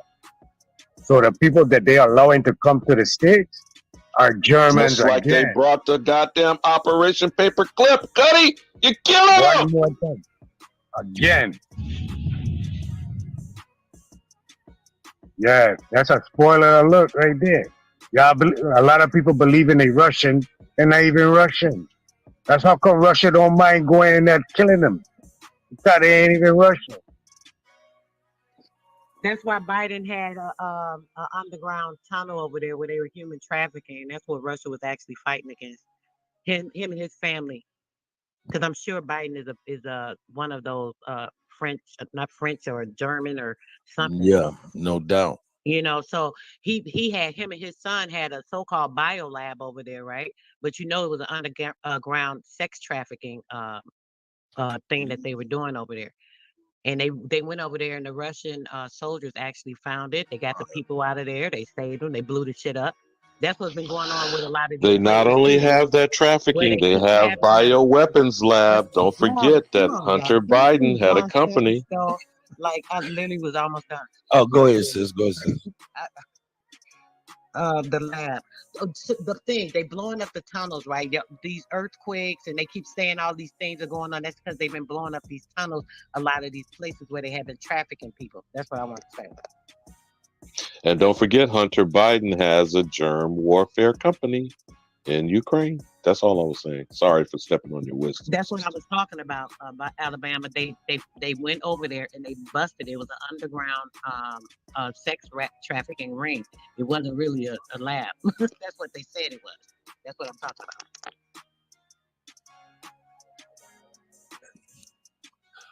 Yeah, man. Let me see what I got here. We may have been circling the drain, Cuddy. I know we're supposed to get back to the Pan Boo Boos and the CIA. Doing y'all thing, man.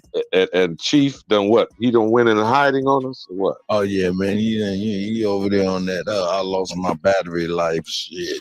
You know what I'm saying? Why y'all didn't give me no feedback, brother?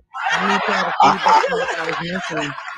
Y'all just walked over it or ignored it. I know y'all talking about other stuff, but y'all was talking about stuff earlier, and I'm just trying to circle back to all of it. Okay, go ahead. No, you good, sister. Drop the wisdom. No, I was dropping what I was saying, and I'm asking y'all about it. Hey, so we can y'all get memory a little bit. Let me go in one more time. Okay. All right. So we were talking about the digital currency, and for my people, then the best thing Wait, get hold a on. Naughty, can you back up to what I was asking y'all about before y'all get back into that is what I'm saying, if you don't mind. Drop it, sister. Drop it. What I just dropped, brother. What I was saying about Mary Ellen Pleasant, about the little white girl with the oil, Sarah. I'm saying, what do y'all see about all of Now this? you're talking about now.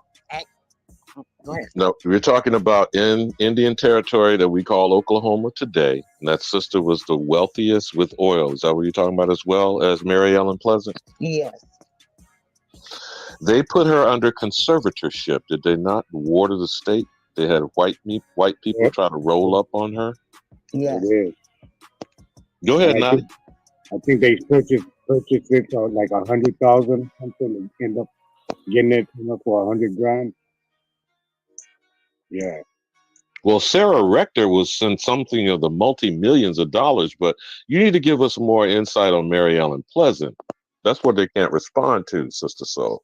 You need to give them more insight on what Mary Ellen Pleasant may have She had all the gold. That's how they started this Federal Reserve, with her gold and the other gold, the other people had that was mining gold, but she had mostly all of the gold.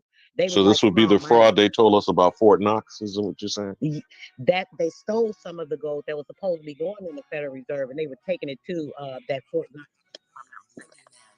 But she was a person that had, the multitude of the gold is what I'm saying. So when they stole all her stuff, not soon after, here goes this Federal Reserve set up.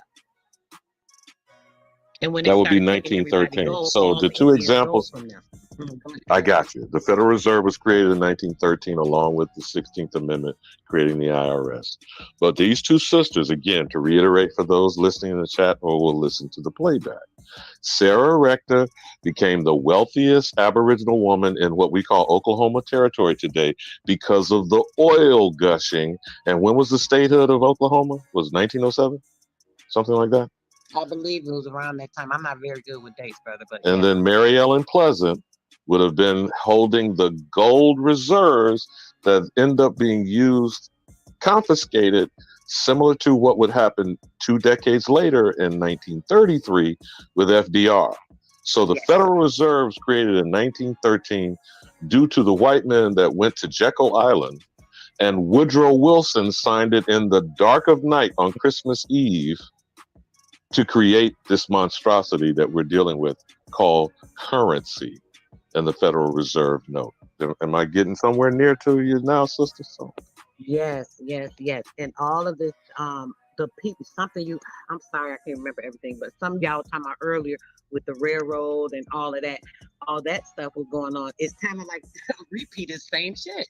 All of that was going on then, and just like how everything is going on now, they're playing. It's like they use playbooks. Like I keep telling you guys, they have these theatrics and they play them out in certain ways and certain roles, the way that they do things. The same exact things that happened then are like the same type of things that are happening now with the railroad. They have these derailments and this and that. You know what I'm saying? It's like throwing it in our face, like, like y'all stupid, so we'll do this shit again because it worked before. I don't know, but that's all I'm trying to say. Every 100 years is every 100 years. Every 100 years. So, shout out to Sister Soul, man. Sister Soul's in there dropping it for real. Shout out to Alabama. Certified Shachi Aduke. Ross is in the house. Smoke. Now, one final thing to wrap the circle in understanding currency, the fiat currency, and its history between 75 to 100 years, it always fails because it literally was based on nothing. It zeroes out to nothing. Now, we're at 110 years. We're a decade past this Federal Reserve note having been played out, Cuddy. You understand me? Now, you need to go look at the actual 2013 series of notes. I know they printed more under Mnuchin in 2017, but in the 2013 series, they then got printed with gold emblems and insignias, like the Liberty Bell, like a gold inkwell with a quill, depending on if you pay attention to the notes, or God forbid, you even have some shit in your pocket, wallet, or purse. And $100 That was bill the having that 100-year Constitution on it. anniversary of the Federal Reserve. But go ahead, sister. No, I'm just saying, and having them writing some of the Constitution on it and on the $100 bill with that gold.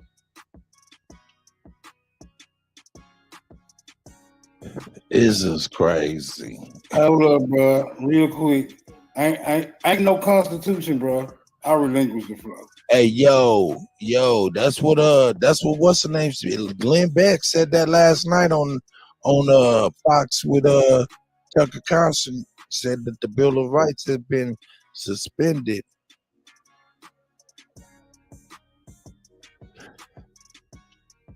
Man, we don't know nothing though, man. We don't know nothing. All we can do is grab your popcorn, make sure you got everything you might need, and enjoy the show. Enjoy the show.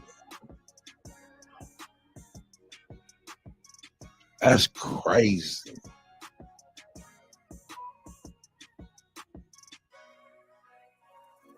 Who is it? Man, Who's that showing coins? Can you see what he's showing, Cuddy? I think he's showing some old ancient coins or something. Yeah, that nigga showing his wish list.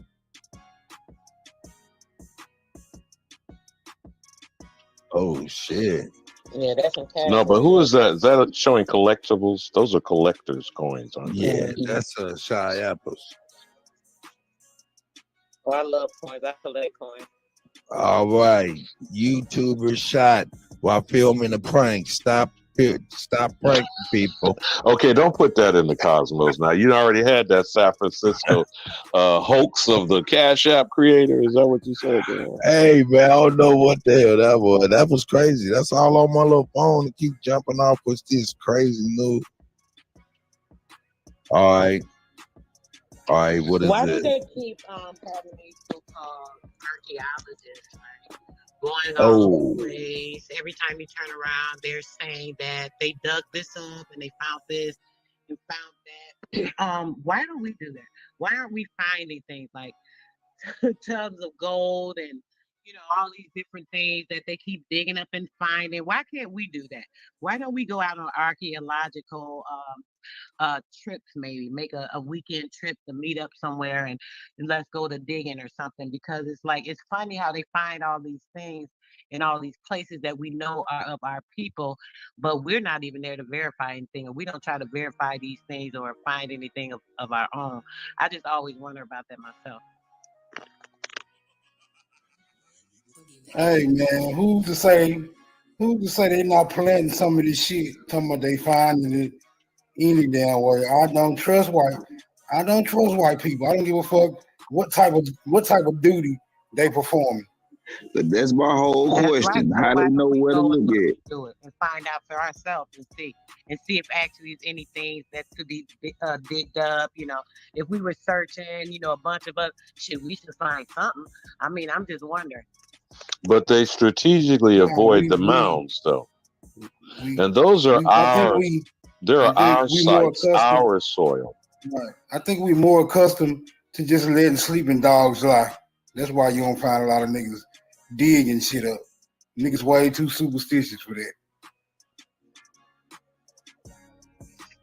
That's true too. I'd like to find something though, just to say, it could still be preserved. Just to say we found it. Look, take pictures. This is ours. I mean, I'm just saying because they're always supposed to be finding these things. My sister was telling me today about how it's some TV show. I can't remember what station it's on. She said, but they're going around talking about, oh, somebody stole all this gold from them, and now they're going all around the country of America digging up gold and taking it. Like, what? What are y'all talking about? Anybody familiar about this show? It's on either Amazon or maybe some Netflix or something. Oh yeah, I'll be watching that shit. I like that shit.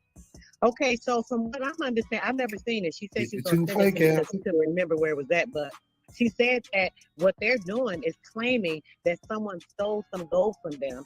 So they feel now they have the right to go all over America and just start digging up and taking gold from everywhere. Oh no, I don't know about that. I'll be watching that. These people be up in Alaska. They just be renting, leasing some places so they can use heavy equipment to dig for gold. No, I don't know nothing about that. Yeah, this was talking about people owe them for this money. They owe them for all this gold that has been stolen from them and all this other nonsense. So it's just funny how people, immigrants or foreigners, can come here and just do whatever they want and just do it, and nobody protests it or says anything or says, "Wait a minute, what are y'all doing? You can't do that." Like, I don't know.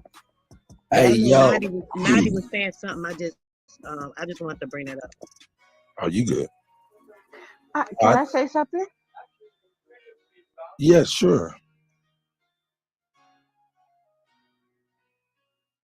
Sure. No, the sister brought up something about how foreigners come over here and they get all the accolades. They get all the whatever America have to offer, except for us, and we don't get those. But there's an agenda, and the agenda is not for you, but for everybody else to come in, grab all the resources, and leave you at the bottom. And that's why I tell my own people, we got to dig twice. We got to go up against, because these are the buffer classes that came in and took all the resources that we fought and died. Well, our forefathers fought and died for, and they reap the benefits of. But guess what? It's called a Hispanic heritage. They got millions of dollars in that foundation, and guess what? You can't even tap into it unless they tell you that you gotta prove your lineage to tap in that shit. But we didn't do it for our own. So I just say we have our own to blame. These so-called people that we put into power and want to talk for us, they're not for us. And until we realize that they're not for us, and we need to get grassroots and start building on grassroots and get it popping, we're gonna continue because our shit has been hijacked by foreigners, and we allow it. When I say we, the people that we allow to get into power to represent us, we allow it. Until then, But if we allow it, then it must be cool. It's not cool, but the people. Well, hold on. We can't be allowing it. We can't be allowing it, and it's not being cool. But, we either allowing it or we not allowing it. Which one is it? Well, I'm gonna say this. It's like a quick quo pro that you know what, do for me, I do for you. That's what it is. And in our society, and that's what we did. Even in our day in the 60s, in Malcolm X and Martin Luther King era, we were, we were down with these people, and we thought they were working for us, but they were working against us. And then until we get the grass, it has to start from the grassroots up. It can't stop from the top coming down to the bottom. It doesn't work. It doesn't work. Martin Luther King was from the top, trying to come down to the bottom. All these others were coming from the top, coming from the top and coming down to the bottom. It just does not work. We have to go grassroots, coming from Pookie, Ray, Shaquan, whatever. Those are the grassroots that's coming from the hood, from where we are. Not all of us are from that. Maybe some of us are from a different group in the society, but we all want the same thing. Yeah, because you did say. What that is? What that is? Hey what man, is that thing? That look like a piece of flattened out deer poop, nigga. That's what that look like, man. This nigga got a corn collection. No, that ain't. He got a paper collection. Hey, bro, what you gonna do with the coins, bro? Is you gonna buy this shit back with? Is you gonna buy the land back with the coins, bro? Man. Smoke. I'm going to tell you this. Oh, let me get this shit. When I was working in the criminal division, and you ain't see me there. They wanted me to go and identify bodies and stuff. I didn't want to do it. Make a long story short, I didn't want to do all that. Make a long story short, that when it comes to the Asian community, you cannot go in their community and want to take the police and want to patrol their cities or whatever. They have their own people. They have their own people that take care of all that. And when a death happens or whatever, they bring their own people in. When there's drugs happening, they bring their own people in. It is us that we allow into our own community that allow this stuff to happen. Until we say we don't want this shit anymore, We're gonna handle it our way, and we want our own people, patronizing. I mean, not patronizing, but you know, um, dealing with our own streets, dealing with our own crime, dealing whatever we need to do. This stuff is going to continue to keep happening Well, because we allow it. well, this What is all the niggas gotta thing. do, This is the all thing niggas, that's missing. Go ahead, smoke. And go ahead, I smoke. was just gonna say something real simple, bro. All niggas gotta do is want that bad enough. Go ahead, cut. The thing that's missing in everything, yeah, we need to patrol ourselves. We need to have this. We should have had this together. You know, really, to be quite honest, us as so-called colored Negroes, we know we Aboriginal and indigenous to this land. You know what I'm saying? We have been handcuffed on every point that would establish any kind of authority, culture, stability, or anything. These are the things. The realization is niggas niggas is scared of dying and niggas is scared of jail. Period. Well, No, I no, don't hold on, know. wait a I don't minute. know if Wait a minute. Hold on, we gotta clarify that. Go Now ahead, the let's get it, jails, smoke. I'm ready, baby. Let's get I'm it. just saying the cemeteries and the jails is full of niggas. So I don't see how we can make that statement in actuality, bro. Yeah, but so I'm saying this the penitentiary and the cemetery mostly filled. I don't want to say full of filled, but mostly filled with unguided missiles. the cemetery and the prison Hold is on, all about hold fast. us. Okay, let me see what smoke sent passed the ball to me. I just hit it back to him. Was that an ace or what? Did I do you? Hey, that was a good snappy comeback, bro. Okay. Hey, shout out to Smoke. Go ahead, sis.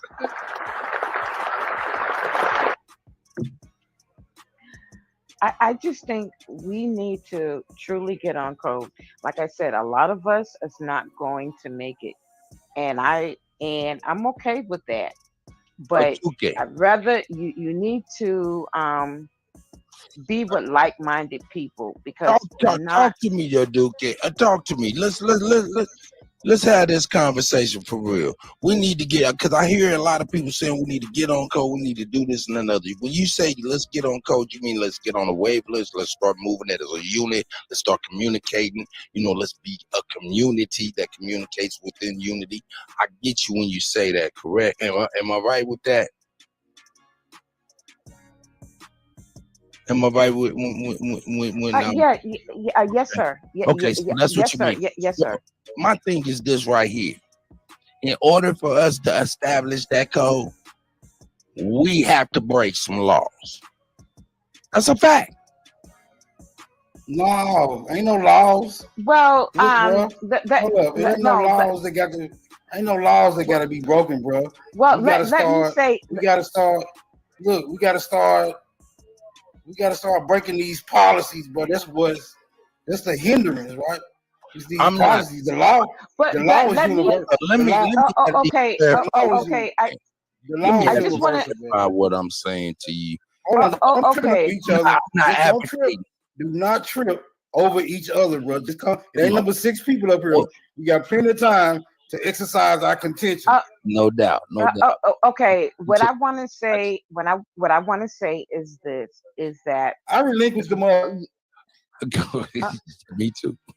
Okay. What I want to say is this: is that yes, we need to be on code, but not all of us are going to be on code.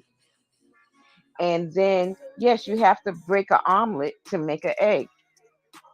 So not all of us are going to make it, but we definitely need to speak with one voice, like every other group, like the Asians. The Asians, when I say Asians, I'm talking Chinese, whether they be Mandarin or Cantonese, because they're two groups. They classify themselves as Chinese, but they classify themselves as different groups. The Cantonese and the Mandarin. On other groups of the Italians, you have the North and you have the South. Everybody knows if you say you from the South, everybody know, oh, you got some black blood in you. But if you from the North, oh, you Caucasian. They know themselves. From Latinos, Sis, they know I themselves. don't mean to cut you off, but you're speaking, and I fully understand everything you're saying. I understand these different denominations and how they, but we had to go into the brass tacks and the truth on how they was able to establish what they are benefiting from right now. And what they established was rule, and it was by a force. If you broke a rule, a code, somebody was gonna come see you. You know what I'm saying? That's what I mean. In order for us to now, I'm not advocating for this, but I'm saying these are the things that we have to talk about. I'm with you, Cut. I'm with you. You can advocate. And what you're saying, and advocate, Cut. no, wait a minute. Hold up. I know what you're saying, Cuddy, is definitely right.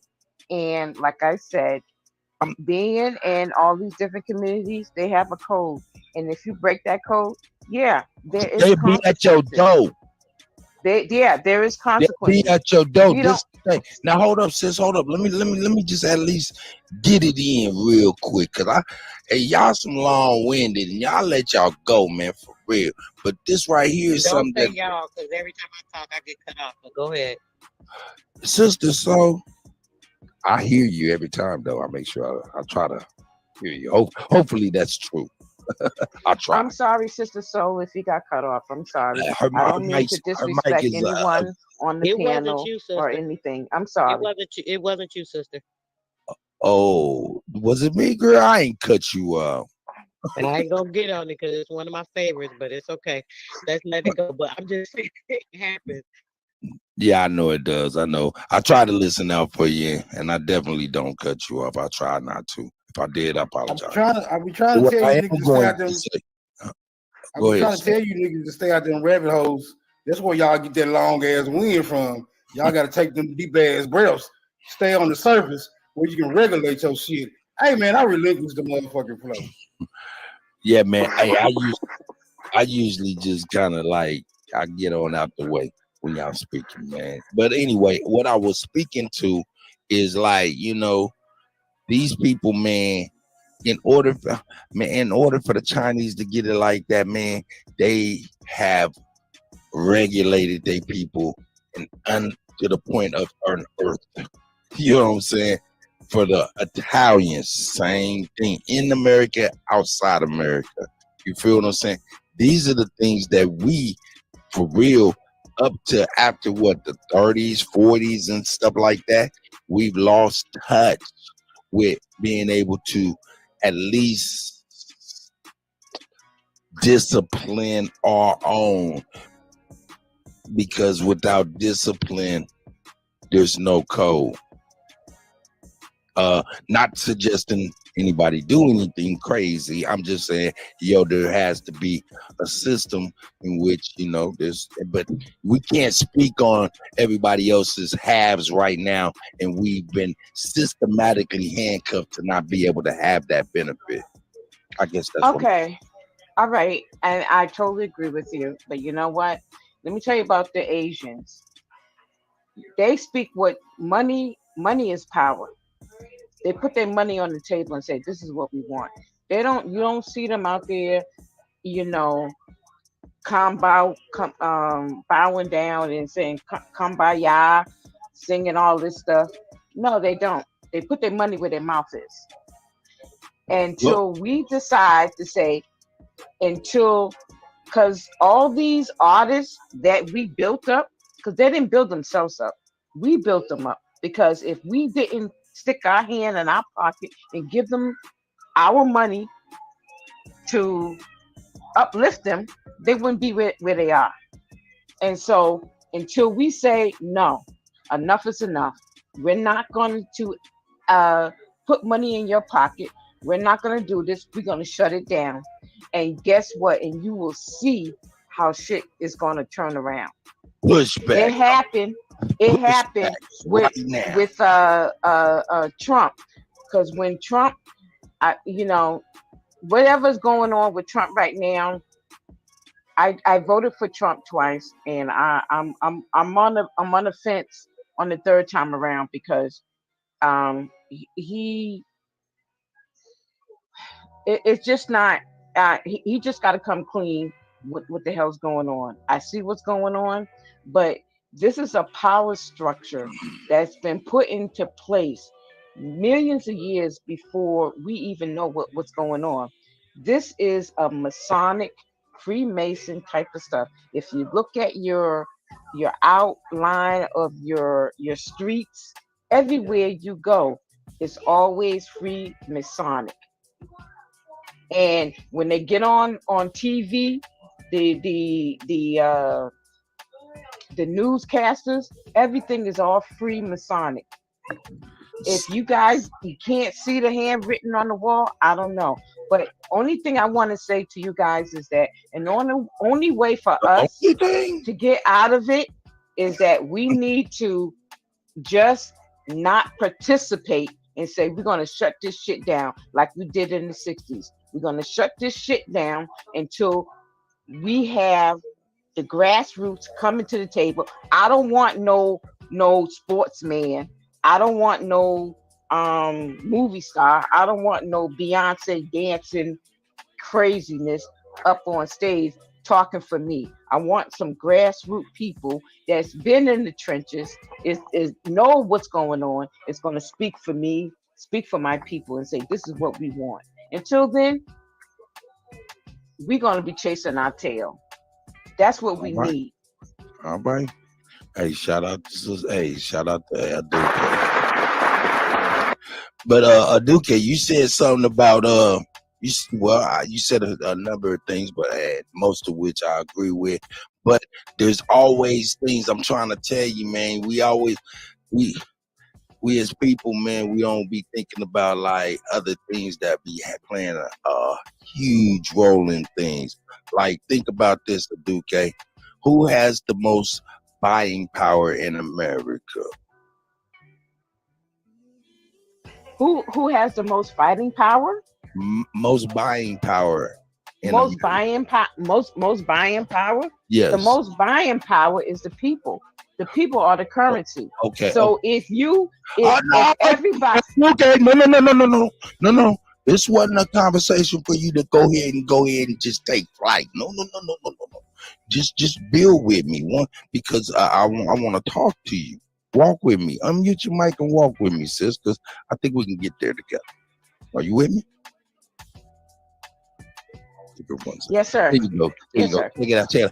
So what they tell us, what we hear is that we have the most buying power in America. Am I correct with that, sis? You've heard that before. So they say, but according to who? That's what I'm saying. That's why we say so they say. Okay, so they say that we have the most buying power or spending power in America, right? And the way we spend it, pretty much, which to your credit, is how we fail in power. I agree with you in a sense. But I wouldn't say that the Chinese, Italian, all these immigrants, that their money and even them pooling their money, even when they pooled their money as communities, it dwarfs our money as a collective. No question. The only difference is they have political power backing the citizens here. It's like the people from Japan, the country of Japan, put pressure on, diplomatic pressures. Different immigrants, home countries also put diplomatic pressure, as well as the immigrants. Okay. What do you think about that, sis? You know what? You hitting on something, and I'm gonna go back. And then what you said, it's all about nationality. Because what you're saying is that you don't have. There you go, girl. these groups, they have nationality. So when they put pressure, yeah, it's their country putting pressure on their citizens and saying, you're not going to do that to our citizens because we're going to put pressure on you. So they have their own nationality countries talking on behalf of them and saying, you're not going to do that. So where's our nationality? Until we get it together, I don't know. Hey, now see, Aduke, we don't have that. And I was just kind of posing that right there and see what you think. Not to say that you were wrong or anything, just to see exactly what you thought with that kind. Because a lot of times we skip past some other shit that's happened behind closed doors, or we want to blame a generation for their decision making without thinking about the context or the environment in which the decisions were made. Well, Here's the thing. Everybody's talking about nationality between the Moors into the Aboriginals or whatever, and everybody's talking about, well, you need to do it for yourself. You start your own tribe or whatever. But it doesn't matter if we don't speak with one voice. It doesn't matter if we don't come collective and together and pull ourselves up as a group. So if you want to keep singling each other out and saying, do this, you do your own, we're going to keep chasing our tail. And I'm not about that. Like I said, we in a war. And they're going to come a time, I'm not going to be on this panel because, like I said, I'm making allies because you can't fight this battle by yourself. And if you think you can, go right ahead. But I know there's people out there, like certain people out here, that will kill me and kill my family because they're trying to survive, to kill their to help their own family. And I'm not about that. I was about to go ahead and let me at least put the exclamation on this, and whoever asked that question, if they can put it back up, can definitely do that. But what I was just kind of posing that, I'm not trying to point towards nationality, although that's what a lot of people. Hold up, I got an echo. Hold on, Alibaba. Yes, you have an echo, but it is about nationality because every other group got nationality except for us. We're the only group that keeps separating ourselves and calling us everything about. You got it, sis. Go ahead. Everybody's talking about nationality except for us. Every other group is talking about nationality except for ourselves, and we call ourselves everything. And everybody, no, wait a minute, it's so confusing because they say, "Oh, you need to go build your own tribe." No, you set up your own tribe. Oh, you need to be a Moor and do this. It's so confusing because we've been so misled and we're being bounced around. How can we ever? And like I said, you better make allies because you ain't gonna make this out by yourself. I'm making allies because this shit is gonna get deep. Mic check. I'm not gonna. Thing though, Aduke, this is my thing though. Real talk, and I'm gonna leave it alone. When they talk about nationality, that's not us neither. And when people get to talk that stuff, I don't believe that that's for us to go. But Cuddy, it's all about nationality. Everybody talking about. Wait a minute. You think about these other groups that come in here, these illegal immigrants, as everybody's talking about. You don't think they have nationality? You don't think they have somebody talking for them? It don't have to be. Mic check. Mic check. Can you hear me? No, Cuddy. Everybody calm. All right, Cuddy. First and all foremost. right. You know what? You know what? You gotta let me right there. No, Cuddy. Let me deal with y'all, bro. No, Cuddy. Let me tell you something. I love my people, and I love them here because we are a true people. But you know what? It would be detrimental if we don't truly tell them the real truth. We're at war, and I love my family, and I'm building. I'm building. I have land, and I got Well, land from hold on, Cuddy. inheritance. Wait And a minute.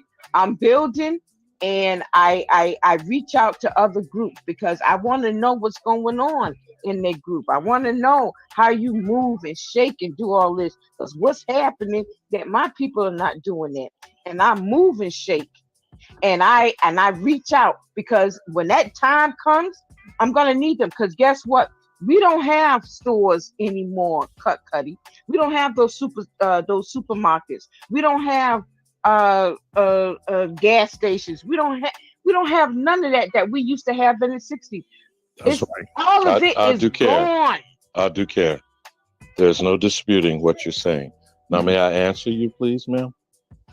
Because I've been listening. I didn't want to interrupt, but Oh, it's not yes, really sir. a big Yes, sir. Sorry. problem. It's a problem because we are not addressing it in a correct fashion. I just very simply preface what I say. I bang on one thing: identity crisis is a thing. That one word, American, addresses everything you and Cuddy have been going back and forth with. It is our true nationality. We have been defined by others. And even in the definition of the American, there's only one Aborigine.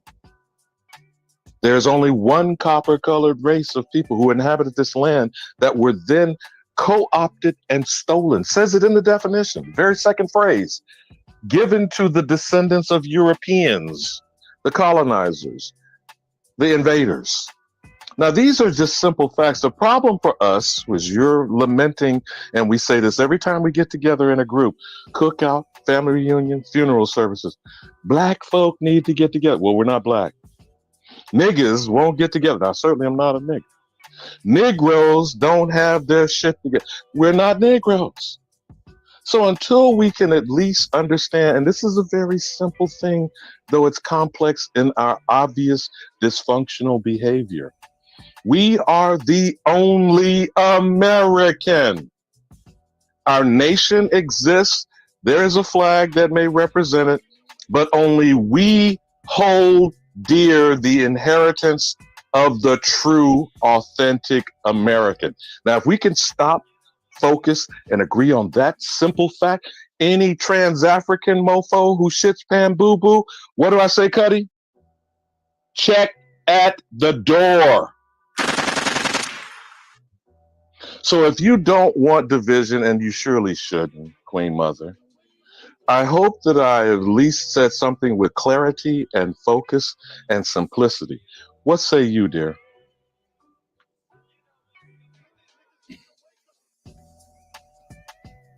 Acquiescence care. is agreement. Acquiescence care. is agreement. Yes, she Acquiescence has a is little agreement. bit of. I 110%. 110%. But we need to So then the stop. simplest thing that I would say, I got you, sister. Here's what I'm trying to be proactive and positive, okay? So then we need to be of one accord and address our children and grandchildren, because grown folk can't tell grown folk what to do. We should already be tired of this dissension, division, and chaos, which is what I hear in your tone of your voice, my sister. Not trying to put words in your mouth, but it is truly a plaintive cry, you know, and a call to action. I hope that is what you're saying. I do care.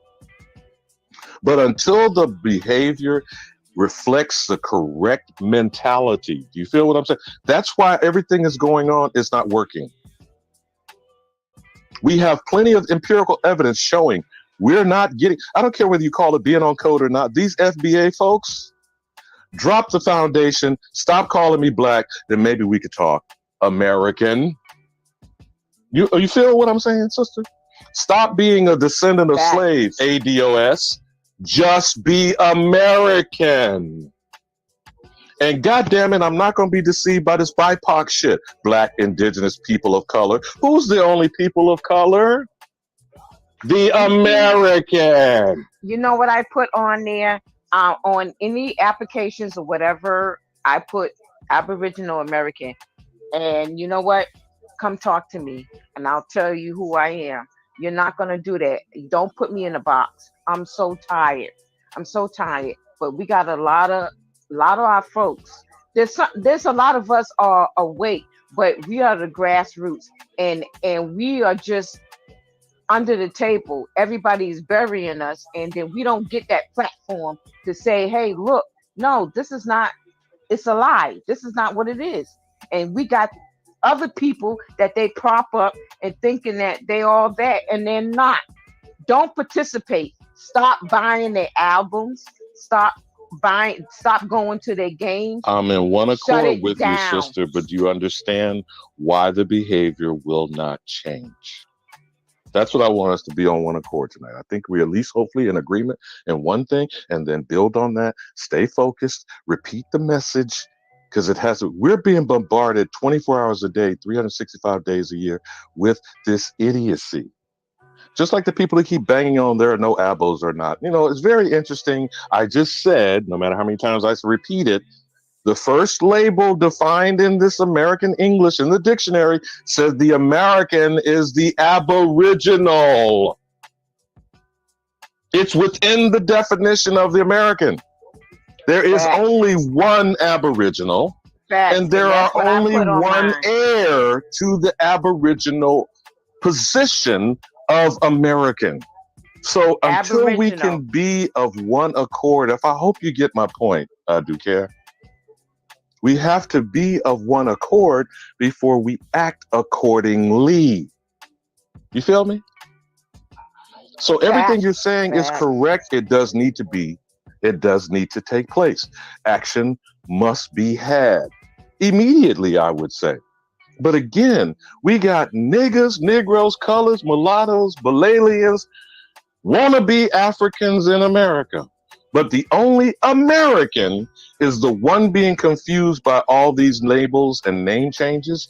No other person on the face of this earth has endured or will endure what we have gone through. Facts. And I just want to piggyback on that. Everybody has to realize that history repeats itself. Now you have to figure out why they letting all these immigrants in here.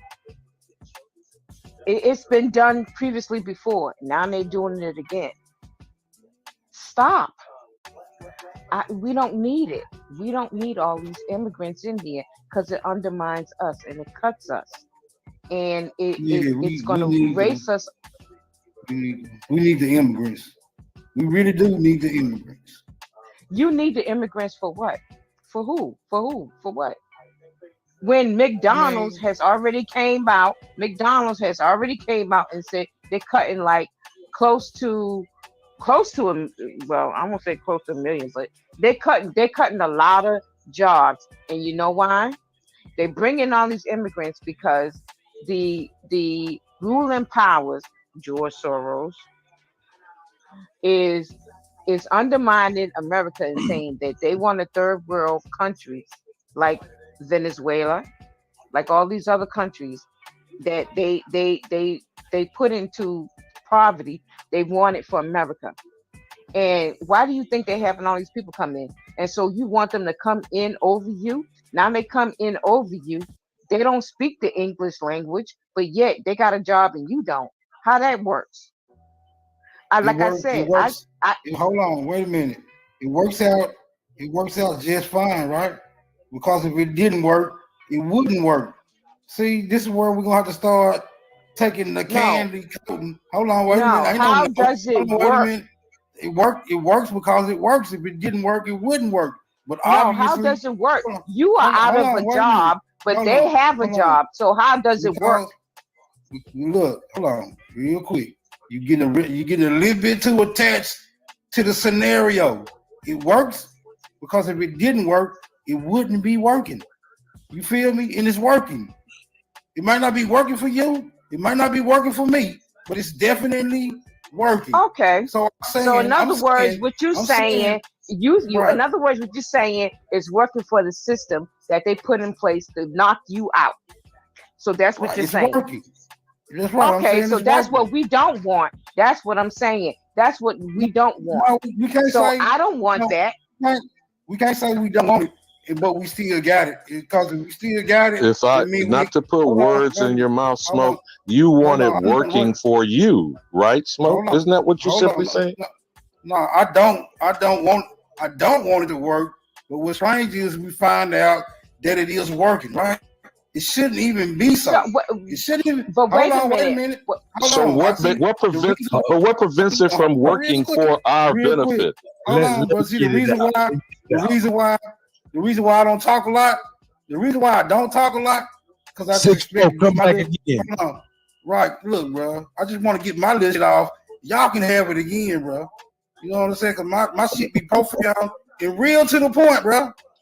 You just gonna have to deal with what the hell I'm saying. No problem. Look, this is what I'm saying. It's simple. It's work. I say it works because it's working. You know, just because it's not working for you and me, it's problematic. And if it's problematic, then we need to be trying to find out a way to do something about it. But if we're accepting it, then we can't say that it's not working.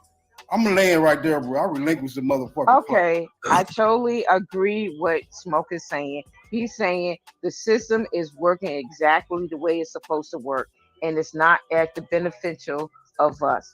So, but it was not to be a Duque. This is a confine that our ancestors set up for the foreigners to operate if they were still in following law. And we know there are outlaws and criminals, but I apologize for stepping on your wisdom. Go ahead, sister. No, you're not. You're totally on point. But I got a question when y'all finish. Oh, okay. Oh, is this Sister Bessie? Yes, ma'am. I just had to step away to a meeting. Yeah, you can go ahead and go ahead, Sister Betty. You got. Hey, Sister Bessie, how you doing? I'm good, sis. I'm hanging in there, just a little bit tired, but I'm enjoying the segment. Alabama. Can I say something? And I'm just gonna land my plane, and I'm gonna go in the back. Goddamn, yo, you did 30,000 feet in the air forever. You never landing the plane. Nah. Well, I'm gonna land my plane after this, but Cuddy. But okay, you a hot man. I know. But, no, Sister Bessie. Do you remember the that lecture that all you guys did that panel on? The Pan Boo Boos are dead. Oh yeah. Yes, ma'am. Yeah. Do you remember that I won? I won the lottery. Yeah, and we didn't have any way to contact you. Yeah, well, here's the thing. I was asking that, how do I get my email to you? It was because it was supposed to be in the memo section of the. You were supposed to just email it to me. Email me your email, and you never did. And through YouTube, I kept saying, "Has anybody seen Abby K or anybody know how to get in touch with her?" But what I'm saying is that I find it 2 weeks ago that I got an email from you that I want to, what you call it, the perks, the sneak perks, and somebody, yeah. So my email was there. So, and I was like, oh, I didn't get a chance to, facilitate in the thing. And I just wanted to, to say that, I didn't get, my perks, but it's okay. It's okay. But you'll get it. You'll get it, sis. But it's okay. But yeah, I got an email 2 weeks prior to me winning that your lottery towards this Pan Boo Boo lecture, and I got an email saying about sneak perks. So that means I was on your what do you call it? Your I don't even know what that is at this point. I don't know what no, that the is. sneak perks. No, you got the sneak. What it's called? I'm probably saying it work. I don't even know what that is. The sneak perks. I think is where is Hey, come back, Allah. I got you, Allah. Just come on back. It's where you get sneak perks that you can't get on YouTube or whatever. But when I'm on your channel, my name goes a different color. So somebody must have paid for me. She talking about being a member, I believe, of your channel. Oh, I think Gretchen gave you that probably. Oh, well, whoever did it, thank you. But in order for them to do it, I have to be on your I think Gretchen did that. Cupcakes. What is her name? Cupcakes or something. Yeah, but Are you talking about crypto? your email. My email was there. Yeah, I don't know what that is, but Crypto Cupcakes did it, whatever it was. Yeah, my email was there, so I won it. I didn't get it, and I was asking, how do I send my email? And I didn't want to send it, on worldwide. I just wanted to do it on private chat. I didn't get it. I just don't want to hold up the piano, but that's okay. I just wanted to mention that out that I didn't get it, and I'm sorry I missed it. I'm sorry, but I just really wanted to. I don't want to hold the piano up. I want to respond. I agree with Smoke, but what he was saying, unless I'm just simply not understanding what you guys were talking about. All right. But I actually agree with oh my God. I actually agree with Smoke because it's like But Queen Mother, what we were going back and forth was whether or not the system works. And he was arguing that it works. Now, it works to their benefit and essentially to our demise. After you finish, I'll wait for you to finish. No, I was just reiterating what Smoke was saying. That's all. Well, yeah, I agree with him. It do work. And my thing is, I'm kind of confused about, okay, either the system works or it don't. What are the other options if it doesn't work? Well, it works. The problem is we have to stop applying to work for people's businesses and create our own. If you create your own corporation, you have control over your corporation. So it does work. But the problem is our people don't want to open up no damn business. Now, second, if it don't work, then what do we do? What's the option? That's my question. That's that. Okay, can I just 1 second. Let me at least get a couple of these brothers real quick. Alabama, Alibaba has been in here waiting. He's fell off a couple times. I like to let the brother get a word in. Then we got digital asset Lucky in here, and to add to the conversation, to add some turmoil. What's going on, Ali? You want to say something? Real quick, just don't forget who put the niggas. No. Look, just don't forget who put the food. Just don't forget who put the food on the table, bro. Save me some of this shit. Gotcha, I got you. Ali, okay, well, Lucky, you want to say something? Ali might be having a device issue. Oh, yeah, peace to the chat, peace to the panel. What's up with your cut? Man, shout out, Luck. Yeah, that's a good conversation today. I like what y'all was doing. Alabama kicking some shit today. Yeah. Hey, Duke is too. Smoke. Oh, yeah. I don't want to disrespect the sister. I just didn't know her name. Hey, they all coming in. It's making us all think. That's why we over talking each other. That's when you know you got a good conversation. Everybody got something to build on it. Yeah, that's what I'm saying. Cause it's a good one. I actually had someone wanting to put in on the I got a little nugget I want to drop by the NAACP. If you could share my screen for me. Oh, no problem. Hold on 1 second. Yeah, I got a little nug about the NAACP and its founding fathers. Oh yeah, already. I did that on my personal channel. Is anybody gonna answer the question?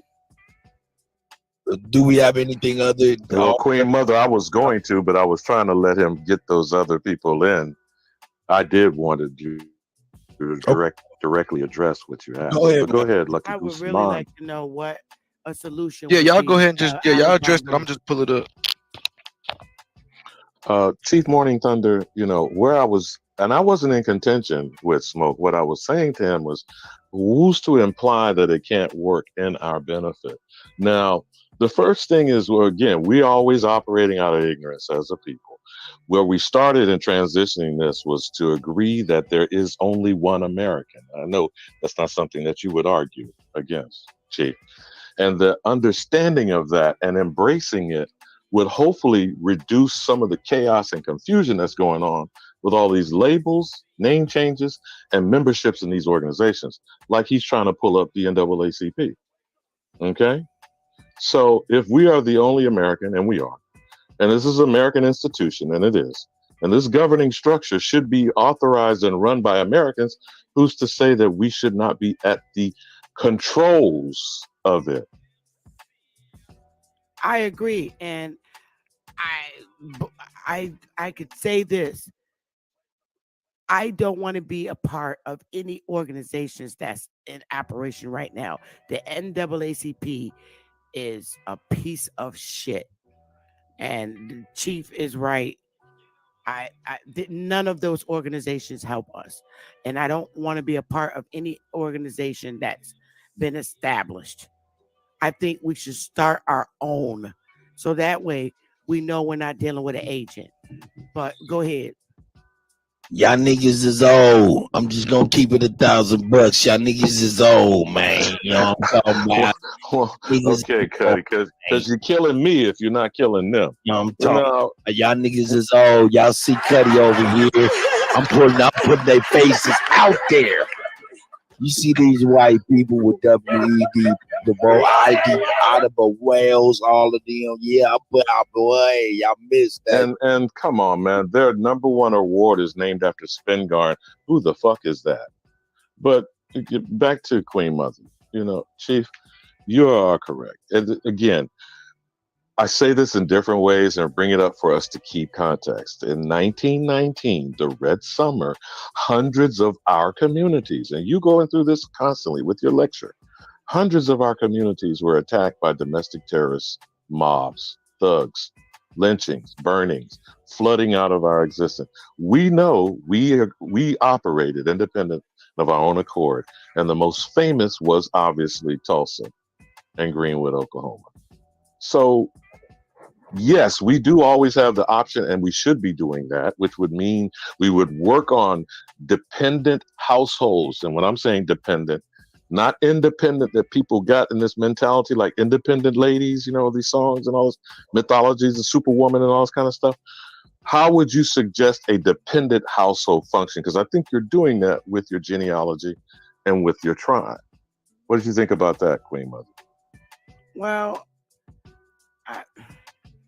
my thing is, I'm where we be on these panels trying to come up with solutions on what we could do to better ourselves and put ourselves in better financial positions as a people.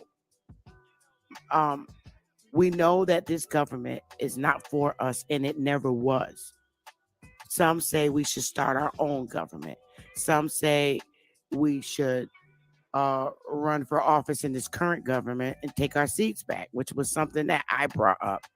But I would also suggest that it's a both and option.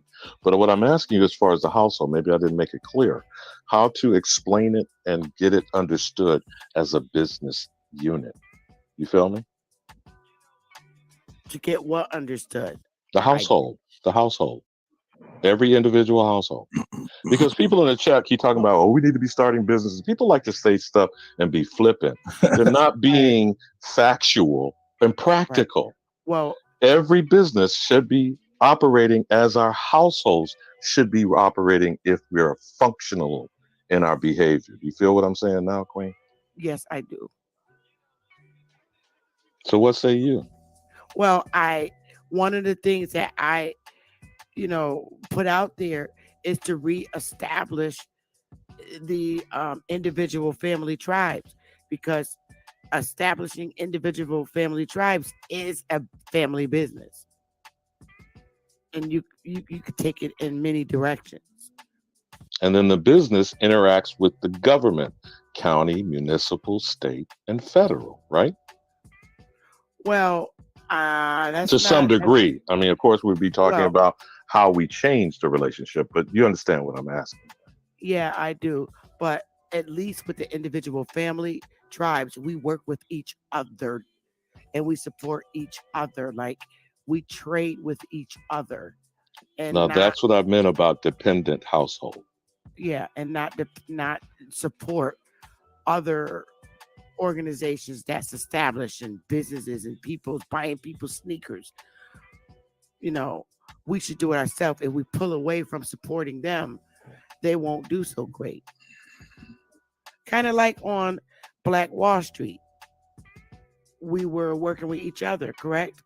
And not supporting foreign businesses. Now that you said that, Queen Mother, I'm going to reiterate this again. You've heard the word remuneration. Do you know that the amount is $700 billion annually? And what did these supposed Negroes in the state of Black America and the Urban League claim that we had even before COVID? $2 trillion purchasing. I think that's where you were trying to get at, Cuddy. Yep.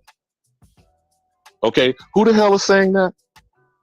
Who's counting our money? Goddamn, see, niggas want to talk about pocket watching and shit. Who the fuck knows what niggas have in their wallets, purses, and back pocket? I mean, I don't know. I'm just asking.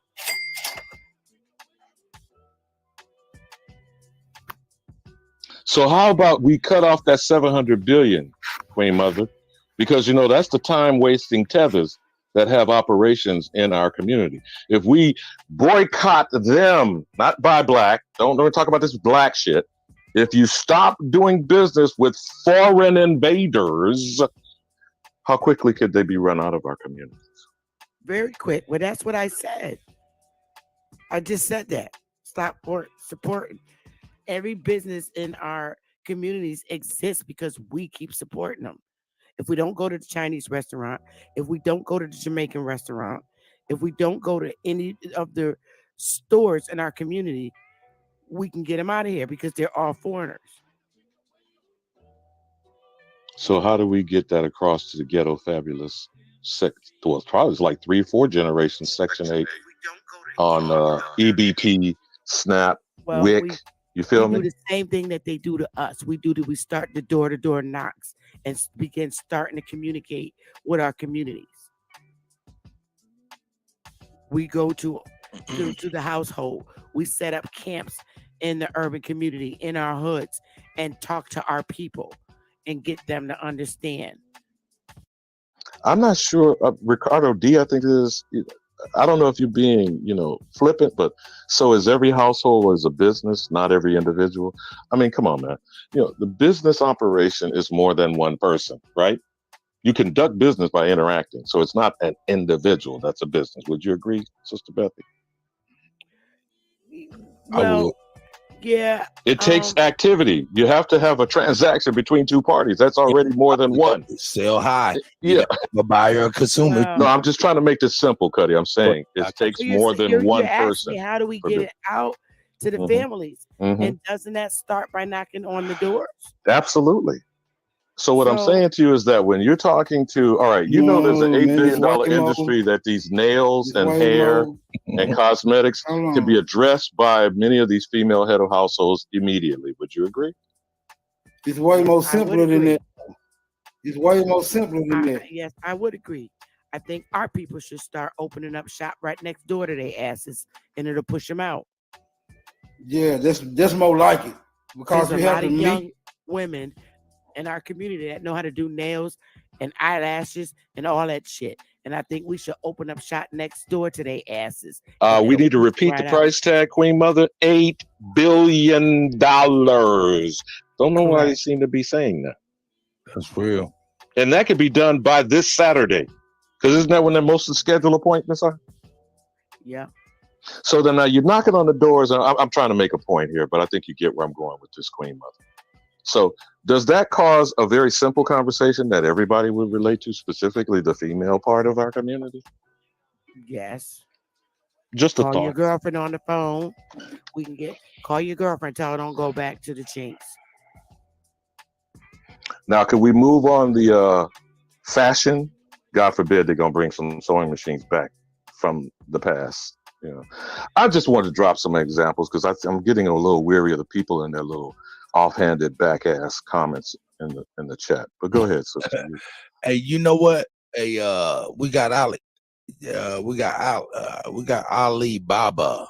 Man, I've been trying to let you get up in here, and I think you having a little bit of issues. But hey, unmute yourself and see if you can say something, my brother. I know you've been trying to get in. Mic check. Can you hear me? Just very faintly. Mic check. Can you hear me? Yeah, I can hear you, but it's low. Go ahead, brother. Go ahead. Yeah, peace to the channel. Peace to Chief Holiday. Salute to the panel, to the chat forum. I yield the floor right now. I'm just sitting back, listening to y'all build, checking out the points. Trying to catch up on the conversation before I make any comments.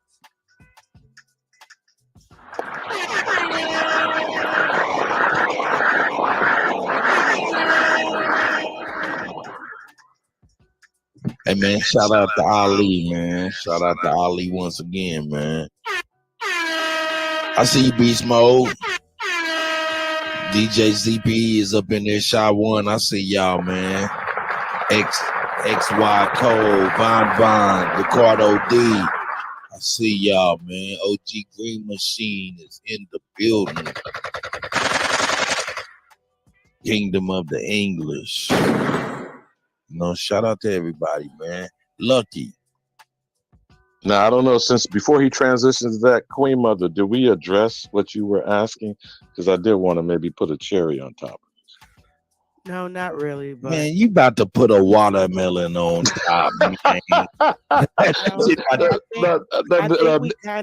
I think we kind of confused the audience a little bit because Ricardo said she said we should start our own business. But yeah, that's what I mean. We have the talents. Stop going to their nail salons. Stop going to these wig shops. But how do we get our sisters to stop wearing them damn wigs? And them wigs be costly. And we keep supporting and why is that money not circulating back into our purses? Exactly. It's okay. So I'm hoping that I'm staying on point that you're asking.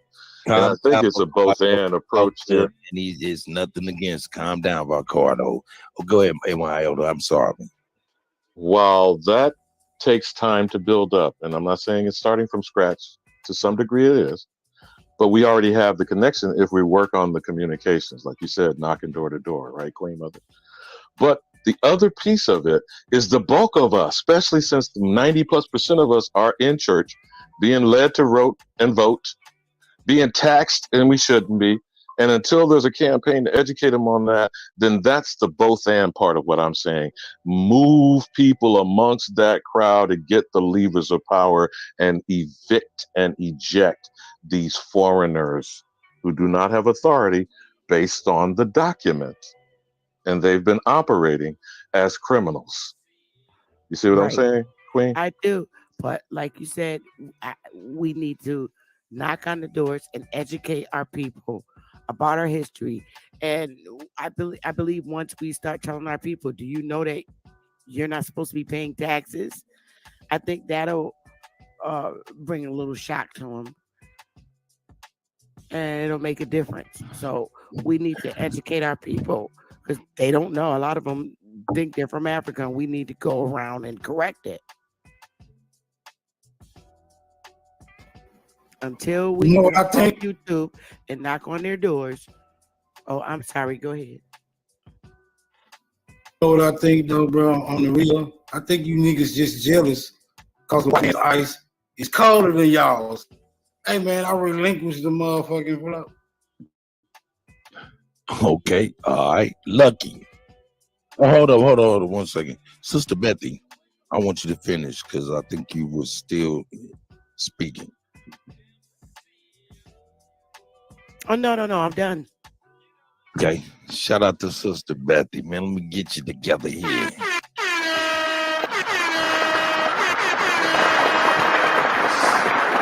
Sister Bethy, like, hold up. Y'all talking about us a lot of money problems. My shit still work. She said my coins still work. Lucky man, I'm gonna let you get to your article here, man. My brother, Yeah, this was just I appreciate your patience. oh yeah, it's all good. I'm just chilling watching the build. But it's just this video, I mean, this article is basically it's from the communist paper from like 1954, right?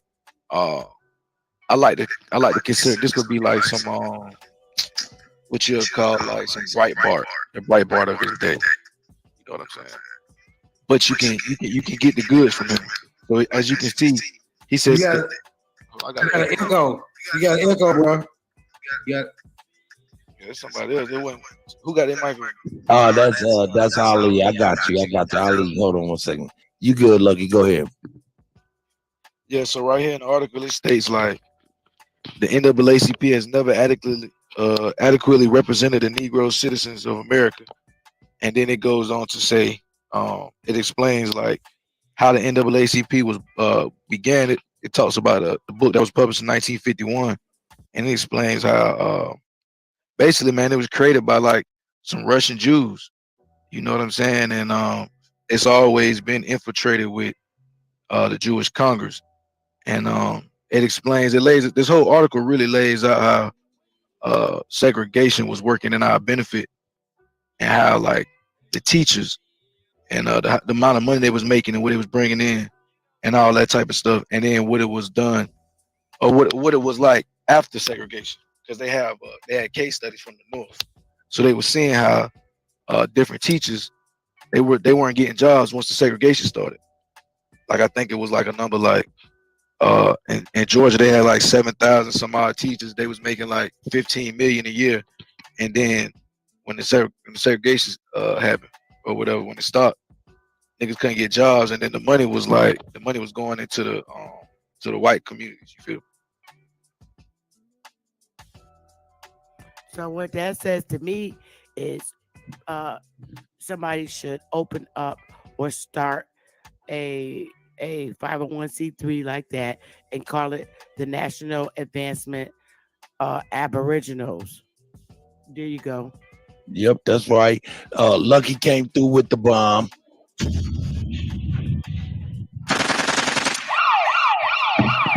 Yeah, they gonna need the police after that one. They gonna need the police after that one. Yeah, they say right there the Khazarians. I don't know if you can see it right there. They say the Russian, they was kicked out of Russia for trying to throw. They was kicked out of Russia too. Yes, it go in. I ain't gonna lie, go in. It's Columbia.edu. I found this on Columbia. Wow. You know what I'm saying? Wow. That's crazy, man. She found a way. Man, they hey, but check this out, man. Look at this, though. These are the same people that got us in the music business, entertainment, got us in fact, though. That's a fact, though. Political. I mean, they cornered us every which way we go. They benefit off every movement we do. Nah, that's a fact. That's a fact. But see, the thing about it is, hold up, it was orchestrated in 21. Lucky. I'm sorry. I know you was gonna say something. I just gotta let this land, man. Yeah, we gotta think about all the people that we love for real, who is gone. Who thought this was us and for us. Man, this hit a little different. It be hitting like, you know what I'm saying?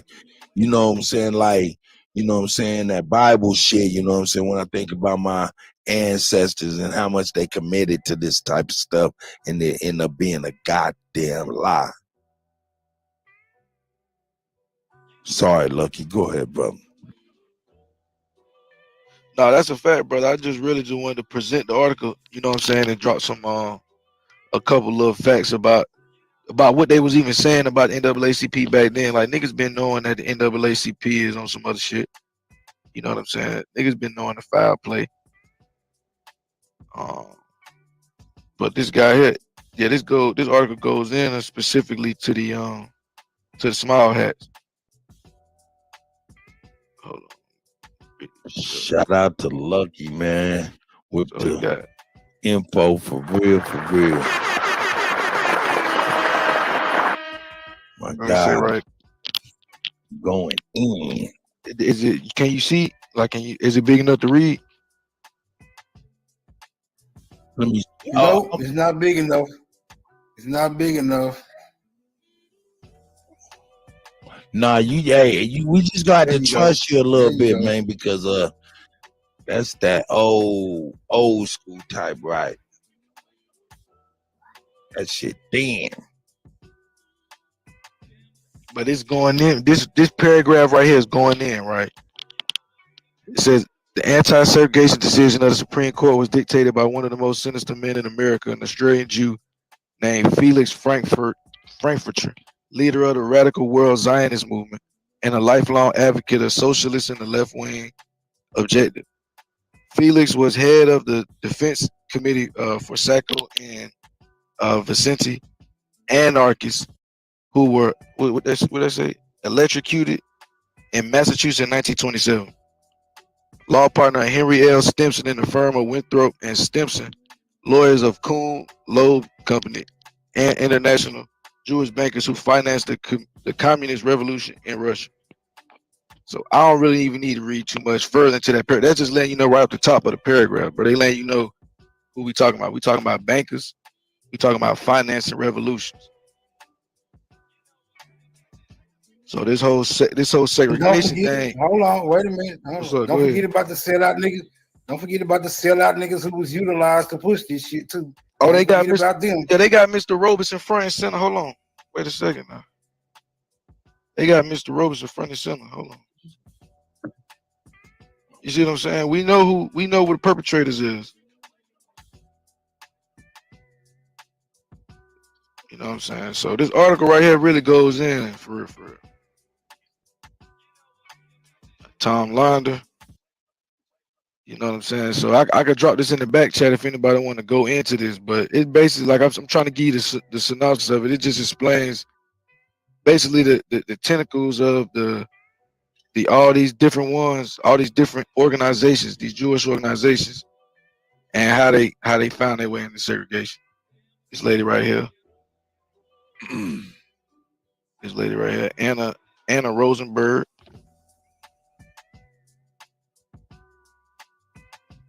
You know what I'm saying? Who else? See, this is why it's important.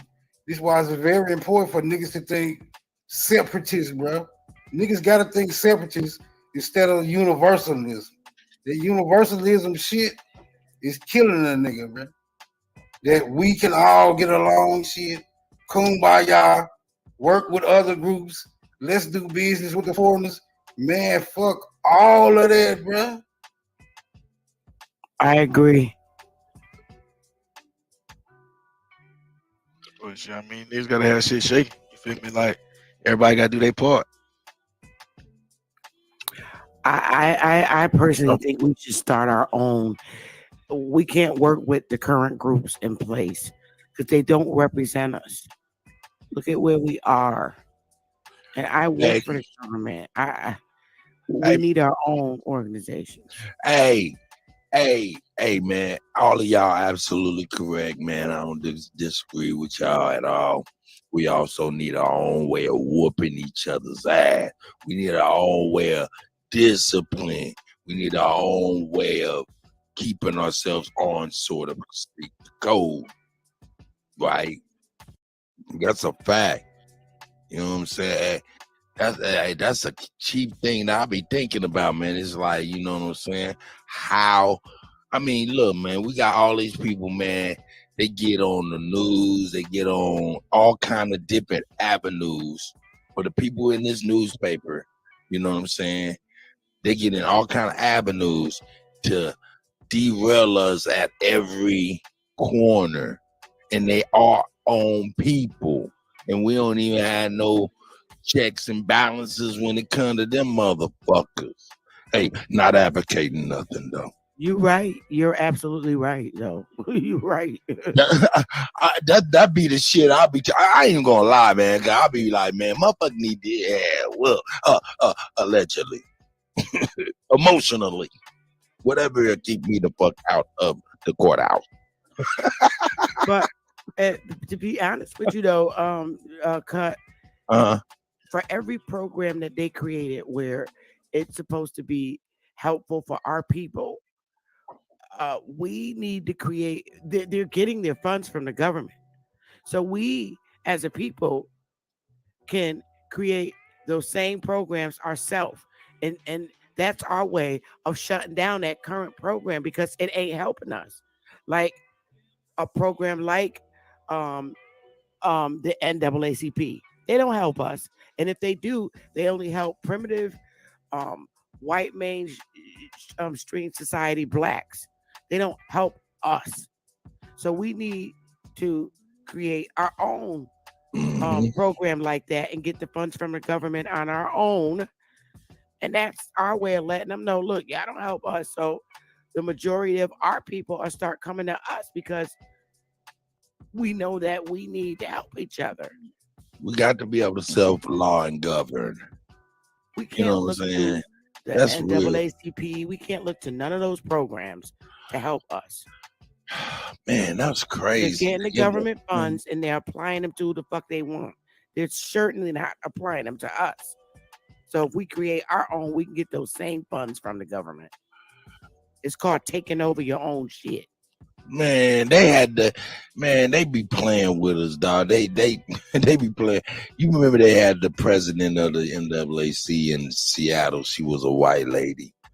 It was like, yeah, we're gonna make her dress up black and tan her skin and put her in front of niggas in Seattle. Niggas in Seattle did not know nothing, and that was crazy.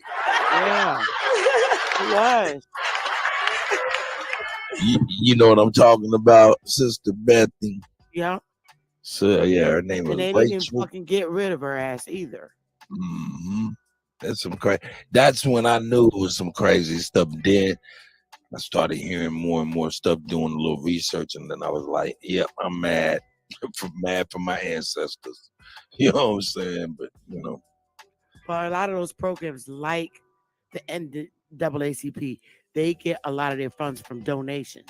A lot of companies donate, but they don't donate for no reason. They donate to have some kind of power and say so over it. That's the fucked up part. yeah, in the ways they're applied on the derailments of our agendas or wants or needs. Right. Yeah. They want in. That means they want in and have a say so. You get these Like, yeah, private develop donors. over here so I can go on ahead and because we opened up these private prisons. Stuff like that. Hold up, derail them over here because we got these chemotherapy centers coming up. You know what I'm saying? There's all kind of, these people are wicked. This is some crazy shit out here, man.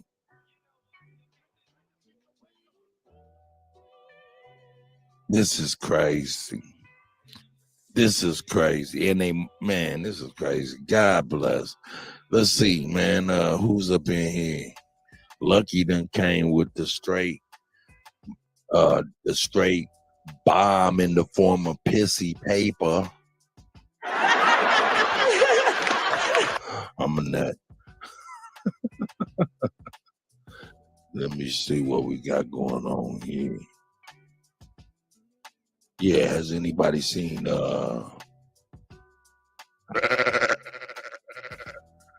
Cuddy? Yes, sir. The example you were just displaying of Rachel Dolezal is just closing the circle in the personification of Jews considered themselves colored persons. They were playing both sides of the fence, and they were saying that they were non-white. They were claiming their Jewishness as a religion, and then turn around and claim it as a race. And they still don't claim themselves as white, which is crazy.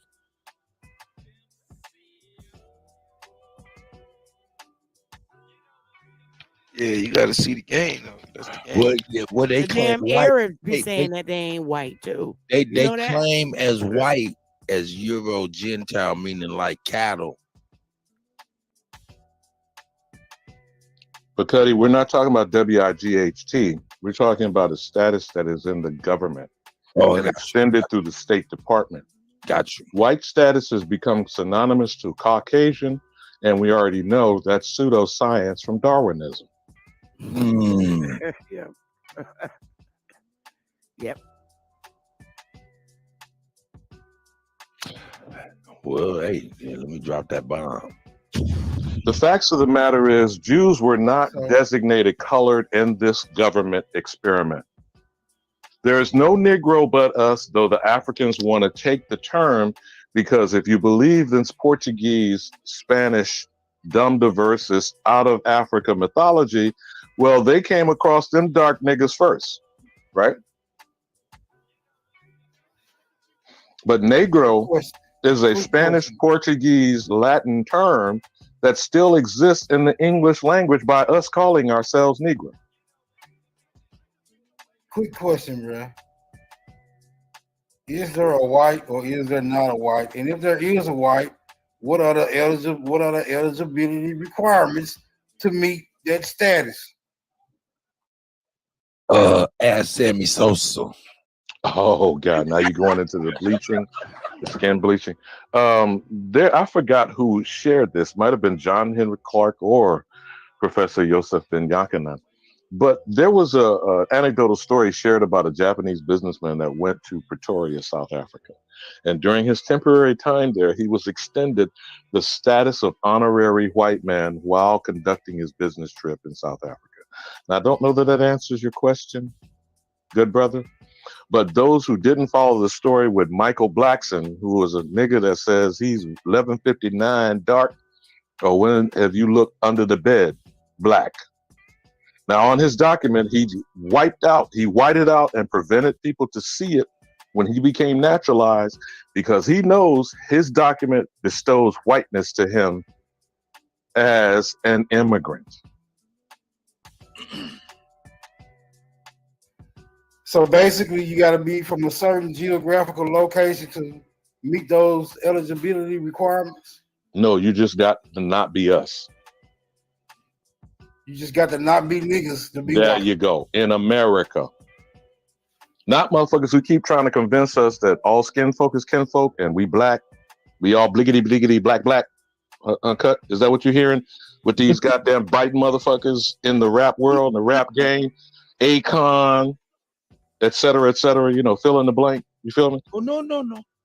Oh, no. Fat Joe and Busta Rhymes are proclaiming they had a part of creating this culture 50 years ago. I'm sure you're all aware of that bullshit. Bullshit.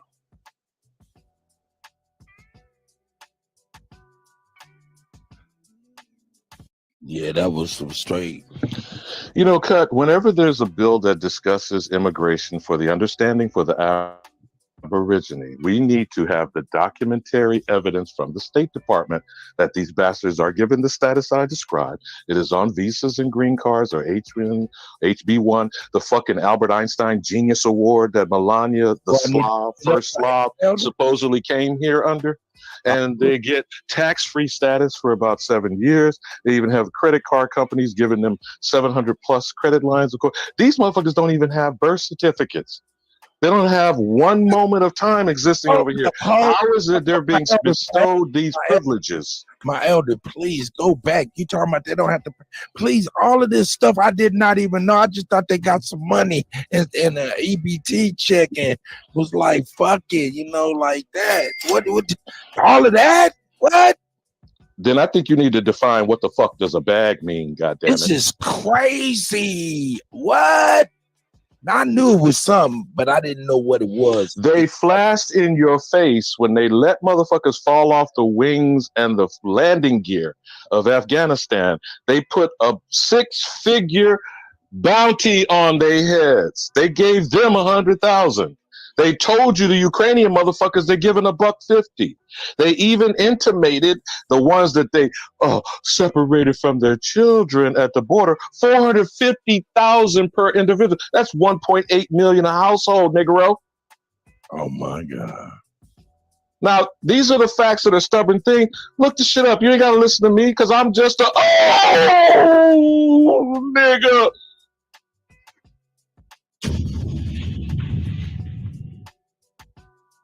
Man, that shit just hits hard. That wow. Now I knew they got a leg up, a couple boots that we didn't get. You know what I'm saying? But god damn.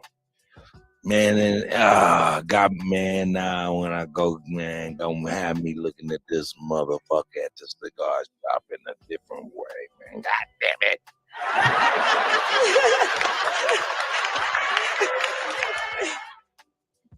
Man. Shit. This is crazy. Let's check out your master teacher. Watch out, y'all. So you've got a deaf, blind, dumb, backwards person speaking an African language, coming from the African country, came here to be a parasite on their own people with no respect for themselves as human beings. And then because they speak a language, try to play you off like they got something culturally that you don't have. So you've got a deaf, blind, dumb, backwards person. God damn. Help them out, They need the police. They need the police. God damn. James Smalls went in on the African like that. He was upset that day. Yeah, this is courtesy of Chief Holiday and his antagonism. Y'all know. What up, Smoke? I was just gonna say, man, everybody getting fed up with the Africans, bro. Go ahead. Yeah, that's a reoccurring theme. It seems as if, man, that's crazy, man. I can't stop thinking about that, man. I mean, man, I knew they got a leg up. I knew they got help and things of that and their assistance and stuff, but man, explain to me how a motherfucker that drop off a boat, a plane, or cross the border knows where to find niggas and set up businesses. Can't speak the fucking language. How the fuck you get money to set up a business? You come in here wet behind the ears and dirty in your drawers, and all these motherfuckers tell you about, I came with $100 in my pocket. What the fuck? Immigration does not pertain to us. We have no dog in this hunt except getting fleas off your back if you're a dog. Bow wow wow yippee-yo yippee-yay. Or getting these leeches off your nuts. And I yield.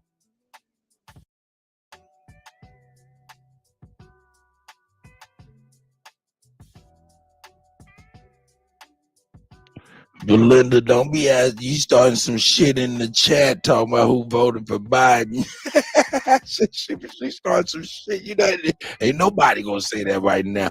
All the people that voted for Biden is walking around with their heads looking at their toes in embarrassment and regret right now.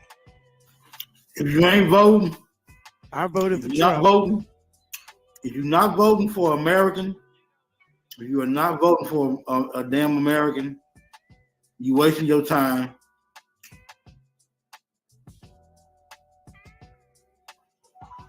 I'm going to stay out on the voting. I'm not going to vote. I'm just going to watch it for right now because Trump is talking the same talk he talked in 2016.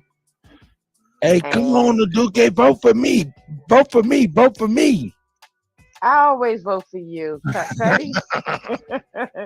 You bring the heat, you bring the laughter, you bring everything. No problem. I want to know, but he's goddamn it killing me. You're killing them. I want to know everybody who voted. I want to know No, everybody who voted. Why y'all didn't vote for Dr. voted Ali for Muhammad? Huh? Vote His for name who? wasn't on the ballot. No, he was a write-in candidate. Hey, Smoke, boy, you a fool. Well, we didn't know nothing about it. That's what I'm talking about. You got to do your due diligence. We didn't know he was. Nobody communicated it to us. I would have wrote his name in. Now, see, sister, did we just not segue from knocking on the doors? Now, can we stop knocking on it for these Democrat, goddamn KKK, Dixiecrat motherfuckers? Yep. I would say so. I'll never, ever vote for a Democrat ever again. At no level.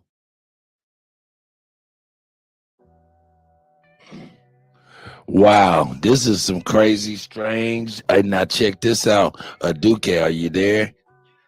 Just came across my news wire Yes, sir. Yes, sir. that Mexico has now asked China for help with their fentanyl crisis. Because China manufactures the shit. Yo, we all know that, but they brought it to Mexico and they trained them to do the fentanyl to bring it into our country. Wait a minute, let me tell you about China. Maybe Nobody knows say about that because he'll get his channel strike. Okay. You know what? I'm gonna mum the word about that because these people have studied us, and if we're not careful, we're gonna be just like China. Well, If Mexico, we're not careful. it's looking like they Hold up, I do care. We've been under totalitarianism since 1895 when they shot and killed niggas elected in Wilmington, North Carolina. So totalitarianism to the Aborigine has been practiced and then co-opted and adopted by the Nazi regime, who learned from Margaret Sanger, which gave eugenics, of kill the Negro. And then, if you never read Trevor Noah's book entitled Born a Crime, the white supremacist Afrikaners and Deutsch Blitzkrieg motherfuckers searched the entire world, according to Trevor Noah, and found the best form of white supremacy in the antebellum South of Turtle Island. And I yield. Okay, and that, that's bro? why, and that's why we almost He said, "You believe that, being bro?" a tyrannical government of being not a social. They want us to be a socialist, but also a communist, and we're almost there with this nincompoop that we have in office right now. Yo, peace to the panel, peace to the chat. I don't think we'll become communists because. Mic check. You said what? I don't think we'll become a communist because I'm keeping it real. White people will off them. Oh no, we ain't gonna be no communists. No. You're not gonna do that to a white person. I said we're almost there. But if we're you not want even to almost look there. Well, if you want to look at it, when they tell you to go take the Jabberwocky and you stand in line and take the Jabberwocky, that's communist. You're there. You're almost there. When they tell you that, hold on. When they tell you that, not true. What for? I didn't go and take. You gotta break it down. No, before y'all get lost some in the of us sauce. didn't, but a lot of us did, and that's why they willingly went over y'all here, Alabama. We wrote that down. Hold up, before y'all get lost in the sauce, bro. There's only two forms of government, bro: autonomy, and then the rest of that bullshit.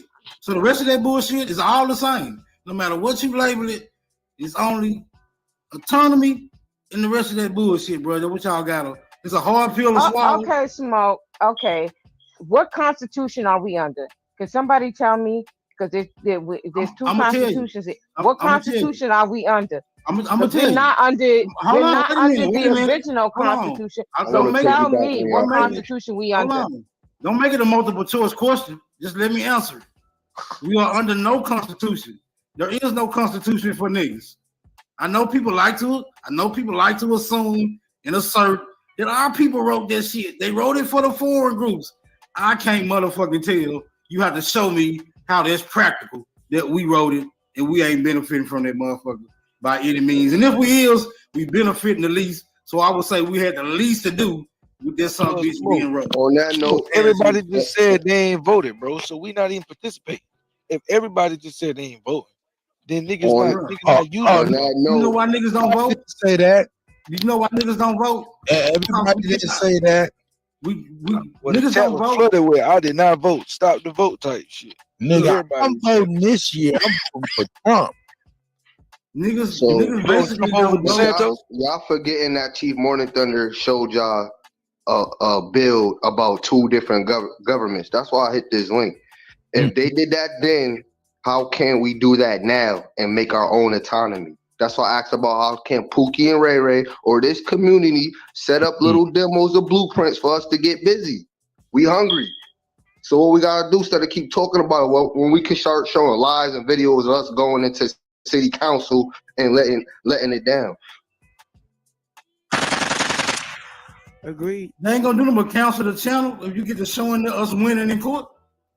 So even if we did go in there and start winning, we ain't gonna be able to. Well, we show that publicly after we win, but we do that privately. We show the public after we win.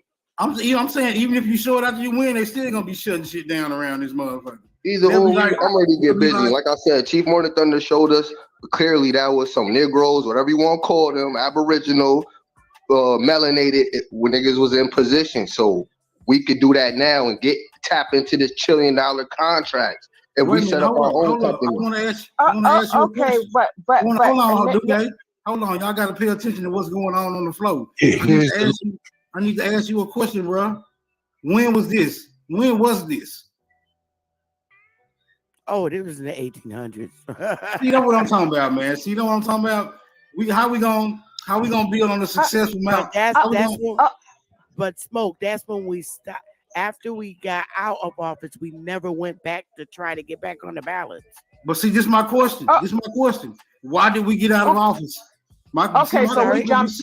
So we jumped ship. Hold on. I know it's gonna trigger you. This shit got to be brought to the table, bro. I thought it really happened in 1933, Smoke. That's what my thinking when it really happened. I just want to know what made us get out of office, bro. Well, the brother brought up Wilmington. So you know what I'm saying, that was his indicator.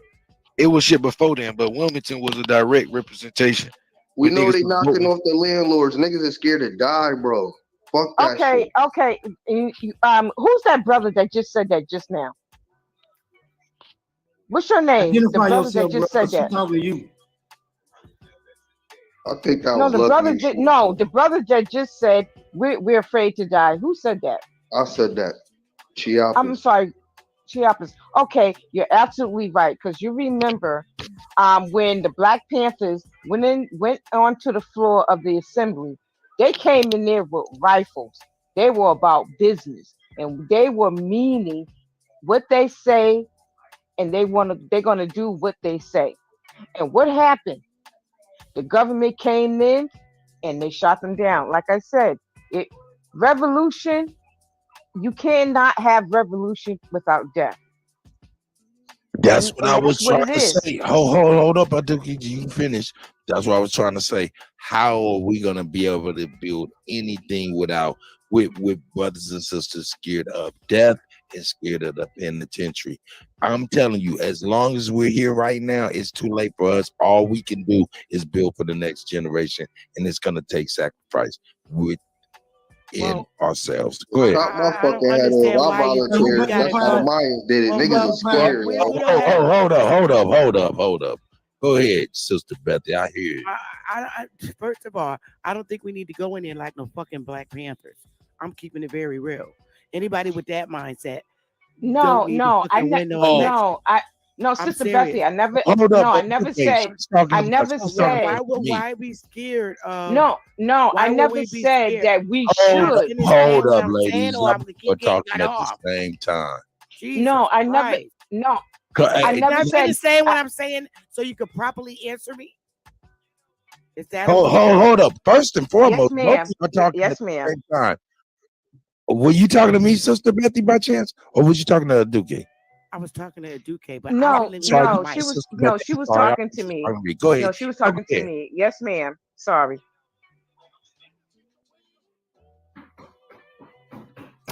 All right, look, She bro. didn't get the I got chance to to say hear this. you. I She got to say didn't get this the one chance more to hear you, time. I got Betty. to say this one more time because y'all keep losing. Y'all keep getting lost in the sauce, bro.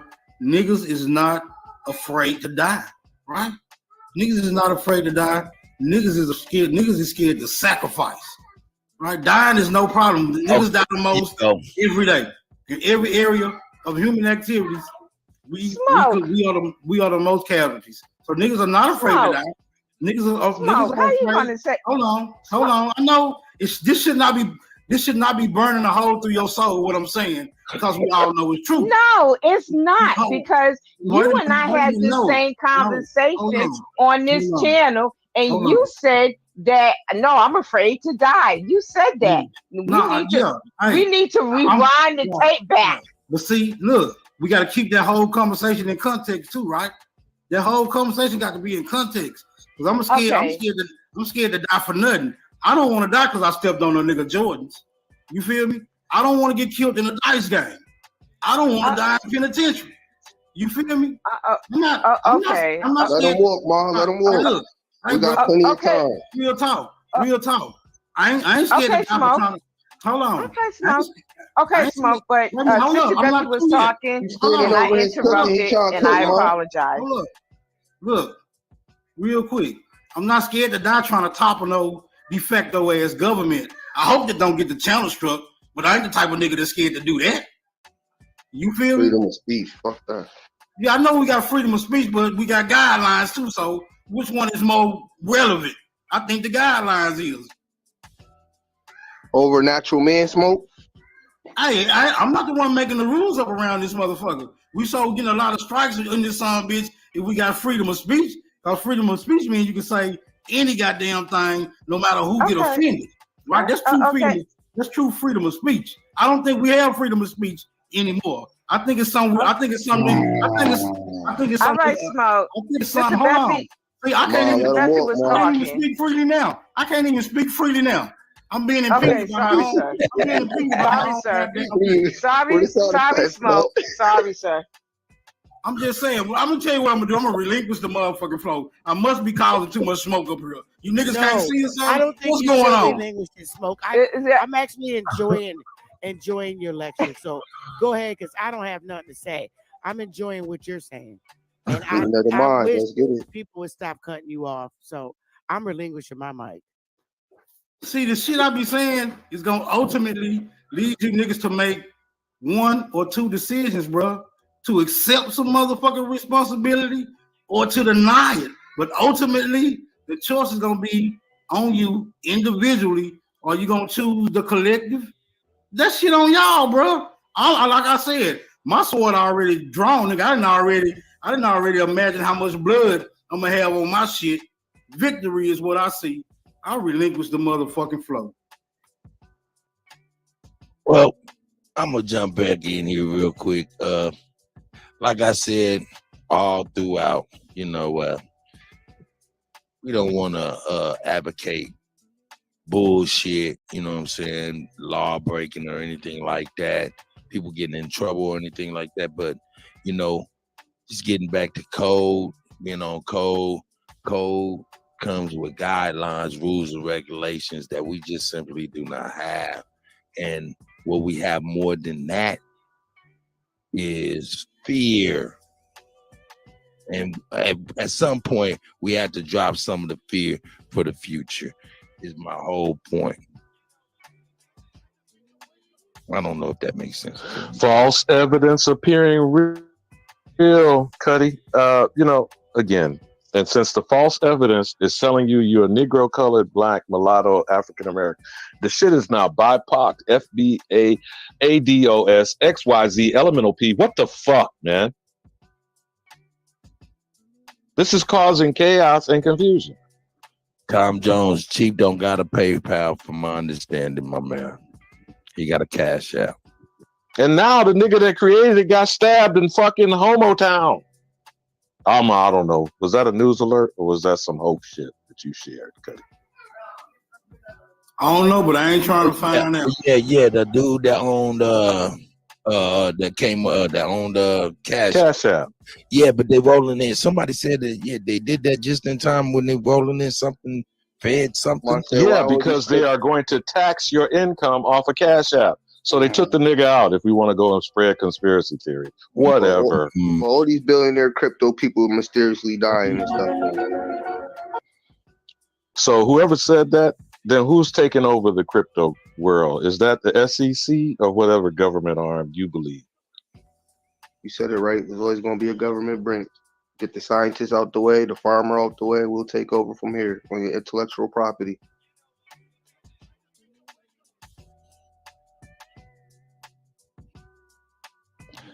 That's crazy.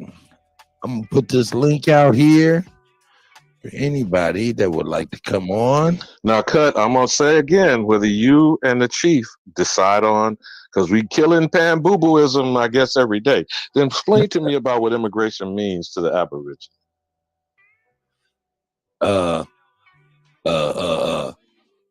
Because I got too many motherfuckers sucking my blood. Let Chief Morning Thunder answer that question. The food. Go ahead, Sister Beth. I'm good. I want to listen.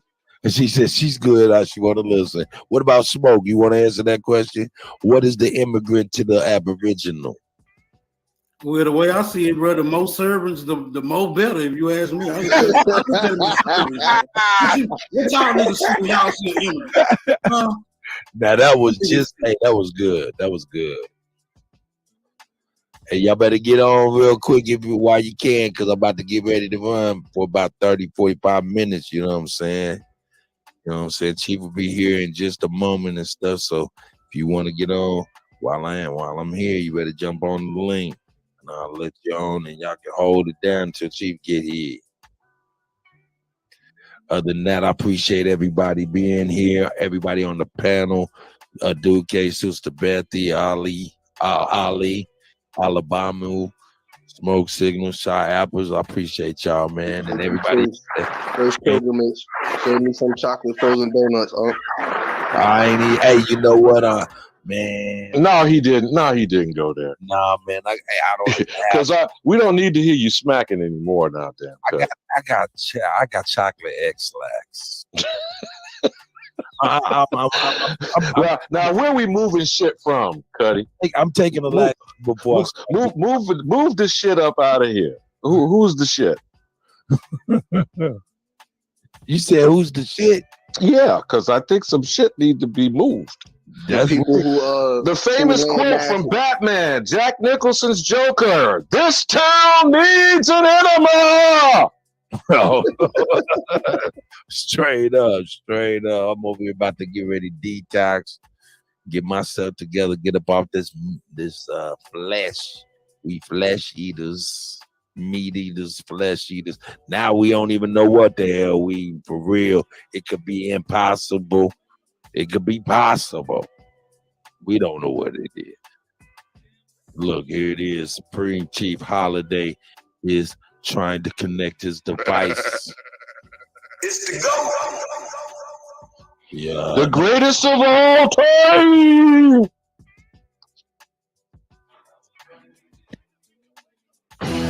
Sister Bethy, what are we talking about that door campaign? Are we gonna knock it?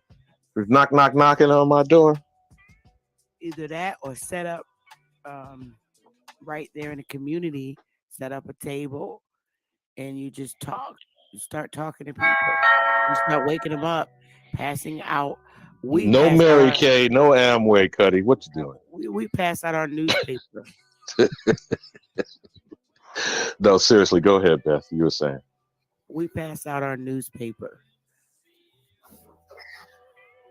And that So you talking about being out on the corner like the Hebrew Israelites? Oh, see, now here you go. No, yeah, now here you go. So talk about bean. He'll be talking about bean pies next, Bethy. You know that's a little different from that, Smoke. Hey, but I wish they knock on my door with a bean pie right about now. No, not like them, not like those guys. No way. Totally different. More professional, you know. But Bethy, that is a key point, though. How would you engage the conversation? So that's what I think people are. Back to the fear factor that Cuddy was, whether he was being facetious and jest or not. What is the Aborigine afraid of? Other Aborigines? No, No, I no. talk to people normally when I speak to people in my hood. Normally, I don't go in there with the Main Street white media, mainstream white society communication skill. I literally talk to our people normal in my own comfort zone. I don't have to put on fake ears. I talk normal to our people. Facts, perfect, pure. Bullshit aside, bean pies go hard. Go ahead. I'm sorry.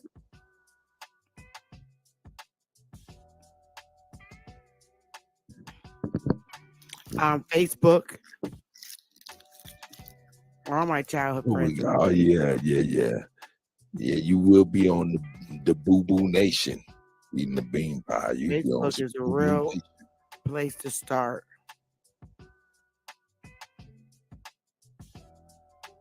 Shout out to So y'all. it sounds like you're talking about the First Amendment, freedom to assemble. Yeah. Queen. People keep trying to be dismissive about what the constitutional document is. It's just you don't behave accordingly and you don't know what your behavior should be.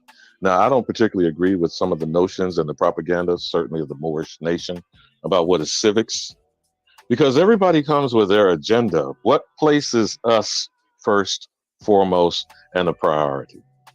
Now, that's me. That's just my observation. But I'm going to keep banging.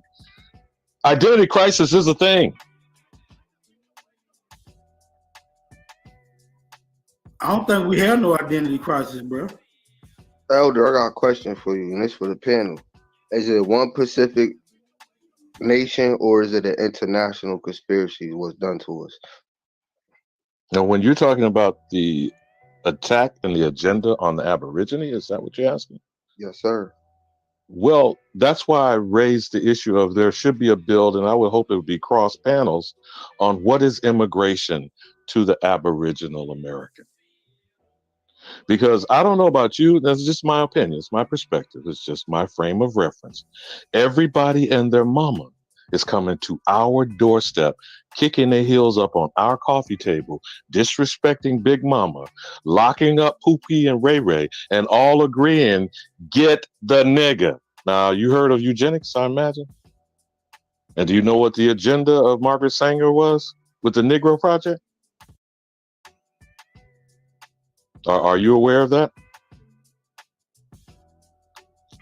So you show me who's not in agreement with trying to X out the Negro in America. That sounds like an international espionage. Maybe that's a new Bond movie. How about that, Cuddy? You want to pitch that script? Or did he exit stage left on us? Yeah, he gone. He already gone. I'm up in here. Peace, everybody. Good evening. And you come in smacking, greatest of all time. Thanks. So, interesting perspectives on this, man. I think it all ties back into just, most of it is psychological. All of it, pretty much. Yeah. It's all psychological because once again, they had a psychological advantage with the doctrine of discovery and all these fake slave narratives and things that they gave us through sociology and through entertainment. It's not real. I'm of the opinion all that came out of the bloodshed though, but go ahead. See, the only bloodshed was us killing each other. And a lot of times when they're talking about more of the modern stuff, man,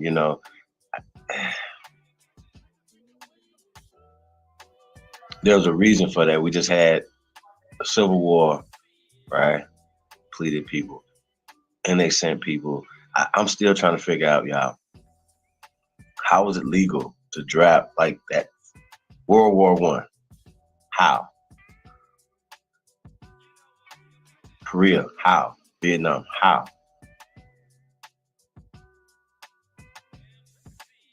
Chief, are you saying how it was done or who was sent? Yeah, I mean, I still think the Aboriginal man. Huh? Yeah, I still think we were by and large, we were the ones sent over to kill all these people in these escapades. Or to die. That is the two options when you go into war: you kill or be killed. Kill to be killed. And they say, hey, go take this hill, and it's gonna take, 70% of us to take the hill. And they say, well, that's worth those losses are worth it. But, obviously we're gonna who they were sending to those front lines, to those situations. You know what I'm saying? So a lot of us didn't come back. A lot of us did come back in coffins. They're not talking about that. A lot of us came back to nothing. That's what I mean about the bloodshed, bro. So it ain't all just psychological. Well, I'm just saying, when they're writing these conversations back in time to justify why not fight back type shit. You understand what I'm saying? Like we don't have the same energy. But we definitely have energy. You know what I'm saying? To for each other. So if that energy is redirected, then other people would not fuck with us. Because they'll be like, they're gonna take this as disrespect, which we should, and they're gonna move like this. See what I'm saying? The same way that they move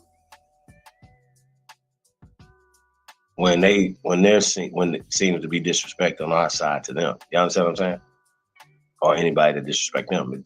That's how it goes, because they understand the art of war. They understand not only that, just as far as the sociology of this, the psychology, you know what I mean? Just like still putting out these 1950, 60 ass mindset movies and stuff like, everybody was walking with their head down and just bullshit, bro. Like, how is all this happening? We doing our own thing. Like, I gotta stop it. You know what I mean? So stop working for these people is the first step to freedom. Period. Can't do it this year, next year. Have a 5-year plan, goddammit.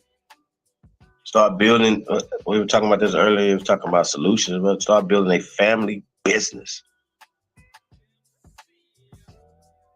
If you're building a family, your family, when you and your wife started the business, the children are part of the business.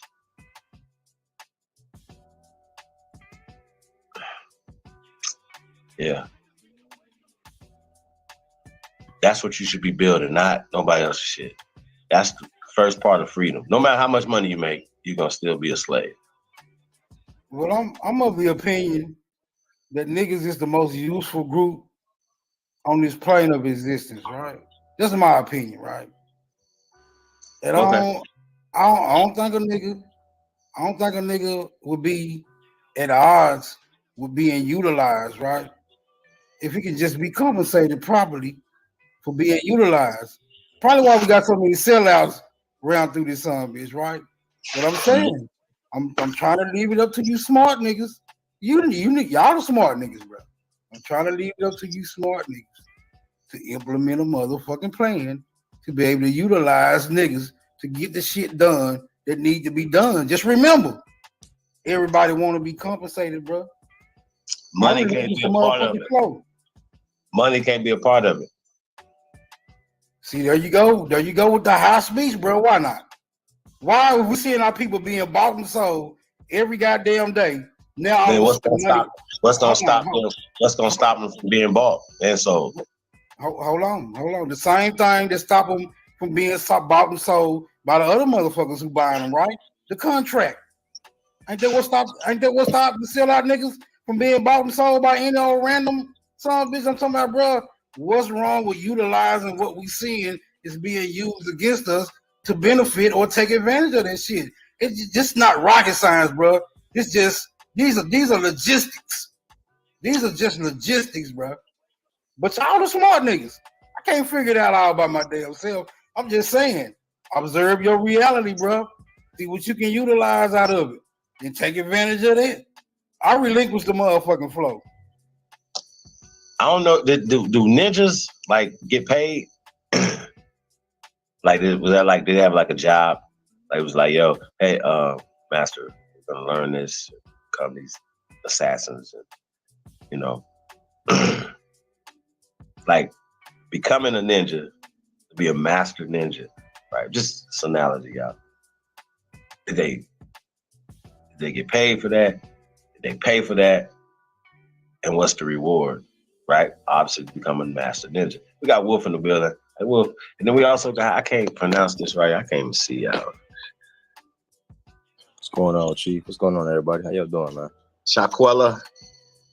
What up, brother? What's going on, Wolf, man? what up, bro? Man, what's up, man? Just listening in, man. How y'all doing? Oh, well, I see Ali Babu up there. Alabama. Smoke. Sister Betty's still in the building. I do care. Peace to the guys, man. I need Thank to call you, guys. Sister Betty. I got a new phone, Sister Betty. I need to call you. I saw you try to call. I think you sent me an email. Got a new phone, so I'm gonna call you Peace on my to chat, phone. man. Peace to everybody. Okay. Hey, what's the word, Chief? What y'all talking about? Man, we talking about the secret, the uncovered secret relationship between the Pan Boo Boos and the C.I.A. Right now, here's the crazy part about it. Right, this is it. This is literally easy. Right, we were just talking.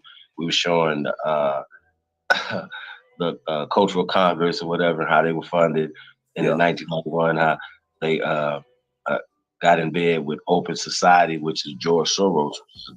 Open Society is the parent company, right, of Black Lives Matter. Yeah. Don't fuck with me. Don't do it. We've already showed this. We already did the Open Society is George Soros, right? You heard it here first. The problem is, right, that they funded by the C.I.A. Right? Now, what makes this a problem for everybody, which we understand, and when we even see the George Floyd situation, everything was a C.I.A. operation. And that just raised red flags. It's a lot of red flags. Like, there's no reason to play that 8 minute. No reason to show that. There's a script. There's a plan. You understand what I'm saying? And it worked to a T, because that operation, real or fake, whatever anybody, the psychological damage that it did was crazy. You understand what I'm saying? Yeah. It's crazy. Yeah. Right? It's crazy. How can I put this, y'all? I'm trying to, it's just so much, y'all. It's like, this shit can get deep. You know what I'm saying? But when we're talking about the Pan Boo Boos, right? I know for a fact that Jabari Osanjay, right, said he's a salaried employee of Black Lives Matter. I seen the interview he was doing with Sidnet, I think, where he was working at a chandelier shop or some shit, right? And as we know, then we go back into the GIP, and we've shown the organizations who are funded by these and the people, you know what I'm saying, that were under these organizations. Now, it could be true that they don't know where the funding comes from. That could be true, y'all. That absolutely could be true. We you know, that could be true. However, it still needs to be reported on that our favorite master teachers, right, knowingly or unknowingly, were a part of the C.I.A. operation to push Black studies that morphed into African studies on our people, which is still there today. They're still pushing Black, they're still pushing inferiority, they're still pushing certain things. Yeah. They started trying to do it in Africa in the 1940s by teaching them in the 1940s culture. So a lot of time when these guys be like, yeah, they got this voodoo and culture and da-da-da-da, all that comes from America, bro. Or some Germans brought it to them. Even these names, the Mende is a German name. Congo is a German name. All these things, Nigeria. I mean, bro, it's laughable that the opposition of this, when they're talking about dead, they were DOA, they was dead on arrival. They've always been spies. At this point, you still pushing Pan-Africanism, you are the police. You're an enemy of the people. Because it's too much overwhelming evidence. I know we're gonna continually keep throwing this dirt on y'all. Promise. Like, we're gonna, We got so much information, it's just stupid. I don't understand why these niggas don't know this. If they do so much research on SETI, for instance. We're gonna get into SETI tomorrow, right? I promise. But the problem is, right? Ashwa Kwesi, ex-cop. No problem. I like Ashwa Kwesi. I don't have a problem with people being in law enforcement, nothing like that. But you took an oath, right? So your job was to not only spy and investigate, but turn people in, lock people up. That was your job. So we can't say. But SETI, that was his master teacher. And they was taking people and taking tours to Kemet. It's called Kemet New, right? Now, I don't know what came out of that, other than people obviously going over there and, you know, seeing Africa, seeing the dusty pyramids and shit over there, and this created culture there, because it's not an African culture that was brought there, right? That culture is not, whatever they're trying to say, that culture is not indigenous to what they're calling North Africa, right? So SETI, right, is also a cop. We're gonna get more into that tomorrow, right? These guys took oaths. Now, whatever we say, like if there was anybody on the cover, wouldn't it be a cop? I'm just saying. Now, also, when you think about, we're gonna get into this. Have you ever heard anything that was said out this brother's mouth? Not just keep it real. That you thought, wow, that right there is gonna be the thing that's gonna topple the powers that be, or they're gonna be mad. Like he said something that broke the oath. Like, you understand what I'm saying? No, I've never heard it. Now, I've heard everything, but I haven't heard it. I've heard hot, put a battery in your back conversations, y'all. So, like I said, you know, I'm getting on SETI's head tomorrow, y'all. Just a sneak preview of that. But yeah, we got Shaquella. What's up, brother? Peace. I'm proud of doing tonight. Great, man. How are you, man? Where you tuning in from tonight? Oh man, I'm calling out of Texas, man. Texas. Got a Texas accent. Peace to you, brother. Yeah, I'm chiming in, man. Y'all cooking tonight, man. Y'all got some great things on the bill, man. You know, like you said, So a lot let of tools we need me to ask you a question, brother. When it comes to the when we're talking about the connection between C.I.A. and Pan Africans, right?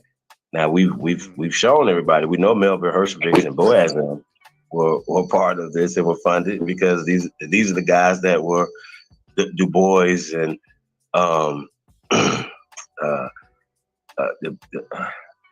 Edward Whitmore Blyden and all these guys had handlers, you guys. They had people who were teaching them certain things. So it's interesting that even when they go back a little further back to Richard Allen and Massey and all these other people, right?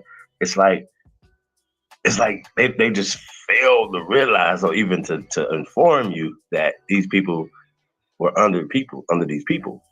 You know what I'm saying? To indoctrinate our people into certain mindsets or whatever. So, you know, so we got to understand that. So, yeah, brother. So just show any thoughts on the secret relationship that's been uncovered between CIA and Pan Africans and Black Lives Matter and all the other fraternal organizations. We're gonna get on all y'all heads this week, y'all. I promise. Everybody getting it this week. You got it, brother. Everybody getting it. I promise. Y'all don't fuck up. Y'all doing what you're supposed to do, man. You're hitting the nail on the head, man. You opening up people's eyes, man. And people, I'm telling you, it's a class that's coming. The 16, let me say, ages, let me see, maybe, I'm gonna say ages from 7 maybe to 16. We gotta attack those ages. And this information, yes, we have to give them this information, right? This information, we have to find some way to seek it and give it to them. right? Because they don't have to be a tool in the army. In this army that we fight, this war we fight.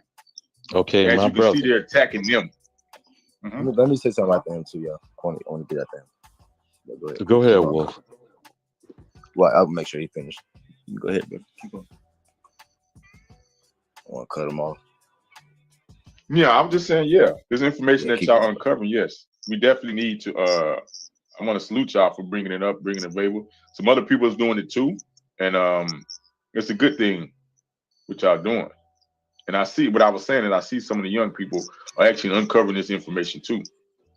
So they're actually using our. We actually are in the stage where we have to use our enemy's tools. If you ever seen the movie Enemy of State, we are the enemy of state. So salute, salute, salute. Appreciate that.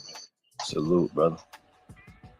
Hey, what's up? What's up, y'all, man? Chief, I came up really. I heard you talking about some business stuff like that, so that caught my ear, man. I wanted, I just had a few thoughts I've been thinking of a few weeks. Not to divert from the CIA and things like that. I'm gonna try to figure out how to bring them together. But I was just thinking, like, man, we the freest continent on the planet. You know what I mean? And when it comes to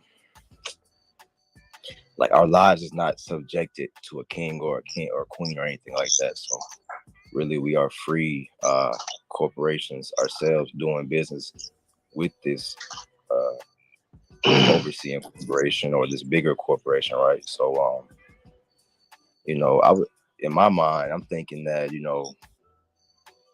I'm wondering, are we free, or do people still feel like they're under a certain system? You know what I mean? And if we're free, what's the goal with the information or going to the CIA and the Pan Africans and stuff like that? That was just one of my questions. You know what I mean? Most of us just got free in 2019. So you talking about pandemic freedom of forced home versus taking the Kyrie approach to life? Yeah, and this is what I'm talking about the 1619 project. I got you. I have wanted to segue. I'm going to answer you, Wolf, but I wanted to segue with what we were talking earlier about door knocking. Let me finish too. And with Chris. Go ahead. Yeah, when you no, you got it. Said, go ahead. You can. No, I was going to answer what you were saying, not just about the economy, but the point that I was going to bring up while we were talking about it then, and trying to get into the households and the ghetto fabulous superwoman, head of household, etc. The voucher is an issue. Is a political tool, and it's actual cash money. The taxation, Negro Indians should not be taxed, but we are currently. So to answer how free are we? We're still being taxed. We're still under the proximity and jurisdiction of the system. But if you educate the people to understand, the voucher follows the child, not the system. Could some of these big mamas who are already babysitting in household transition into a new 21st century version of the little red brick schoolhouse? Absolutely. See, we have to empower people with the facts, not beat them over the head with what they're not doing. That's just my observation. But go ahead, you got it, Will. No, I feel that. I guess where I was going with it is like, I was speaking on business, right? And for me, I guess speaking on business, right, and money and assets, right, versus well, at the liabilities. time, I raised the issue of should a household be a business, but you can go with however you want to go with. Well, you know what I'm saying? That's a good question.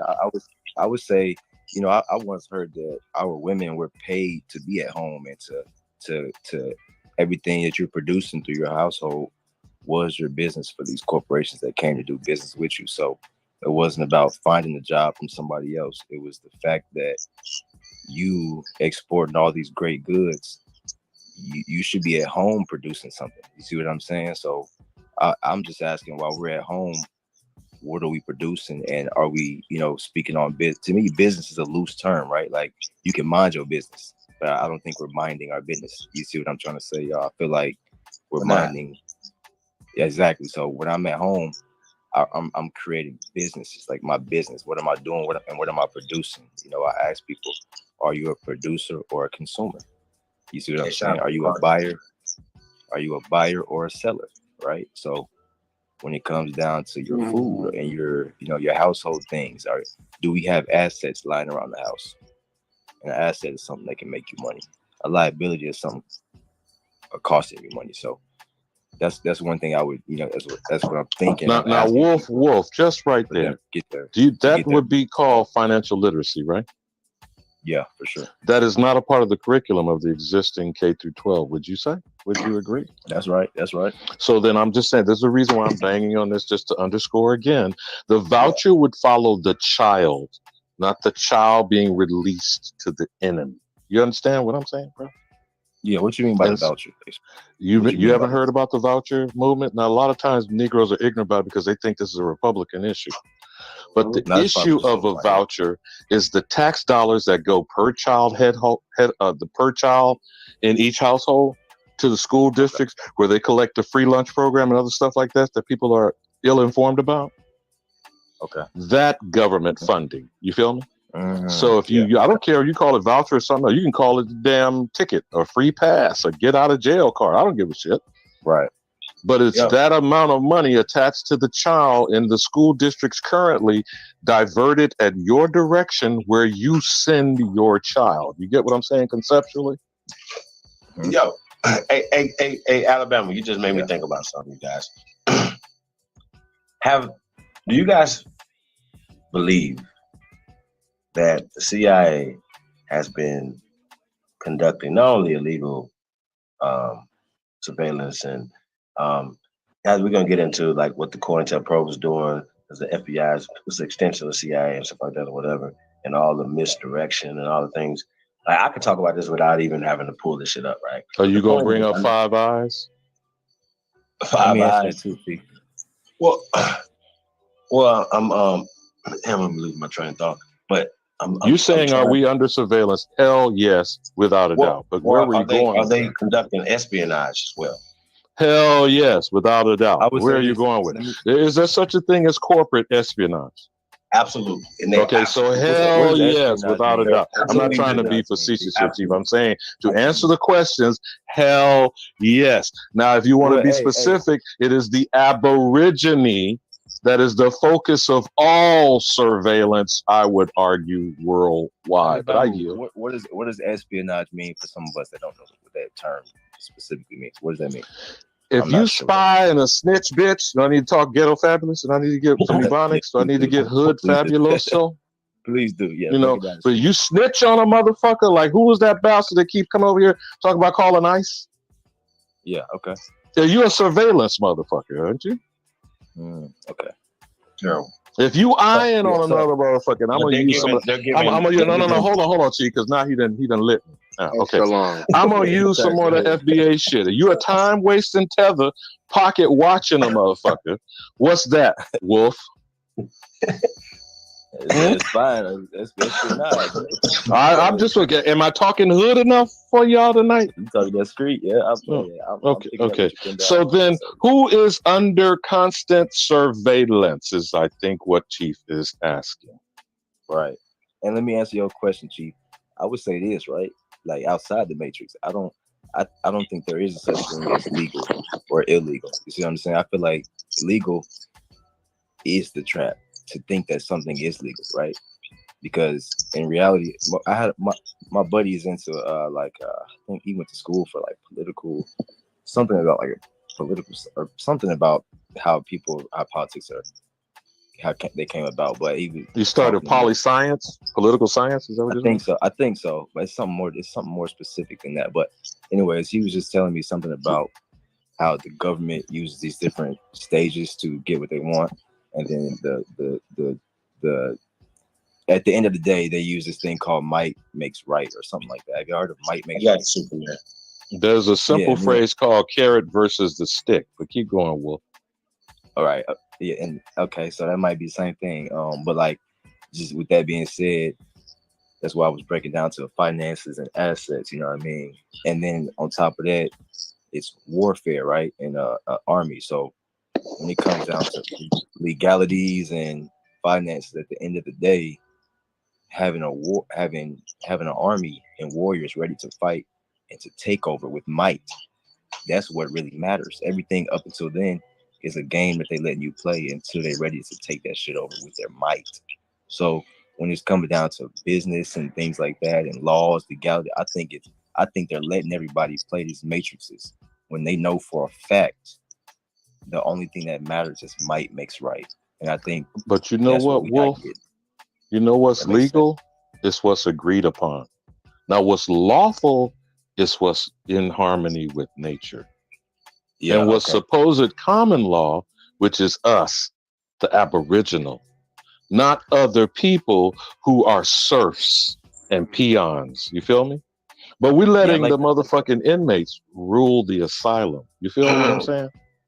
That's right. But that's why I'm going back to might makes right. So if they can listen, if they can beat us up and take it, that's what they. I think that's what they're over. That's what they overstand. But I don't think we.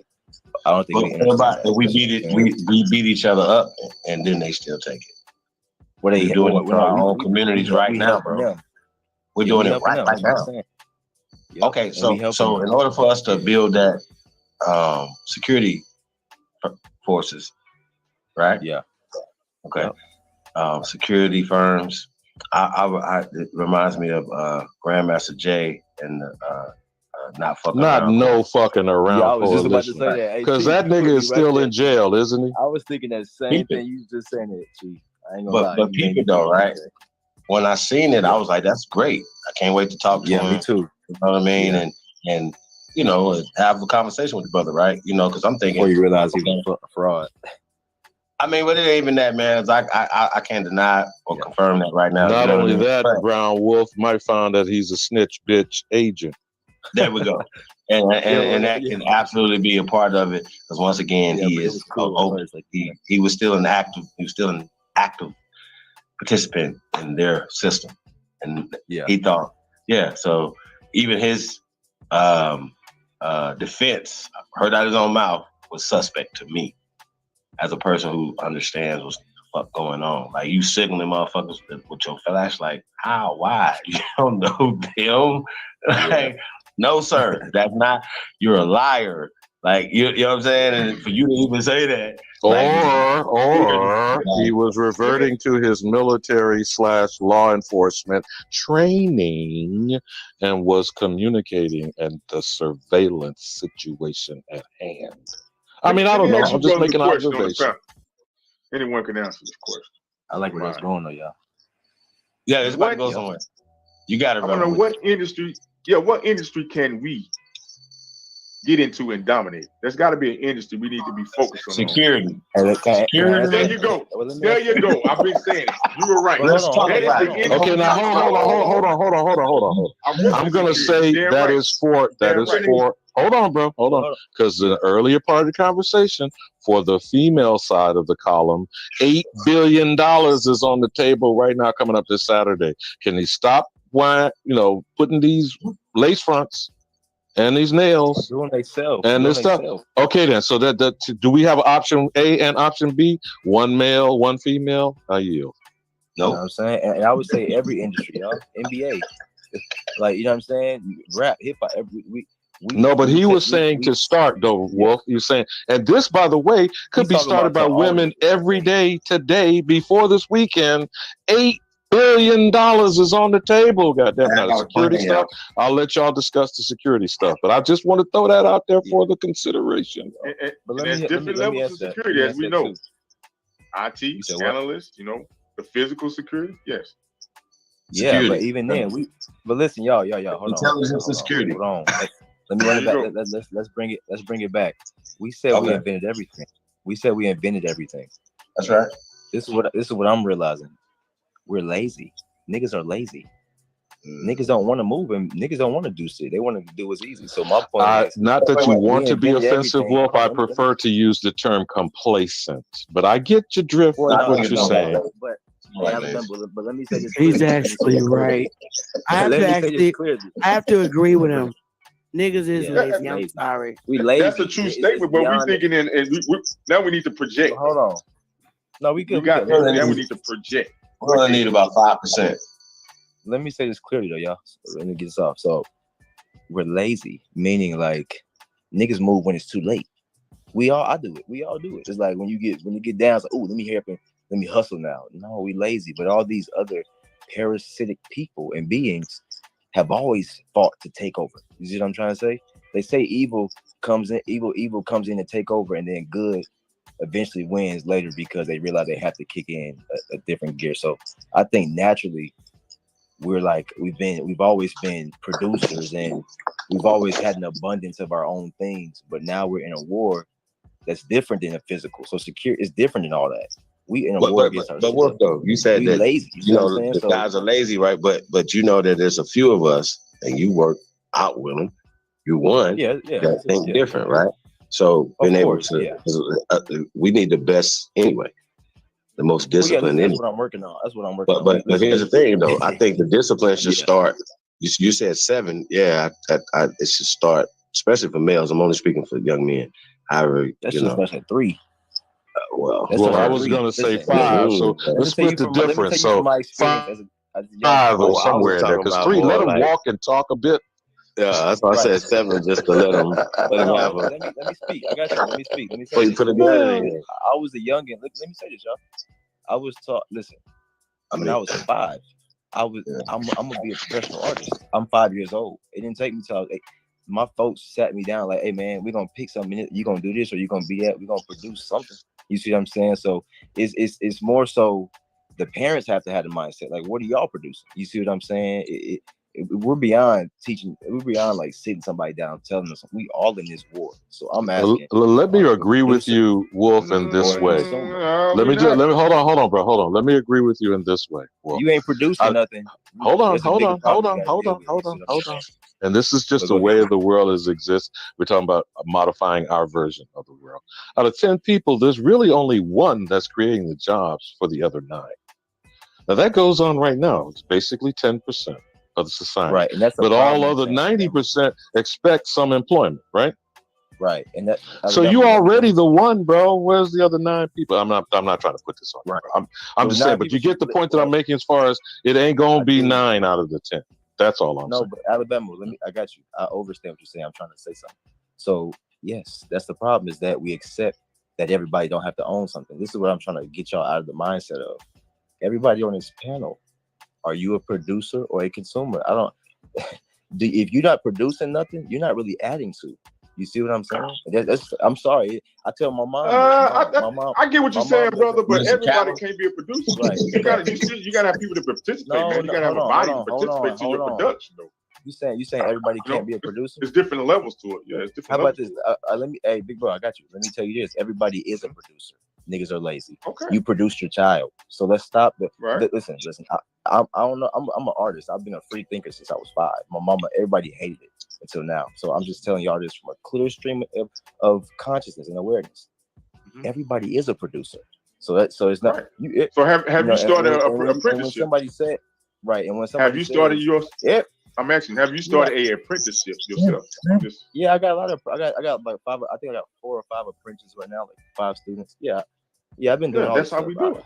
Yeah, that's how we do it. Right. And I ain't talking about me, y'all. I'm just saying this to wake people up. You see what I'm saying? That's why I said, are you a producer? I asked my folks this. My grandma, she been sewing everybody clothes. She sewed all my mom's wedding clothes. I'm like, Grandma, get on the line. Get on Shopify. Produce this. You have to look. If you ain't thinking like this, what you think them other races is thinking like? They producing shit. And when we say everybody can't produce something, listen. That's why I started off by saying we invented everything. How are we gonna say that and then say some of us supposed to just be waiting for it? You see what I'm saying? So my understanding, maybe from being younger, I'm 30. I'm turning 30 in June. Maybe my understanding is that, oh wow, we've been too passive. We haven't been producing the world's greatest things anymore. It's like we did that and history is behind us. But in reality, no, we just haven't monetized it. We haven't we're not able to monetize with a lot of sabotage going on. You gotta add that to the equation. I think it's bigger than even producing it now, man. It's the distribution of it. Because I'm saying you gotta add the sabotaging too. We producing a lot. We still producing a lot. We just not monetizing. I got you. Hey, no, hold on, y'all. Hold on, y'all. No, you definitely right. Hold on. How you gonna produce? How you gonna distribute what you ain't produced? What are y'all? Okay, I don't want to. What you said we producing a lot. What have y'all produced? Or what are we producing? I want to ask. Like, what are we? We got we got lawyers. We got doctors. We got people that's Hold on, that's hold on. judges. We got All right, people let me that's say building. They got their own right. business. They got their own cosmetic business. Well, We let me got people respond that's to it. trying Let me to build respond their to own apparels. Those are I mean, we have employer, we have employment, but this is what I'm saying. Produce means a production. That means like something that you can sell, right? So what do you like I just said, are you selling or buying? What are you guys selling? What are you selling? The guy that's talking, my boy, my guy. What are you selling right now? I got If a book. I got a book 10,000 right now that I'm coming out with. That's one thing. I got a book that's coming out. Right. Okay. That's one thing I Now got coming you see out. what I'm saying? That's not a Been lawyer. working. That's you have a product, right? Produce a product. Y'all, we But need hold on. products. But slow down, because we have to hit all areas, right? So you can't just. We got to have people that's able to focus on certain areas that they're good at, right? And maximize Listen. that. We will. Hold on. Right? You saying we have to? We will naturally. No, we doing it. We just don't. We Yeah. just don't capitalize What on a mass schedule. We're not monetized. And this is what I'm saying though. We created hip hop. Yeah. We created music Right. as American music as we know it, but we haven't. But we was not able to monetize. But like I said, yeah. But we need writers though, bro. You said create. We need right? writers though, bro. Hold on. I agree. And you said created. You said created. Just like we create. That's why I keep saying we created everything. But you got people today looking for a job. This is a mental. No, you got a lot of people creating too, brother. I don't. You just said yourself. You got. It's a lot of people creating things. So I'm not saying the good stuff. I'm saying what we need to work on. So I know we creating, but I'm trying to say the majority of us. Most of it, we've been programmed to get a job. Is what he's saying. Exactly. That's what I'm trying to get towards, so we can move forward on that. To realize, the problem is we stop producing a means for ourselves, bro. If you cook food, I agree with you. I'm not disagreeing with you. I'm saying, but there's levels to it. You got to build up to that, though. You have to have capital. But listen, you have to have finances to even start your own company. But brother, to a certain extent. brother. The first we step just have is to me use the saying tools this. we got. You're right. Of course. I'm not going to go to step 6. The first step is me telling y'all this. Right. That's a fact. The first step is saying, "Hey, what are you producing?" And then you say, "I have a book." Wow. Okay. Let's work on that. I'm producing artwork. I'm producing dolls. I'm producing. Me and my lady produced the app for young creatives. I'm producing herbalistic medicines and concoctions for my family. I help heal my grandmother. I'm producing this. Okay, now hold on. Stop right there. Stop right there. Stop right there. Yeah. Because that's the key point what you just said. That there, nutrition and that herbology. Oh, for sure. That's something that we have to get involved in on a mass level. You're right. Of course. I agree with you. But that's why I need to speak clearly. Y'all need to let me speak clearly. You see what I'm saying? Because this is all stuff I've been sitting back in. This is my lifestyle, so I'm just speaking from that. So that's why when I hear people say we can't all be producers, it's like who told you that? Let's keep it. That's not. Well, I mean, I get what you're saying, but you got let's be a little bit more practical, though. I get what you're saying. I am. I'm not disagreeing with it. Hey, what's practical? Practical is telling you something you can practice. I think we've been too theoretical. I'm telling you, go make something and go sell it, bro. It's very simple to me. Go make something. Okay, but who you gonna sell it to if they don't have money? If somebody dead broke and they ain't got a job to start from, is that a real question? You said who you gonna sell it to? You got a thing called the internet where I got you. I got the answer for you. You got a thing called the internet where everybody's buying everything. So there's no more excuses, man. You see, when you ask who you gonna sell it to, I'm not making excuses. I get what you're saying. No, I'm not saying. But just be practical. Yeah, I am. Listen, are you hearing me? I am. I'm telling you. Practical is telling you something that you can practice. I'm telling you, make something and sell it. Now you ask, who do you sell it to? You got an internet where we could sell stuff to anybody. They don't care if you black, white, American, Aboriginal. If you put something on Amazon, you can sell it. Okay, so it's simple. It's not more. It's even the mystery of how we do this, how we make something. That's what you need me for. Let me just talk to you and tell you. If you know what I'm saying? Like, I produce things. My woman produces stuff. She made her own deodorant company. And I helped her with the branding and the logo. And this is the thing, bro. This is my generation. So me telling y'all this is putting you on game. Grandma, I get a lot of people are doing what you're doing, brother. A lot of people are doing what you're doing. I don't know about a lot, but I know now it's time to connect. I get what you're saying. A lot of people are making their own soap. They're making their own herbs, smoothies. Me and my partner, we got this thing called plant whiskey that we gonna drop in a minute. So I'm on your same page. Right. I'm not disagreeing with you. I know you good. I just want to get these things out. So yes, we do need to connect, but this is my overstanding point. Everybody needs to produce, and nobody would need nobody. as far as helping them. You would have your own production, and we would all be working together naturally. I think that's how it naturally is supposed to be, and naturally was. But when we got into this war, the spiritual mental warfare, is like we got unbusy. And that's why I say business. Like, what business are you minding at home? Business is real. You know, company just means the people you have. So if you don't have a company, you see what I'm saying? You gotta have a company and you gotta have business. Like, what's your business? My business is dog breeding. My business is herbs. You know what I'm saying? Painting, fine art, selling products, selling bags and stuff. So every single person needs to have their own business and production.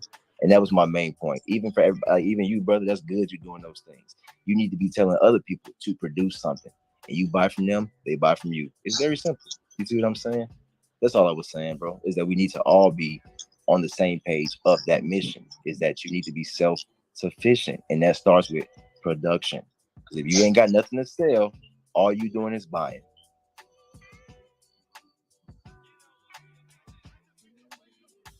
I learned there. Does that make sense? If you don't have nothing to sell, you just buying. And I learned that. Somebody asked me, are you a producer or a consumer? And I'm like, damn, it's a good question. You can be both, but salute you for bringing it to the panel, brother. I got to salute you for that because that's all I wanted to say. My bad. I got to salute you. That's all I can say. Let's get it. Good, yeah, good shit, man.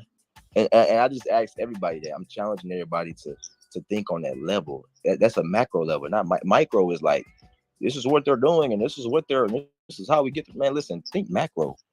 I'm thinking macro. I'm like, you know what I mean? I'm overstanding that. No matter what, I still gotta pay these bills, and I still gotta make sure my grandkids is fine. I can't be like, oh, my son gonna get my grandkids together. No, I'm still here right now and capable, and we are all up here geniuses, damn near. So I'm thinking we just intelligent to talk about and I always tell myself that you so damn smart. Y'all figured all this shit out, and you can't even figure out how to get your financial leverage. You know what I'm saying? I think it's we gotta shift our focuses. You know what I mean? And so I hold myself to that. Brother said that we need to be linking up, my brother. So that's right. That's right. That's the main thing, man. We communicate a lot, but I think we need to. I know that we need to. A lot of us are behind the scenes, man. You already know about the opportunities, man. Hit me up, cheapholiday@gmail.com, man. This is all the streets, you guys.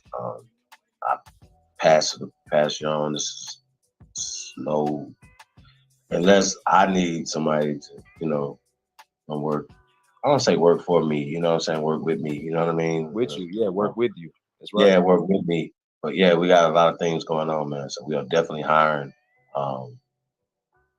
even the kids this summer, man. Some summer jobs and stuff like that, man. So yeah, man, definitely tap in, man. It's a lot going on, man. Really, really excited, man. Like I said, every day is a holiday for me, man. Real shit. I like that. Real talk. Hey, let me drop some else on y'all, man. I mean, to add to it. Any y'all children, any family members, young children, maybe 18 to 21, that's good in mathematics, STEM, that's good in. They maybe not want to be aviation or pilot, but the Tuskegee Airmen, they got this program, a 9-month program that they're trying to get children, teenagers, 18 to 21. I think you got to have a C+ average or something like that. But it's a 9-month program. You can become a pilot in 9 months. It's all expenses paid. You know what I'm saying? And but you can go into aviation, I think aeronautics or whatever. You don't have to necessarily be a pilot. So that's something to think about for my youth, ones that may not be, athletic, or may not be, just other options that we need to be looking into and getting them acclimated to. You know what I mean? That's right. So try to Google and check it out. I tried to get the lady on because she's actually she's a wife. She's a widow of one of the actual Tuskegee Airmen, the 332 Tuskegee Airmen. And the program, I think, is getting funded through the Smithsonian, I think. But I think they're running out of time because I think they're not getting a lot of participants signing up. So you may want to Google it or look into it, or if I get some more information, I can try to bring it on or drop it to anybody, on they bring it on the panel next time. And let me say one thing, man, just to close off my thoughts, because even with the CIA and the United States Corporation and all these different organizations, right, and agencies that came here, these are all business terms. We don't have a king. Your life ain't subjected to nobody but you. And I don't think we understand that. I don't think we understand that. I don't think we understand that you're a free entity doing business with another corporation. Does that make sense? So when we talking about these other corporations that's doing what you're supposed to be doing, they got an army. They got niggas behind them saying, "Oh wow, you set this shit up. Let's go take this and let's go." They're producing things. They're producing things and they're setting up agencies. You see what I'm saying? I got a homie that owns these boutiques, right? He got 4 agencies. And he's a nigger. He American nigga. He a nigga. So I'm looking at him. He rich as hell, but he from the street. This nigga, he went from the trap money to buy. He bought out a bunch of stores. He was one of Jay-Z's homies or some shit, and he did jail time and got out. But with that money, he bought a bunch of boutiques and then set up these agencies where he only let brothers come and work on the agency, taking pictures and selling stuff and stuff like that. But just the thought that, oh shit, I gotta own some shit and put my people on. Yeah, you gotta own something, bro. You gotta own something at the end of the day, because that's what these agencies and corporations are doing. They that's why I said they disguising it as laws and these are how you get. Man, listen, might makes right, and the skills pay the bills. So okay, let's get back to that though. Let's get back to that conversation.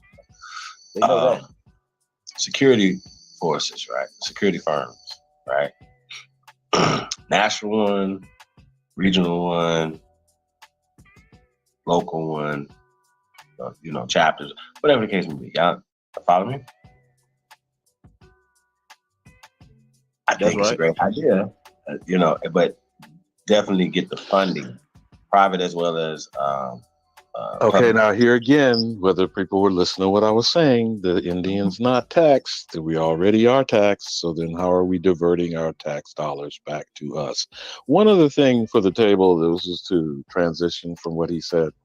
Yes, we code and Van Jones. I mean, where is that now? And what happened to our young women that were supposed to be an agenda of focusing on us creating the next generation of coders, which, by the way, would go along with security, certainly, that is heavily technology driven, whether it's identity theft, whether it's cybersecurity. If you're writing the code, aren't you writing the locks to the cage? Well, right. I mean, it's definitely a thing, man. I think at some point, man, like we got to stop, like people feel like things that are free are wasting their time. That makes sense. The fucking Khan Academy, is that free? Is the Khan Academy free?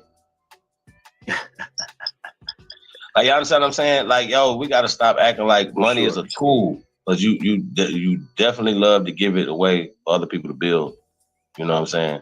So I think you can give a fool some money, and a year later, like you have a maybe I didn't quite hear what you said. Get out every night, huh? Are you saying Akon Academy, like the rapper Akon and that so-called city you're building, or what? Khan Academy. Khan Academy, Khan. Okay. Khan Academy, as well as, these yes preparatory things that are sprouting up. I don't know how they are maybe in your state, but this standalone side-by-side chartering of independent school districts or quote-unquote charter schools. Again, I'm repeating, my suggestion is Big Mama's already babysitting. You feel me, Chief? In the hood, in the projects, in the apartment complex, or even in the lower class neighborhoods that are on the block. It is there organically. We're not activating it. I hope does anyone understand what I'm saying? Well, here's the thing, right? We can talk about it, but then, of course, some of us, we got a lot of things. We wear a lot of hats. We got a lot of things that we're producing. You know what I'm saying? It's just another.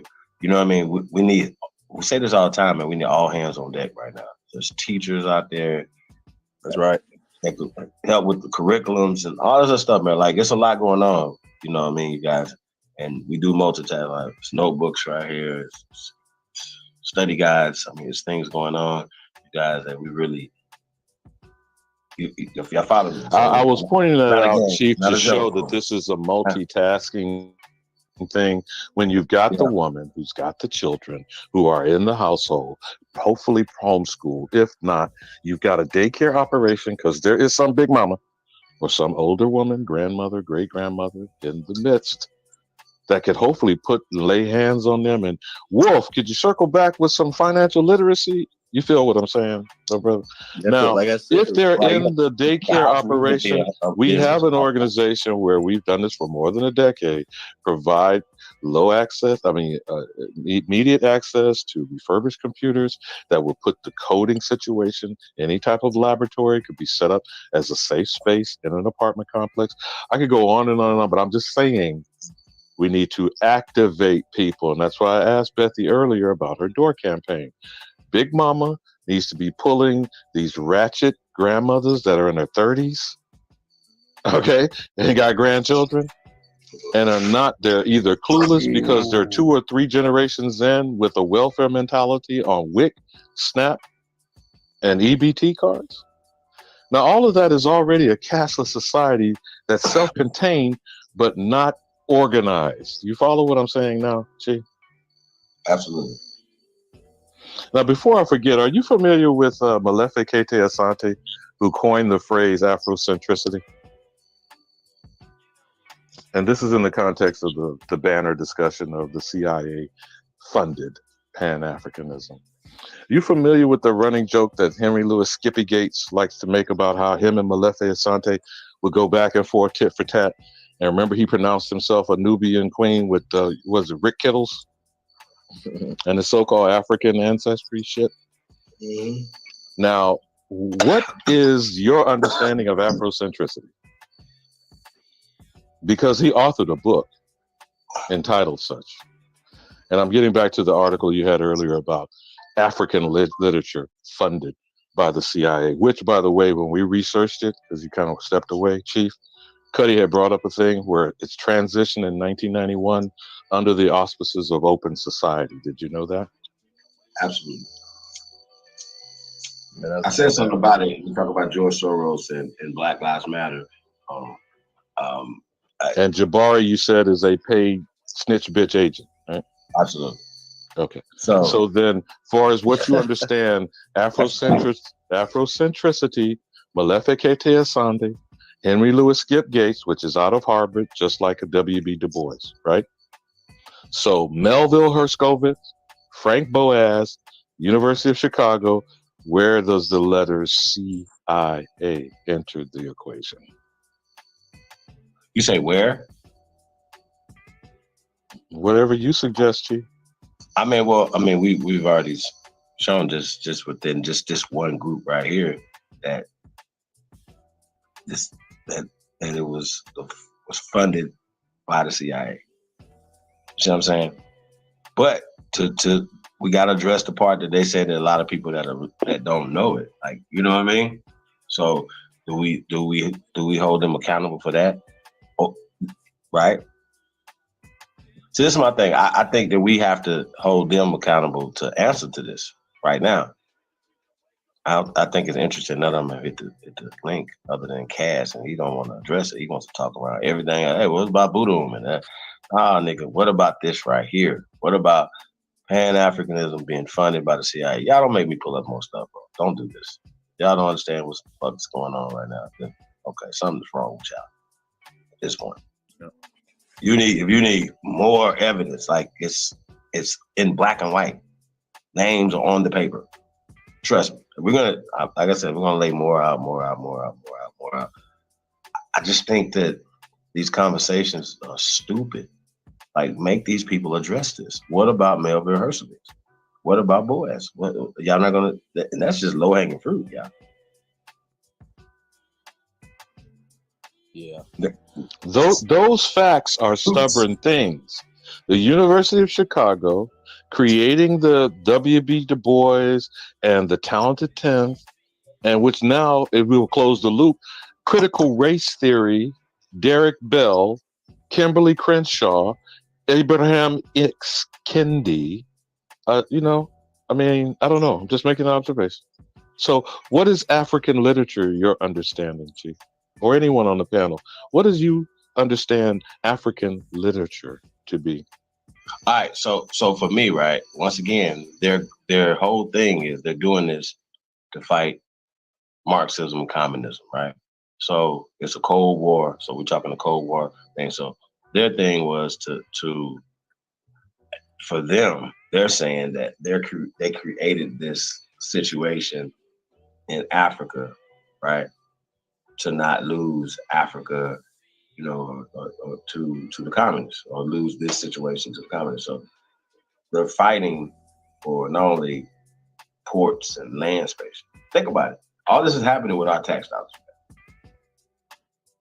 and the blood, sweat, and tears of our children, our ancestors, our people, are going to these different lands and occupying people's shit.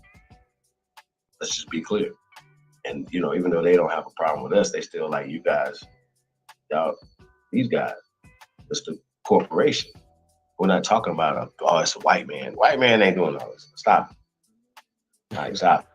All right, we got to stop that. That's another problem. They definitely are going for theirs like everybody else. But some of these people are a minority, still taking advantage of the majority of the people because of mindset. But like Brother Wolf is saying, niggas have a fucked up mindset. You believe you're supposed to be under. You know what I mean? Mm-hmm. I'm saying the fluency. Well, at least it's the exterior of it. You know what I mean? Buy you some land. Please. Get you some assets, things that can make you money. Assets. Yeah, are you an asset or a liability? You going up in the hospitals every now, you know what I'm saying? Like, you a liability, you know? Like, you gotta become an asset and get you some assets, get you some land where you can keep your assets. You know what I'm saying? Like I said, we used to make money at home. And you see now everybody in the world making money at home. They flip the trick on us, man. My question would be, instead of all the soothsaying, my question would be, have niggas ever had land and assets? Of course, they got it right now. Some of them. My folks do. Okay, well then apparently niggas don't need that. It's something else lacking then. You said apparently that what? I said apparently that's not what niggas need. It must be something else that's lacking then. Yeah, unity, because everybody needs that. That's what I was saying earlier. Everybody needs land and assets, not just my family, not just a half of us. We all need it because that's that's natural. You see what I'm saying, Smoke? Well, it's not natural for you not to have shit, bro. You gotta. My question would be, has there ever been a time? My question would be, has there ever been a time that niggas had that? Yeah, when shit was natural. Listen, Smoke. That's why I keep asking y'all this stuff makes sense, because we just keep talking. Does it make sense that it's not natural for you just to be out here not owning something? That's not natural. Walk with me. Right. Walk with me. Walk with me. I got you. I'm walking right beside you. If there was a time that niggas had this, why do niggas no longer have it, bro? There's a lot of reasons. I think that's what we've been talking about for the past few years. You know what I'm saying? Everything we've been talking about is the reason why we don't have those things. Right. Like we saying, integrating into the system, becoming lazy, convenience. We'll take care of this stuff for y'all. You see what I'm saying? You just work here and I got you. We'll take care of this. We'll take care of your hospital bill, all that shit. There's a lot of reasons. Wouldn't all that be indicative of niggas are accepting of their current disposition, right? That's right. If niggas ain't got lazy, if niggas ain't got complacent, that's right. Then there shouldn't be a further complaint, bro. It's just a reality. Just a reality. No, the complaint is that hold on, Smoke. The complaint is that we're lazy. That's the complaint. Well, I mean, lazy is a choice. No one forces you to be lazy. No one compels you. You're right. To be lazy, right? That's not a complaint we can really. That's not really a complaint we can voice with an outside entity, right? That'll have to be addressed strictly from one nigga to the next nigga. That's right, Smoke. That's the point. That's right. Right. There's no reparations for that. Right. There's no reparations for that. Well, you repair yourself. You see what I'm saying? Right. Yeah. But that's hey, Chief, Super saying, can you bring him up from the back? Oh, my bad, bro. Yeah, and that's what I was getting at earlier, Smoke, is that don't nobody owe nobody. Like I think we owe. Nobody owes anybody anything in real life. In these systems you owe, in these systems that people created.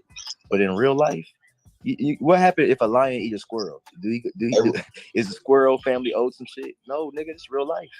Hey, we got Alibaba. You still up there, Farouk? What's up, Superman? I'm here. I had a question for Wolf. What's happening? You caught my drift though, Smoke, on the last topic? I get it. I get it totally. But these incidents, they usually occur, right? Because it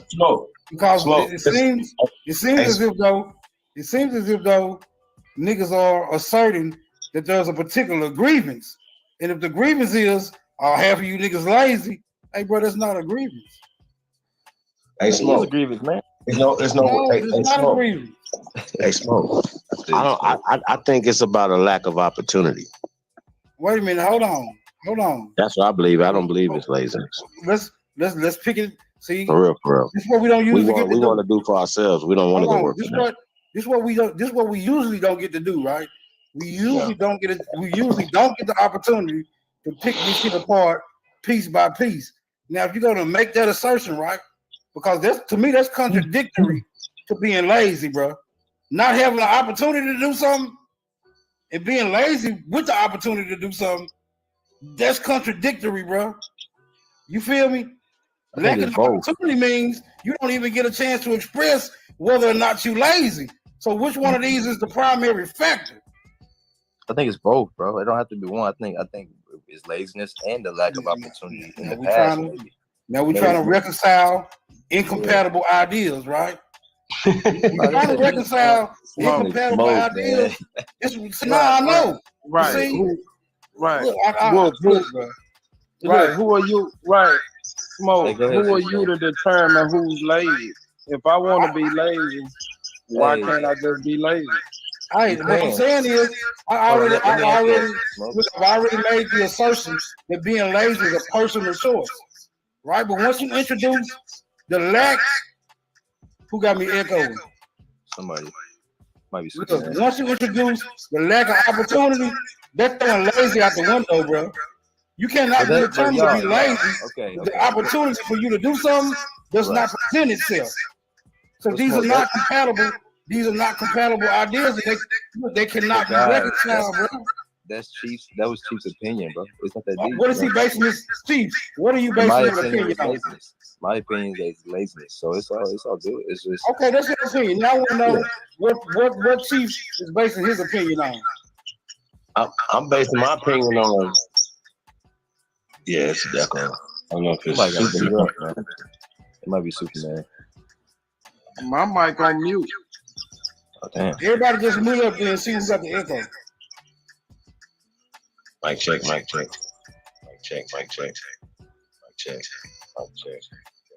Somebody left their shit. Somebody left their shit on and walked away from the damn panel. So and you going somewhere with Smoke. You going somewhere with that. So, what was the question, Smoke? My question would be, what are you basing your opinion on? Because your opinion is different from being lazy. Your opinion is the opportunity is not even present for you to exercise your will to be lazy or not. I'm saying that opportunities to do for self, like, or we definitely got to change the mindset. Like for me, I like if I know if it's say one of y'all were like doing something, say man, I got a company or something I'm doing or whatever. I have nothing going on. I will come work for you and bring my talents to what you got going on. Help build your business. I ain't have nothing going on. Hey, Chief. Hey, mute everybody up, Chief, and then I know who it is. Smoke. I know who it is. Whoever's besides Sister Betty, it's the third person. They might keep moving when you talk, Chief. It's the third person. Yeah, whoever besides Sister Betty. Alabama. No, that ain't Alabama. That's the one besides Sister Betty. I forgot who that was. I do care go to sleep on us. I do care. She gone. So who is that between me and Betty? I don't know who that is. They might keep moving though. I can tell it's them. You gonna have to can you mute him up, Chief? Mic check. Yeah, that was Haru. Okay. All right. Yeah, I saw it. I saw his mic moving. But keep going. Yeah, I'm with Smoke. I think It's something bigger than opportunity or the will to get up and do some shit. It's not that, because you talk about going to get them dollars. Them dollars don't even belong to you. If you read them, I ain't talking about dollars. I wasn't talking no, about I'm dollars. talking about Wolf. Well, he talking I about am getting Wolf. up and I was stuff. saying I ain't talking about money. I never said nothing about it. I'm talking You about saying get up and assets. produce something with Production, yeah. Listen, you can produce for your family. They ain't got nothing to do with money. Okay, just like the brother was saying, if the kids want to go to school and become pilots, and that's what they like, if they want to be pilots for the rest of their life, Yeah, they that's don't cool. want to own no business. They don't want to do shit. No. fly See, that's where planes. you're wrong. I got you. My children will become pilots, and then they're gonna own their own airplane. That's what you're not. You're not perceiving that you're small not listening detail. to what I'm saying. You're not listening. No, I did, because I just responded to it, so I heard you. But keep going. I'm saying a person exerting their free will, and all I want to do is be a pilot and get compensated for being a pilot. Yes, You're that's saying cool. that's wrong? Yeah, I mean, I'm not saying it's wrong. I'm saying, bro, listen. What are we talking about? We're talking about the lack. No, you we ain't saying talking that about the fact that some of y'all niggas is just gonna not do something. Obviously everybody in the world is not going to, and I would not. Obviously, it doesn't. I'm not saying everybody in the world has to. I'm saying that would be the smartest thing to do. That is what it is. You don't have to agree. but You can that's be lazy. your opinion. Duh, that's My what I said, nigga. I said that. My opinion I is said that that. I want to be a that's my pilot, opinion, bro. and I want to put. Hey, but and I hold on, want to get Superman. compensated. Let's communicate. Communicating is trying to get to a point. I said it's my opinion. So why you don't get that? I told you that's my. I know, but so if right. it's So just Chief your said his opinion, right. Chief said his opinion is that we don't how have is it a opportunity. solution So to what's a your problem? opinion? Because that's my solution. Now what's yours? Why you ask? That's a simple question. You saying how's that a solution? Because that's my solution. I'm saying people that just so want what's to your work. solution? What's wrong with that? Bro, I just told you what's wrong with it. You don't own that's shit. who you working for is my problem. If it's nothing wrong with that, hold on, listen, I got you. If it's nothing wrong with that to you, you deal with that, take it to your grave, my nigga. But what I'm saying is very simple. If you don't get it, I don't know how. It's something wrong with that to me if you don't own something. I don't know how you didn't get that. If you don't own something to produce a means for yourself, that's a problem. To me, it's very, I don't know how that's going over your head. But now, if you want to be a pilot and get paid from another, like, what you're telling me is some of us just want to get paid from somebody else because you don't want to fix. Listen, you know what's wrong with that?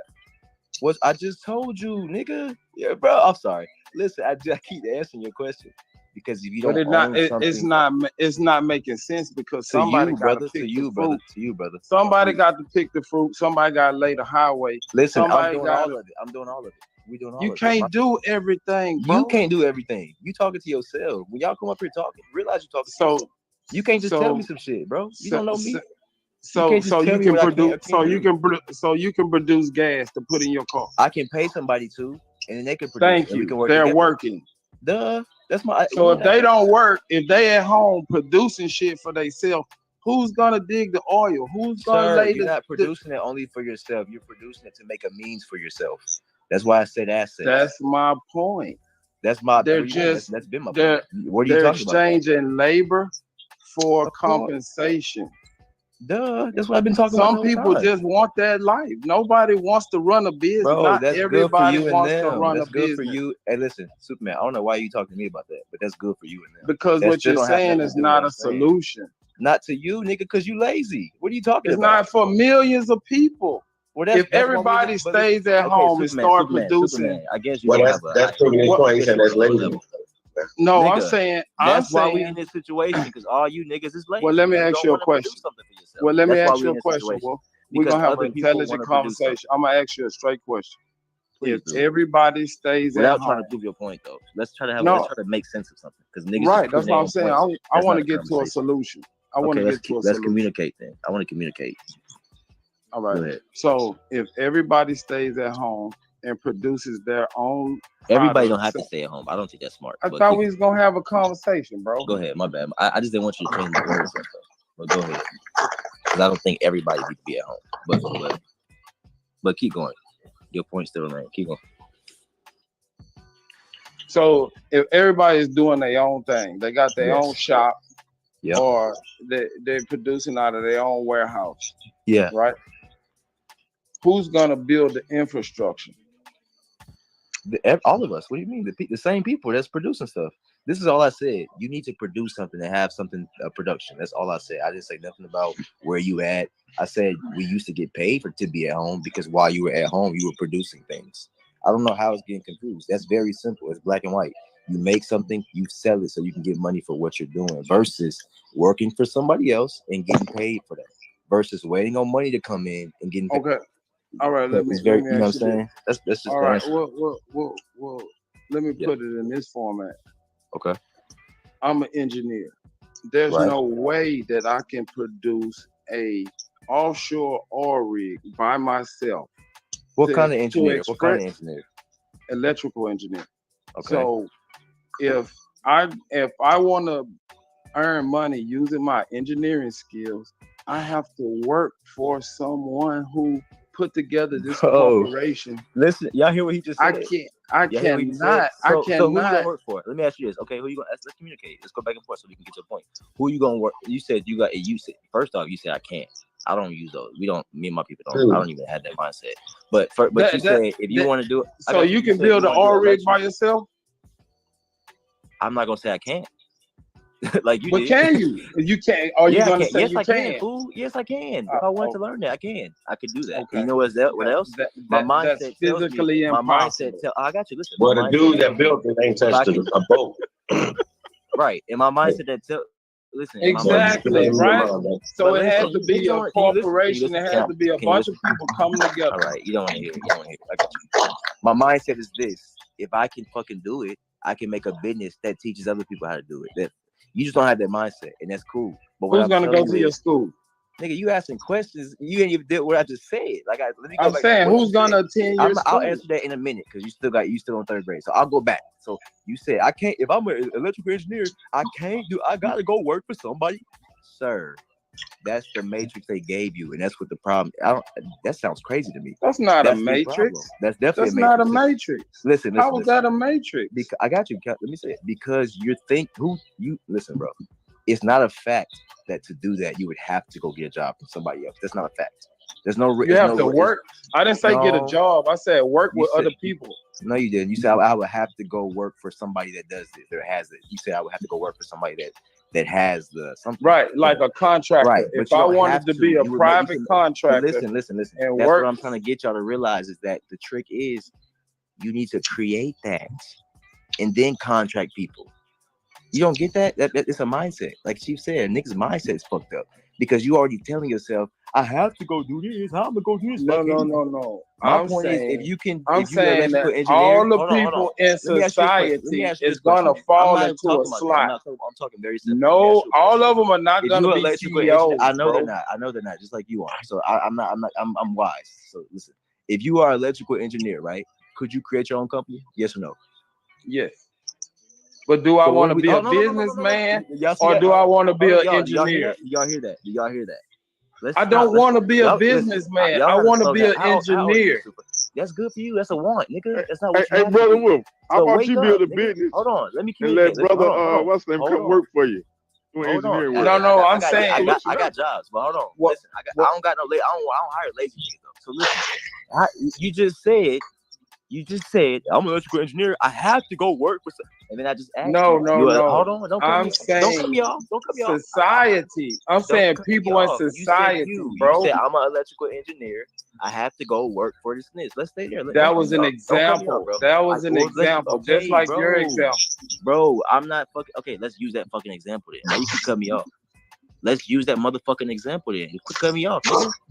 You cut me off, motherfucker. No, I did. When I was talking, you cut me off. So I thought that was the protocol. No, bro. I'm saying as soon as I say something, you tried to say something else. Let me listen. Same thing you did.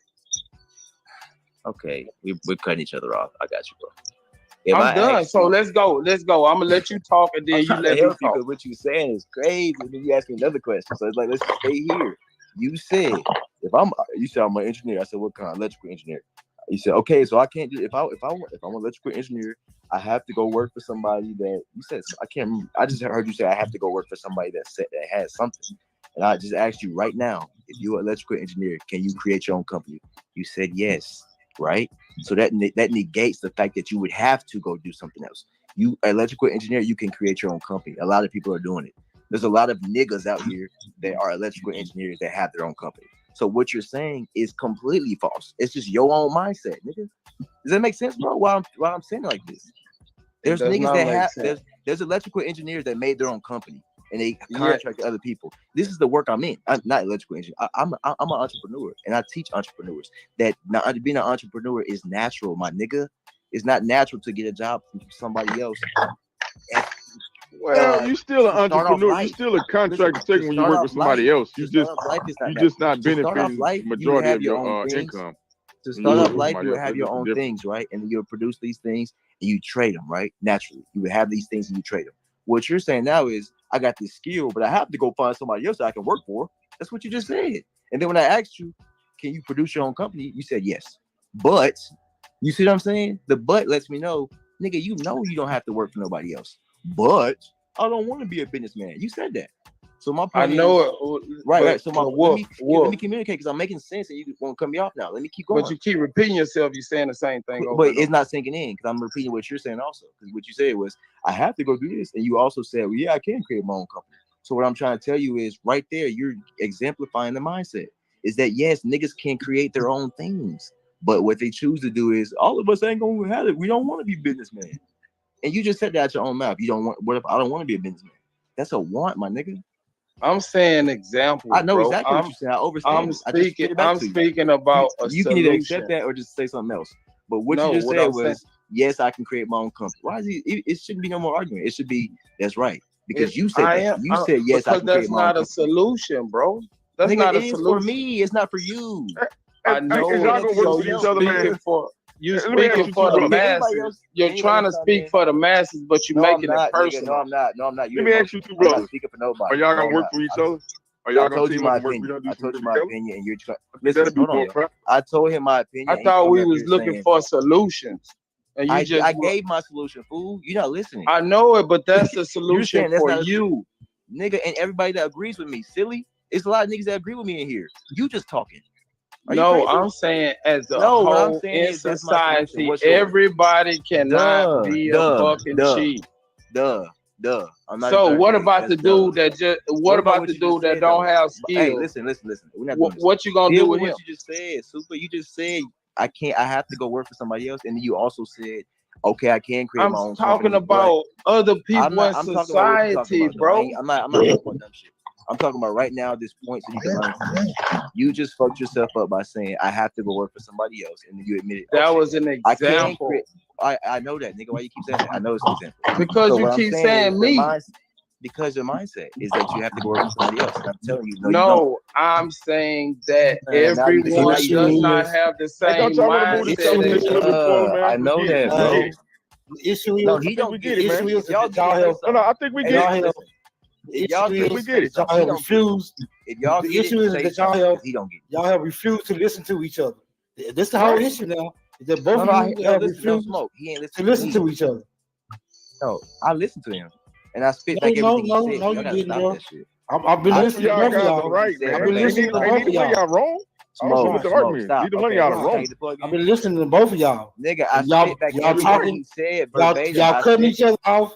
Y'all talking over each other. Right, we all cutting each other off because you cut me off. So, anyways, right, but I'm cutting you off because you won't stop cutting him off. Y'all won't stop cutting each other off. So, I guess cutting each other off is just something cool to do now. So, why even complain about it, right? Why complain about cutting somebody off? Cutting somebody off. You just said that. You just said people cut each other off. I didn't say. You just said that, Smoke. I'm just trying to help y'all get some clarity. Get back on point. The conversation y'all have, like.